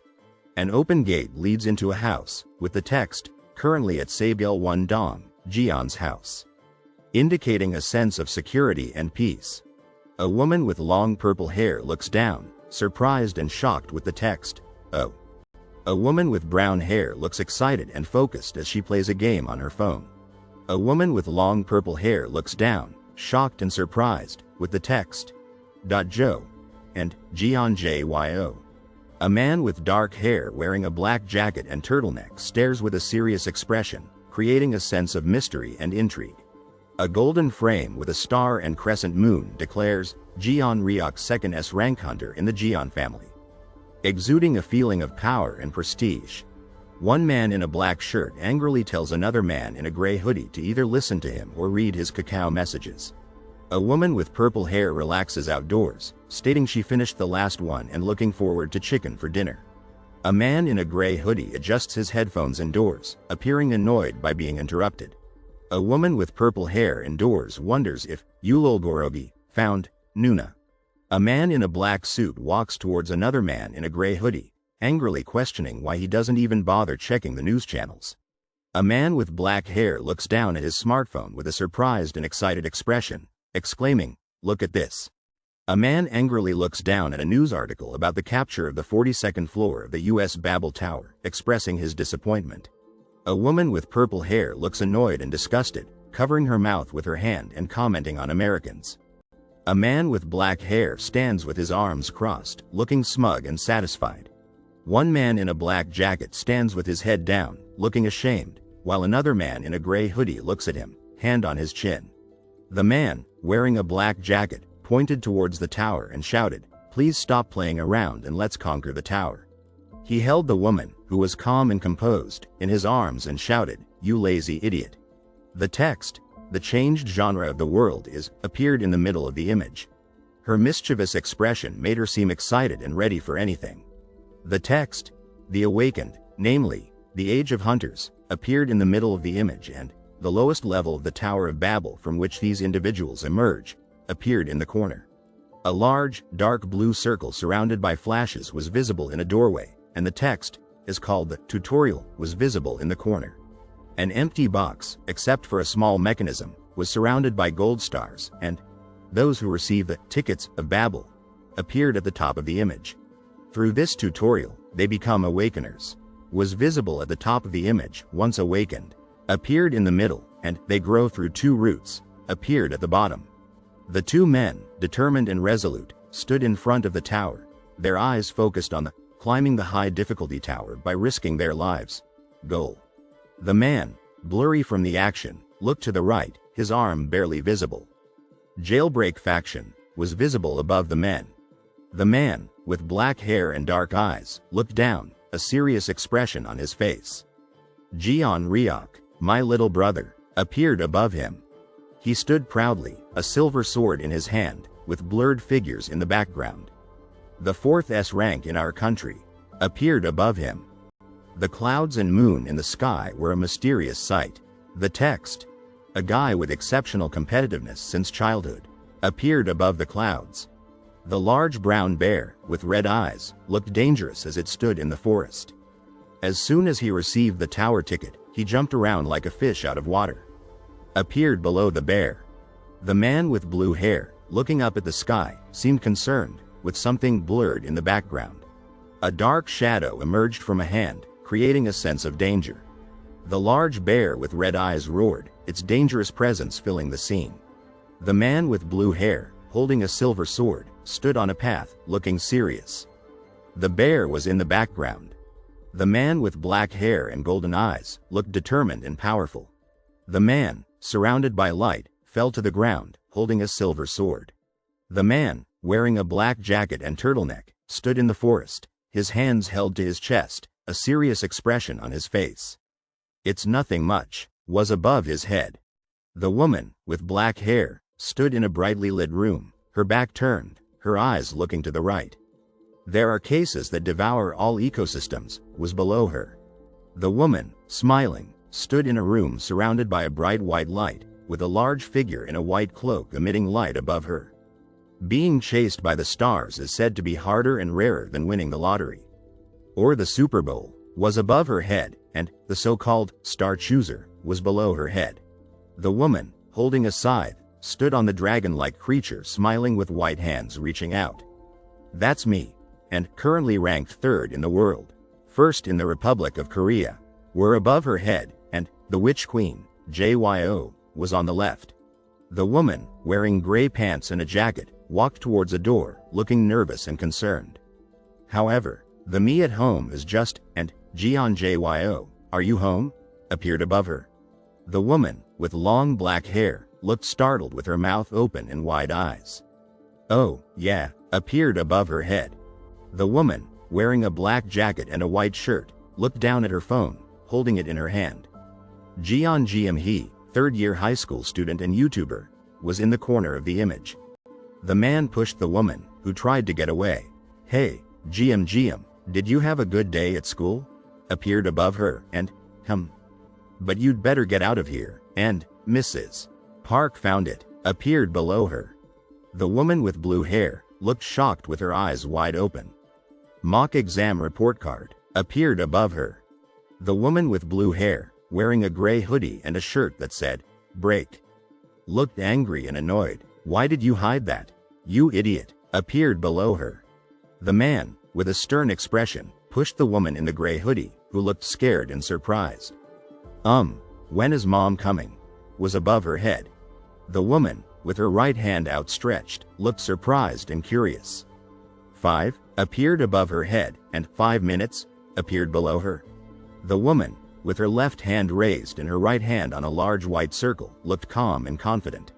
2 white circles, each with a red number, appeared in the image. The woman, with large eyes and a smile, looked at the confused man, drawn in a chibi style. Activate characteristic attributes appeared in a light purple rectangle, creating a sense of mystery and anticipation. A foot, wearing a black sandal and white socks, stood on a light brown surface, with sparkles emanating from it. "I am gradually accumulating bad report cards," appeared in a white rectangle, conveying a sense of worry and sadness. The woman, with large eyes and a serious expression, stood on the edge of a building, wearing a gray hoodie and black pants.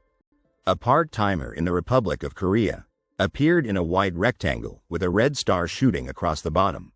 The man, wearing a white hooded jacket, stood under a clear blue sky, his arms outstretched, appearing joyful and carefree. The woman, wearing a gray hooded jacket, crouched on a gray pillar on a ship, focused on the phone in her hand. The woman, wearing a gray hooded jacket, looked determined, holding a phone and eating a popsicle. The hand, holding a pen, hovered over a screen, focused and concentrated. The chat conversation on the computer screen displayed 2 messages, creating a serious and tense feeling. The woman, wearing a gray hooded jacket, crouched on the ground, looking frustrated and annoyed. The woman, wearing a gray hooded jacket and black pants, sat on top of a utility pole, appearing curious and lighthearted. The woman, wearing a gray hooded jacket with a black symbol, smiled, holding a black phone, appearing happy and content. 4 texts appeared on the screen: "Sigh, even though you do nothing but breathe, and keep getting stronger. Please, and have some conscience. Your star, Reader of fate. Softly clears his throat, noting that the wording is a bit harsh, regardless of the facts. And, if you don't take care of him, he'll keep bothering you with his unpleasant attitude. Appeared on the blue background, creating a cautious and concerned feeling. She bites her popsicle, eyes glued to her phone, bored by the conversation. Hey, don't badmouth, you power breather. The cat head text yells, while the deer head text replies. What's that supposed to mean? I'm a power breather, the cat head text declares, then clarifies, the observer who conceals their strength. The texts explain the Babel network system. The reason why the top-ranked observer, who does nothing, isn't criticized naturally has reasons. And, the Babel network automatically expands each country's server based on how many strong individuals of each rank they possess. He walks confidently along the metal beam, a round device rolling beside him. She looks up at the sky, lost in thought. Depending on the server size, the number of tickets distributed varies by country. She mumbles, the number of tickets directly correlates with the number of awakeners. With a determined leap, he jumps from one building to another, the structure where awakeners support the entire country. He says. The city stretches towards the sky, the metal structure with a black device and multiple wheels resting quietly on its beam. A black vertical beam stands against the serene blue sky. The value of the top awakeners in this era surpassed that of the nuclear weapons of the previous era, and more. A text reads.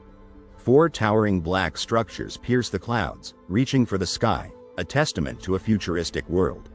A faded memory flickers, reminding everyone of Korea's transformation from a marginalized nation to a top priority power. The digital display, brightly lit and almost menu-like, reveals a grid of lines with the words, characteristic attributes, on the bottom. A futuristic cityscape surrounds a blue sign reading, 120 meters. With a train symbol on either side, deactivated. The poster shows a man with short purple hair looking down, while the woman with short black hair stands in the foreground, her back to the viewer, pondering, I got out, but where should I go? A message box appears above her, compulsory gate opening. Then another, the Supreme Being, leans over. And finally, and whispers to their only incarnation, leaving her distressed. A large robed figure stands above him, hand raised with one finger in the air, saying, my little cat. While he looks up, surprised, there's a crack ahead. He reads, a crack? A tall building stands against a bright, purple-pink sky, the image feeling like a rainy day with the words, this is near Seoul Leung Station, in the bottom right. Walking away from the others, determined, the character with short, dark purple hair heads towards the city's tall buildings. A sign with a train symbol on it stands against a dark, blurry city background, a large black swoosh visible in the center, with the words, to support us, in the top left. The male character with a green baseball cap on walks away, leaving in a hurry, disappearing into the blurry blue rain. He stands firm, fist clenched, eyes fixed upwards, a blurry image of a suited figure behind him, a sense of determination filling the air.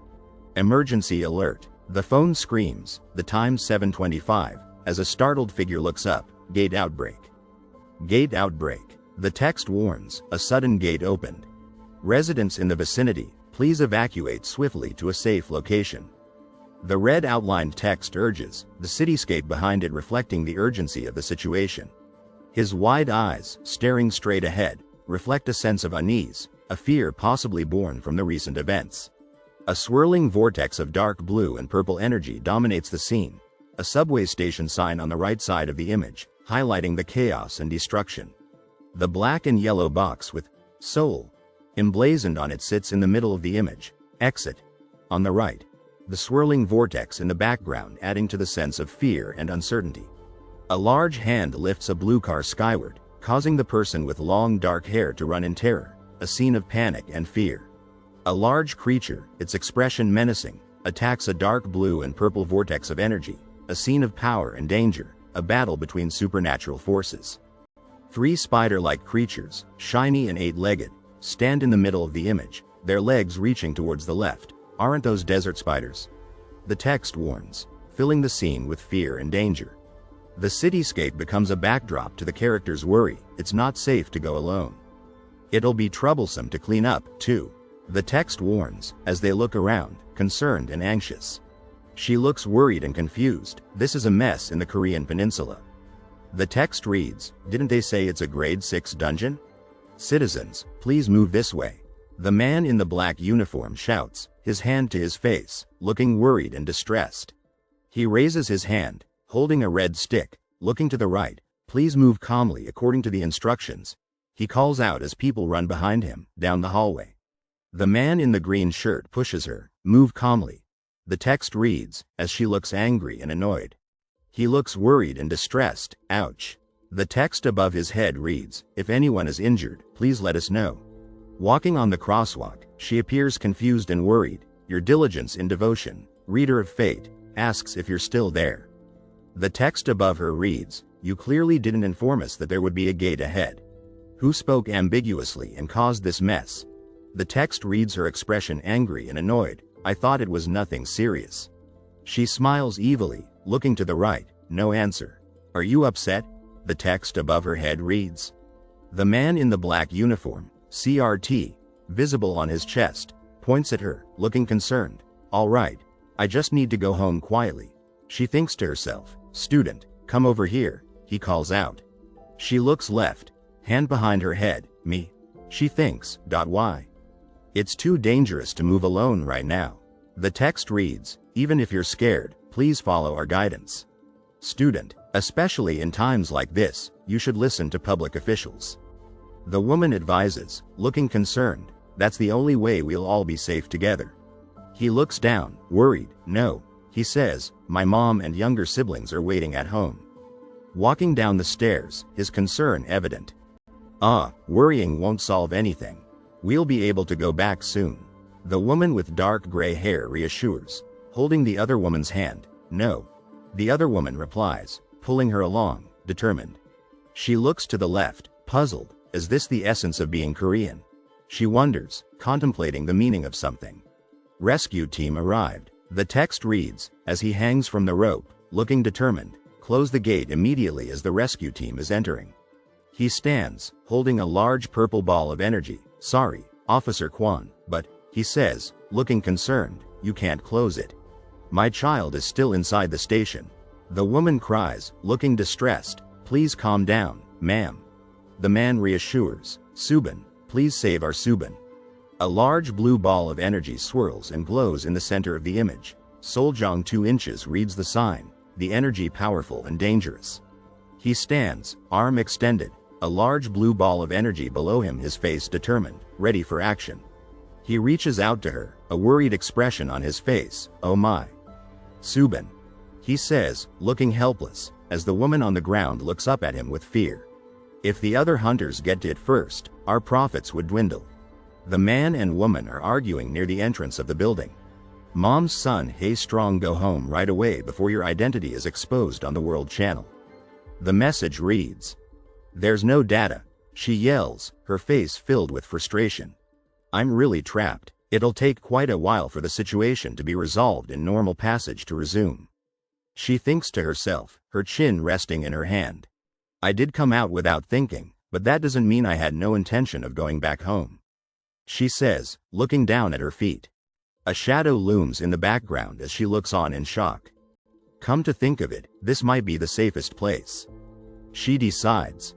"Look over there," she urges, pointing to something off in the distance. 2 large spider monsters stand in the street, blocking the way. Should I step up? She wonders to herself, but since the rescue team is here, can't I just stay put? "It's coming this way," shouts one of the men, pointing their gun at the spider as it leaps over the barricade.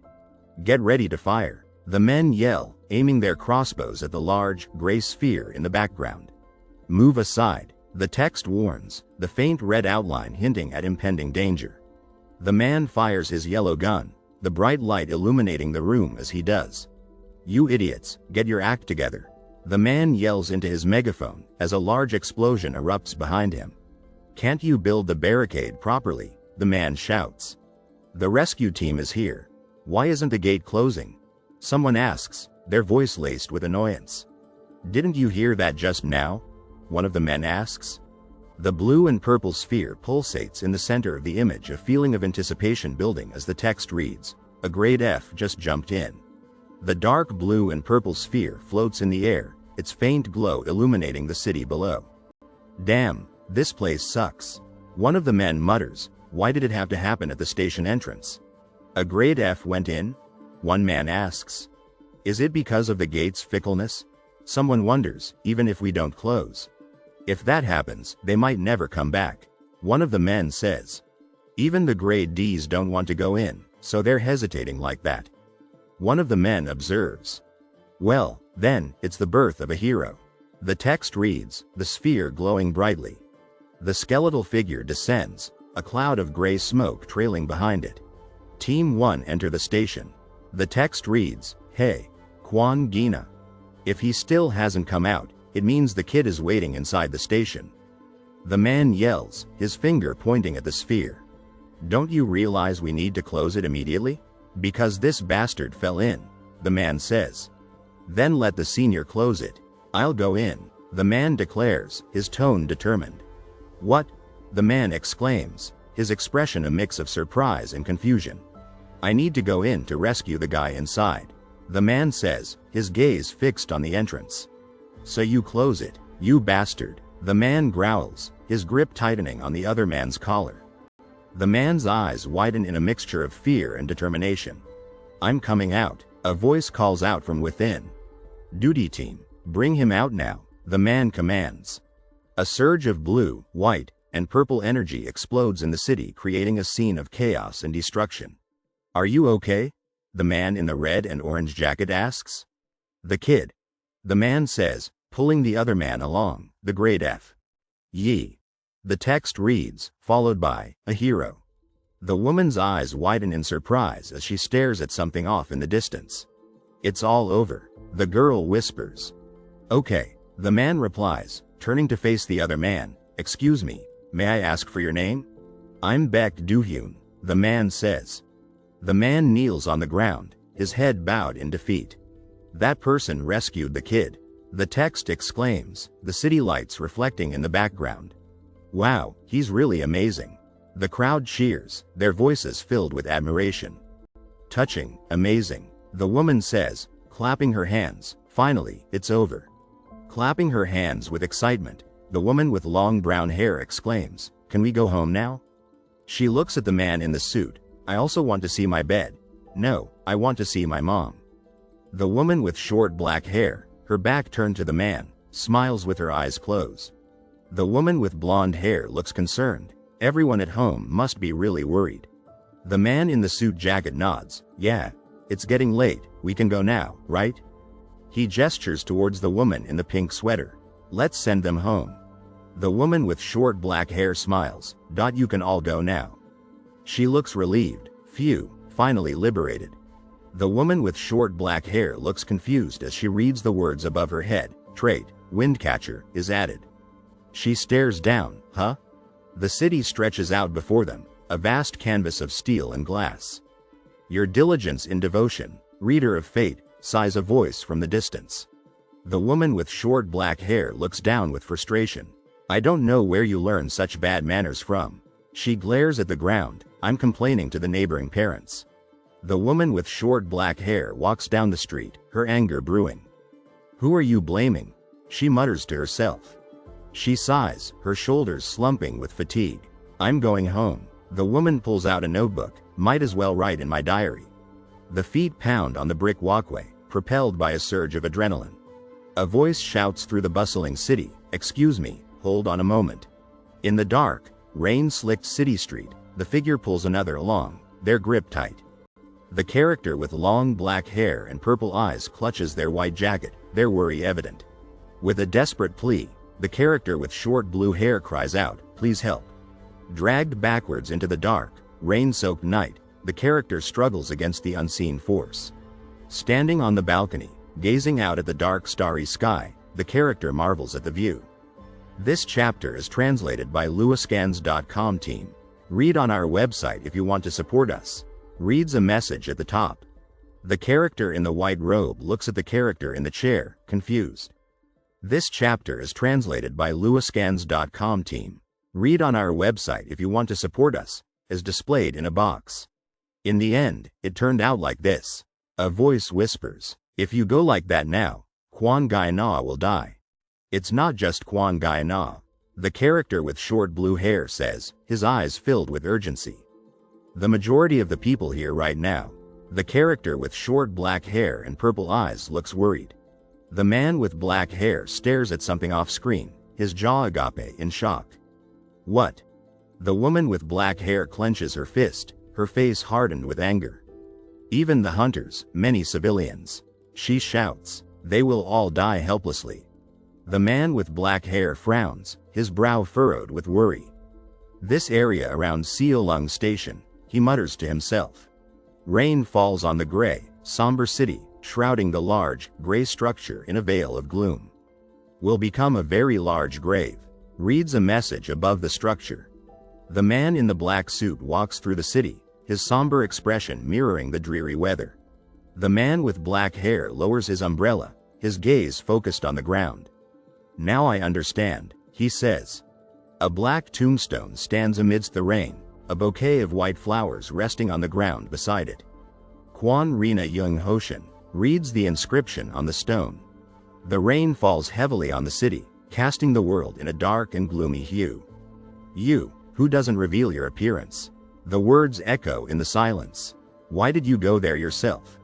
The man in the suit walks through the rain-soaked city, his back turned, the dark shape of a creature flying through the cloudy sky. A man with black hair looks upwards, his eyes wide with shock. You were right here. The man in the gray sweatshirt looks concerned as the man in the blue jacket explains. The manticores that will soon appear are grade 3 monsters. The man with black hair and a blue jacket looks at the girl with furrowed brows, but among them, a mutant species ranks close to grade 2 monsters. The man with short black hair pleads, his hands clasped to his chest. Isn't there a way to verify if what I'm saying is true? He looks as if he is about to cry. The woman with short black hair and large purple eyes stares intently at the reader, her brow furrowed in thought. She whispers, seemingly weighing her options. The man with short black hair and large blue eyes looks desperate, his plea echoing in the air. Please. The man with a confident smirk addresses the woman, do you know who I am? She nods, her eyes filled with curiosity. Yes, I do. The woman with short black hair stands silently, her break hearts hoodie a stark contrast to her melancholic expression. A purple glow emanates from the bottom of the image, thick lines radiating outwards. A swirling orb of purple energy pulses in the center of the image, the words, "The gate won't close," and, "What's going on? Why is this happening?" scrawled below. A blue orb spins in the center of the image, 4 figures looking on in alarm as a metal barricade surrounds it. SXX, report quickly, is written above the orb, with support team written below. The young man with black hair and blue eyes stands nervously in front of the office building, his expression reflecting the worry in his words. My name is Baek Do-yeon. A golden circle of symbols surrounds the glowing book, the words, unique skill of the high rank, libraryification, activated, appearing above it. The woman with long black hair and yellow eyes listens intently, her neutral expression reflecting her anticipation. Unique Jin, divine being, Jeongeo's authorization confirmed. The voice continues, specify the area. Would you like to proceed with the Baek Do-yeon documentation? She asks. Yes, she replies. The young man and woman stand in the digital archive, examining data.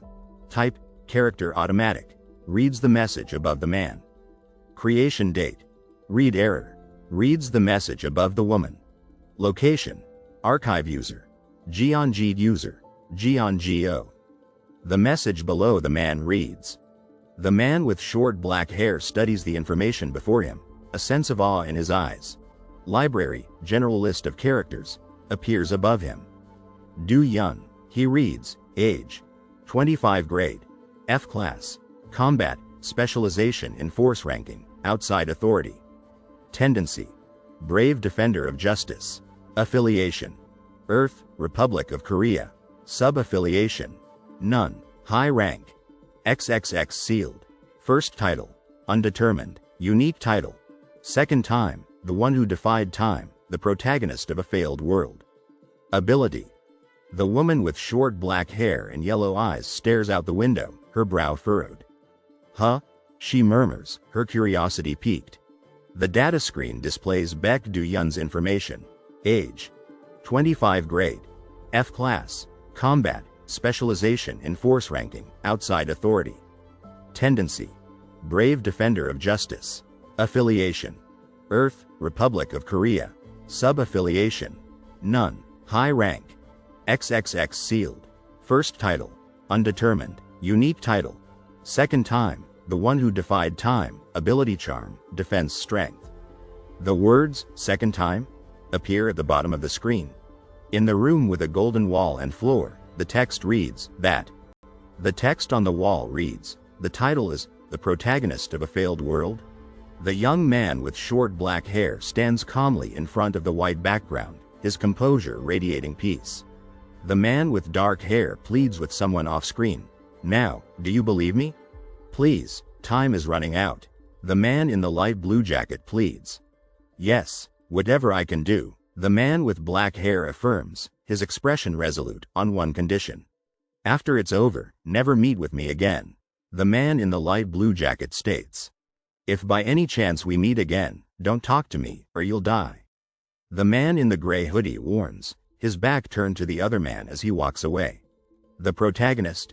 The man in the gray hoodie asks, his breath ragged as he runs through the cityscape. And a failed protagonist at that. The image proclaims, the city streets echoing with a sense of defeat. What on earth is that? The woman in the gray hoodie exclaims, her eyes wide with shock and curiosity. Even if you don't know what world he failed in, shouldn't such a person not exist? The image questions, leaving a lingering sense of confusion and disbelief. A dark sphere, crackling with purple lightning, hovers ominously above the cityscape, a spectacle of wonder and amazement. If we get involved, it's going to be annoying. Absolutely irritating, the image warns, the narrow alleyway feeling claustrophobic and tense. Let's finish quickly and avoid them as much as possible. The man in the light blue jacket urges, his gaze focused on the woman with purple hair who stands beside him. The urgency and determination of the moment permeates the white space, a feeling of danger hanging in the air. The large two-story house, bathed in the soft glow of the starry night, exudes a sense of peace, a welcome respite from the chaos. The city, abuzz with excitement, pulsates with a renewed energy as the exclusive, sudden grade 6 to grade 4 gate opens, a spectacle of awe and wonder. Just an ordinary first place. The screen taunts, the man's frustration mounting as he stares at the monitor. You've been promoted to the top, but you're still alive.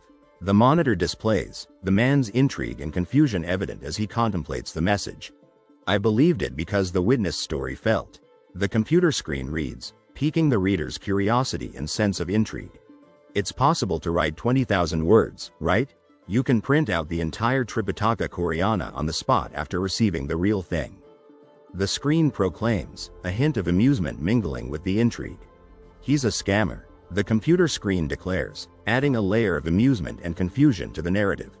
Is this a scam? But no matter how you look at it, how can you get rid of monsters and rifts at once? The man muses, his brow furrowed in skepticism and concern as he scans the information on the screen. He can't do something like this. The man mutters to himself, his gaze fixed on the computer screen. It must be the high rank's unique skill. Wow, there's a penalty? I'm really grateful as someone who commutes to and from Seolang. The man exclaims, his surprise evident, and obviously, that aftermath, it's gonna be big.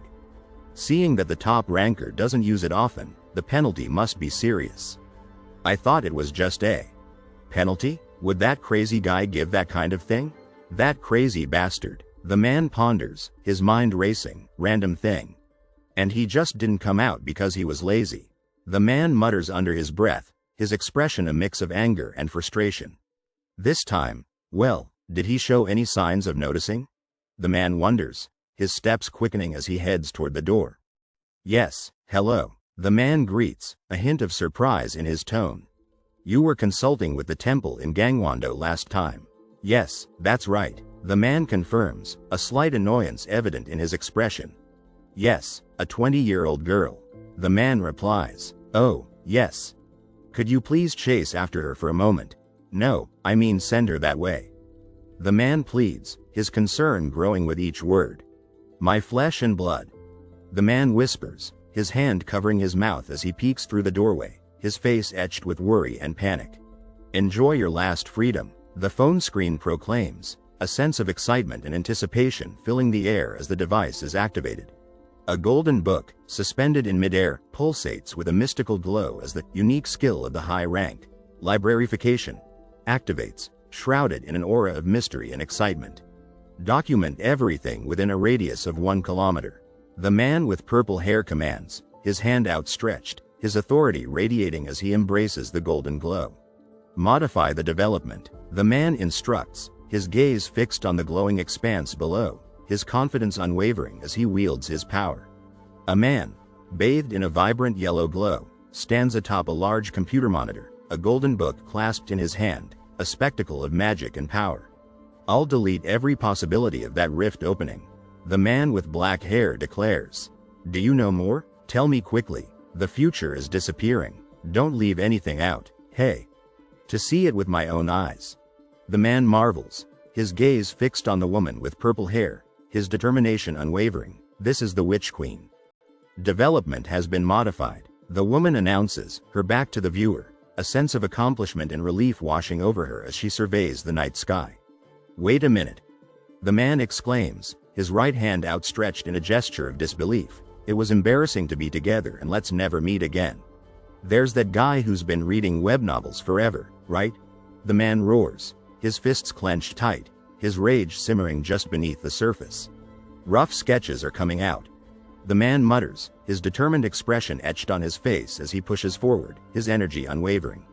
That item looks good. Where did you get it? The man inquires, his smile wide and innocent. Witch Queen.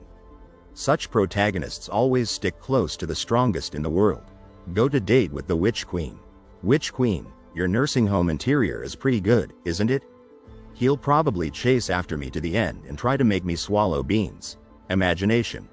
Oh, I finally got Wi-Fi in this urgent situation.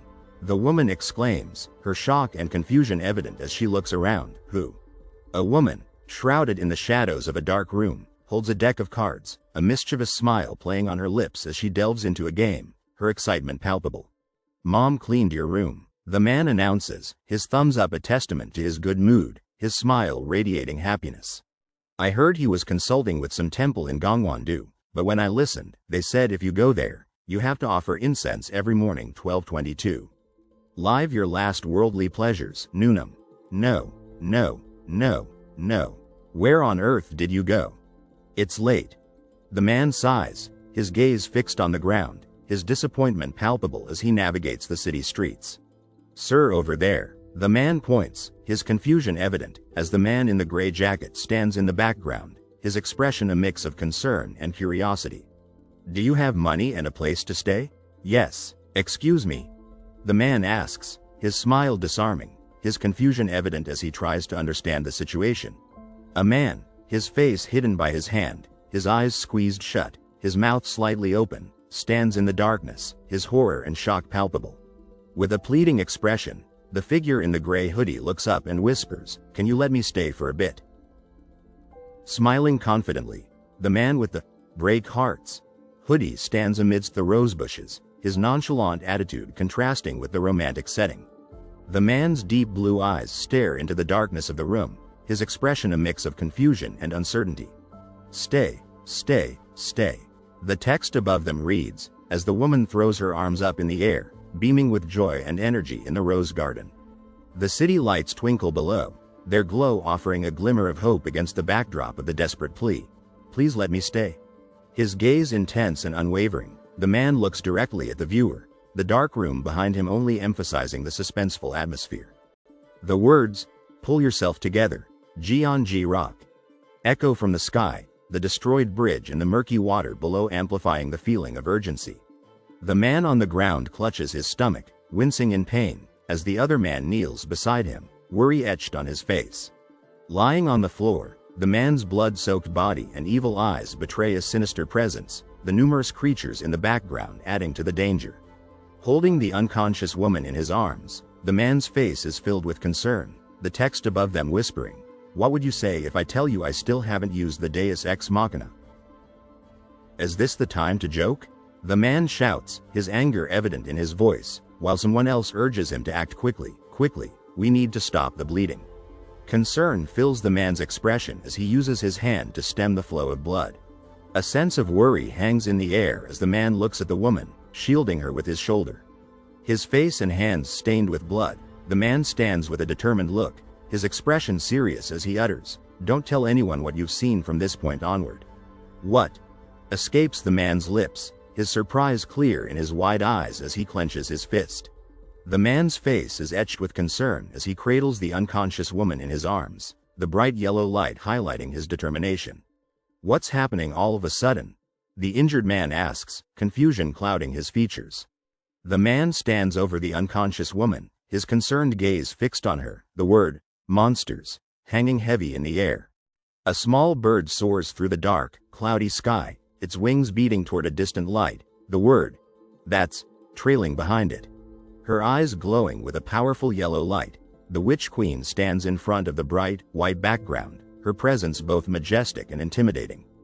A powerful blue dragon soars through the sky, its sharp teeth bared and its wings beating furiously, a figure perched precariously on its head. The dragon's yellow eyes stare directly at the viewer, its menacing expression and powerful presence emanating from the image. The hooded figure runs frantically across the swirling beige background, her determined expression betraying her panic. The figure in the black hooded cloak plummets through the air, the bright yellow starry background only amplifying the speed and fear of her descent. The man stands frozen in shock, his gaze fixed on the retreating figure in the black hooded cloak. The questions, "Did you do that to him?" and "Tell me the truth?" hanging in the air between them. "I may not be responsible, but," the man with blue hair confesses, his expression serious as he contemplates the situation. The man's face is etched with regret as he clutches the unseen person. "Even though I didn't cause the injury, he got hurt because of me. I'm sorry." The man with blue hair stands before the hooded figure, a curious expression on his face. "And you are?" he asks, while she replies, "I am Baek Do-hyun." The hooded figure stands against the cloudy gray background, her eyes fixed on a point below, her expression a mix of contemplation and concern. The woman's hooded face remains hidden, her eyes smiling as she whispers, "Guardian of Goodness, huh? That title sounds impressive." While the man behind her stares at the colorful sunset, his surprise evident. The woman with purple hair, her dark jacket framing her determined expression, stares directly at the viewer, her words ringing with confidence. I'll make things a bit troublesome for you." A sense of mystery hangs in the air as the building stands tall against the dark blue sky, the inscription, "Baek Do-hyun's house," promising secrets and suspense. The man clutches his fist, worry etched on his face. "I brought a toothbrush and other daily necessities," he mutters, but a wave of sadness washes over the scene as one man sleeps soundly on the bed while another stands in the cluttered kitchen, holding a black bag. The words, "What happened to the master bedroom?" and "You're here?" "Give me the melon," add to the atmosphere of surprise and curiosity within the messy room. The woman lies on the bed, her face a picture of shock. "Why is the Wi-Fi password so easy?" "It was 123,456,789. she exclaims, her disbelief palpable. A smile lights up the woman's face as the man hands her something. "Huh. Here you go, the melon," he says, his kindness and joy evident.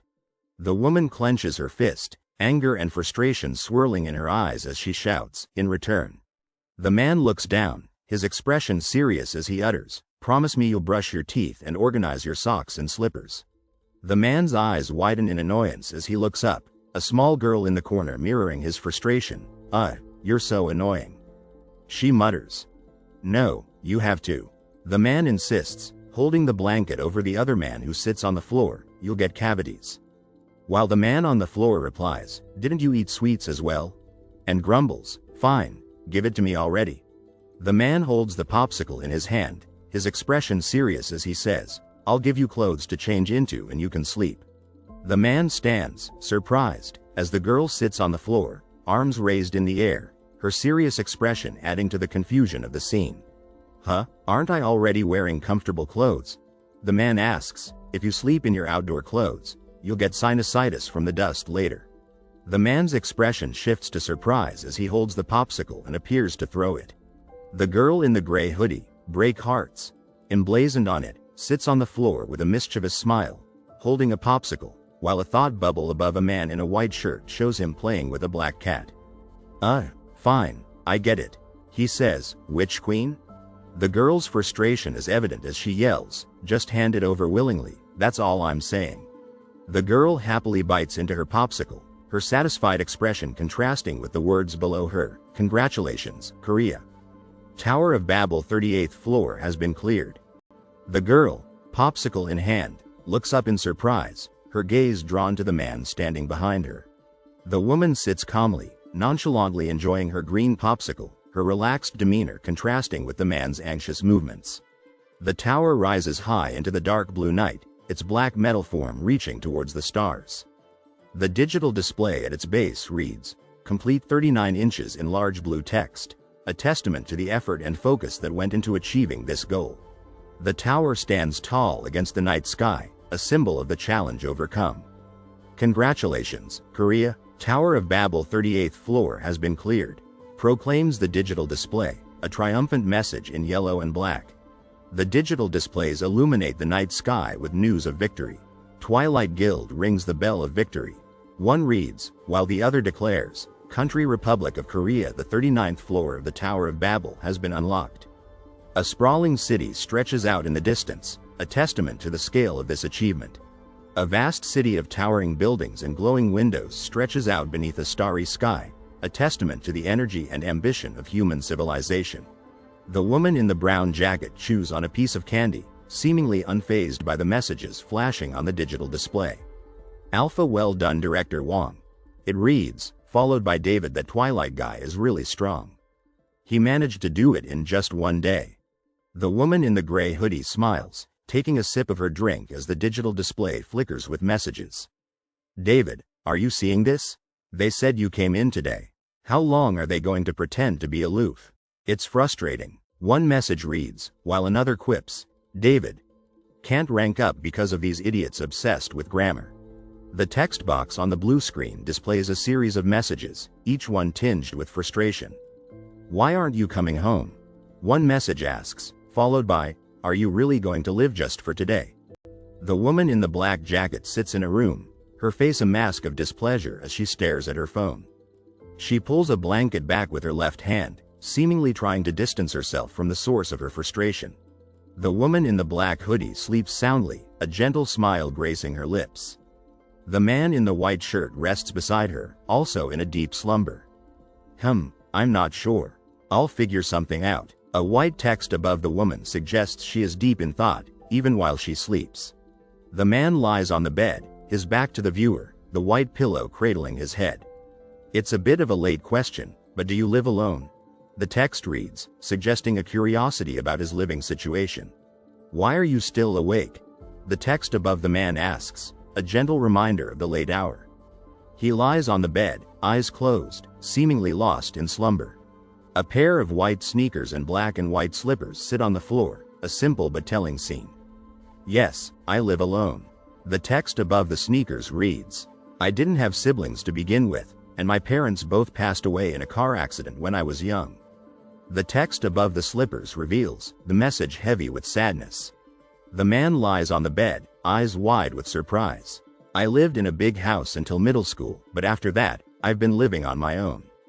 He says, followed by a questioning, why are you interrogating me all of a sudden? The woman lies on the bed, her eyes closed, a sense of weariness etched on her face. Just 'cause. The text reads above her, I'm in the house of someone I don't know, so I feel like I should at least know you better. The text continues, a hint of curiosity in its words. The man lies on the bed, his back to the viewer. It's the same for me as well, since you're a woman I don't know. The text above him says, echoing the sentiment of the previous message. The man on the bed, his face hidden from view, speaks with a weary voice. I don't even know your name, he says, highlighting the strangeness of their situation. The woman with blue hair on the bed looks up in shock. You don't know my name? She exclaims, eyes wide with disbelief. JYO, and the Witch Queen, that's all I know. The text to her right adds, even that you're younger. The text below her finishes, confirming the oddness of their encounter. The man on the bed frowns slightly, a look of confusion on his face. The text above him reads, reflecting his uncertainty. The man on the bed, his back to the viewer, speaks in a tired tone. They say I regressed. The text above him says, a statement that seems to have taken him by surprise. The man on the bed looks shocked, blue eyes wide with disbelief. But you don't even know that. The text above him reads, highlighting the unusual nature of their interaction. The woman hangs upside down, her blue eyes wide with shock as she stares at the reader. The full moon shines brightly in the night sky, casting an eerie glow on the scene. The woman in the black hooded sweater stands by the bed, her gaze fixed on the man. It seems. The text above her reads, we aren't really that close, huh? The text below her says, a touch of sadness in her voice. The man lies on the bed, his mouth open in a silent cry, a look of pain etched on his face.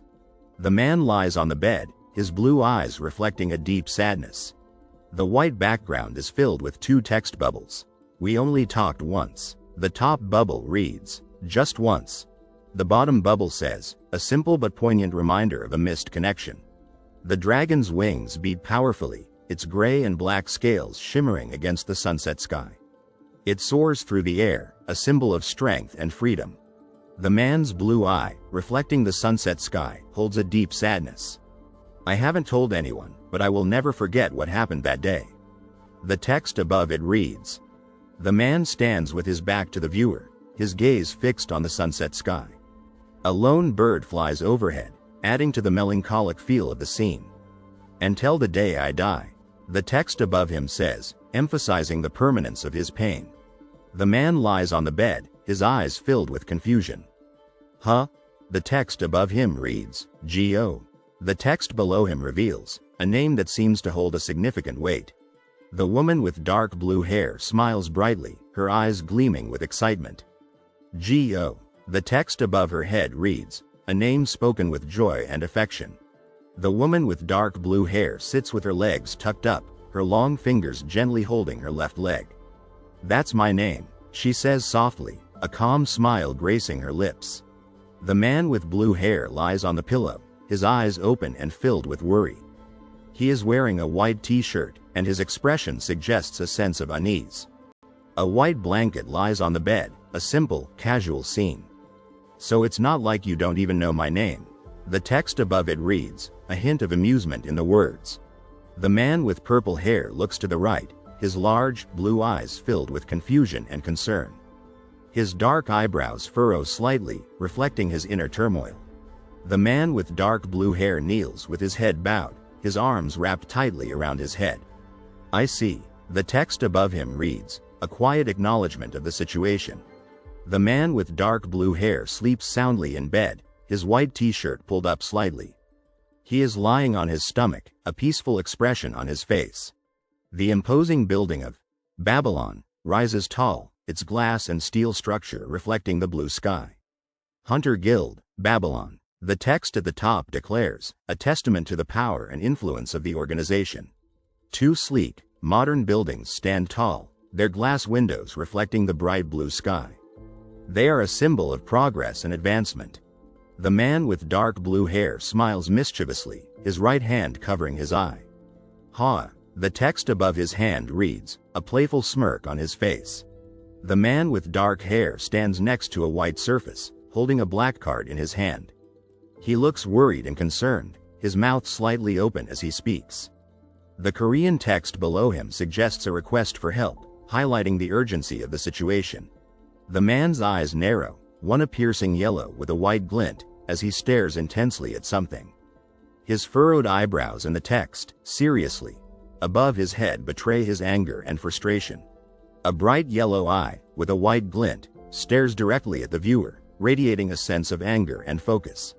The man pulls at his hair, frustration evident in his dark eyes. This person driving me crazy. The text above him reads, revealing the source of his anger. The man sits on the white chair, his black pants and leather jacket adding to his tense appearance. His legs are crossed, a posture that suggests a simmering frustration. The woman with dark purple hair grins mischievously, her tongue sticking out as she holds a black card in her hand. Her light purple eyes gleam with amusement, and her relaxed posture suggests a playful spirit.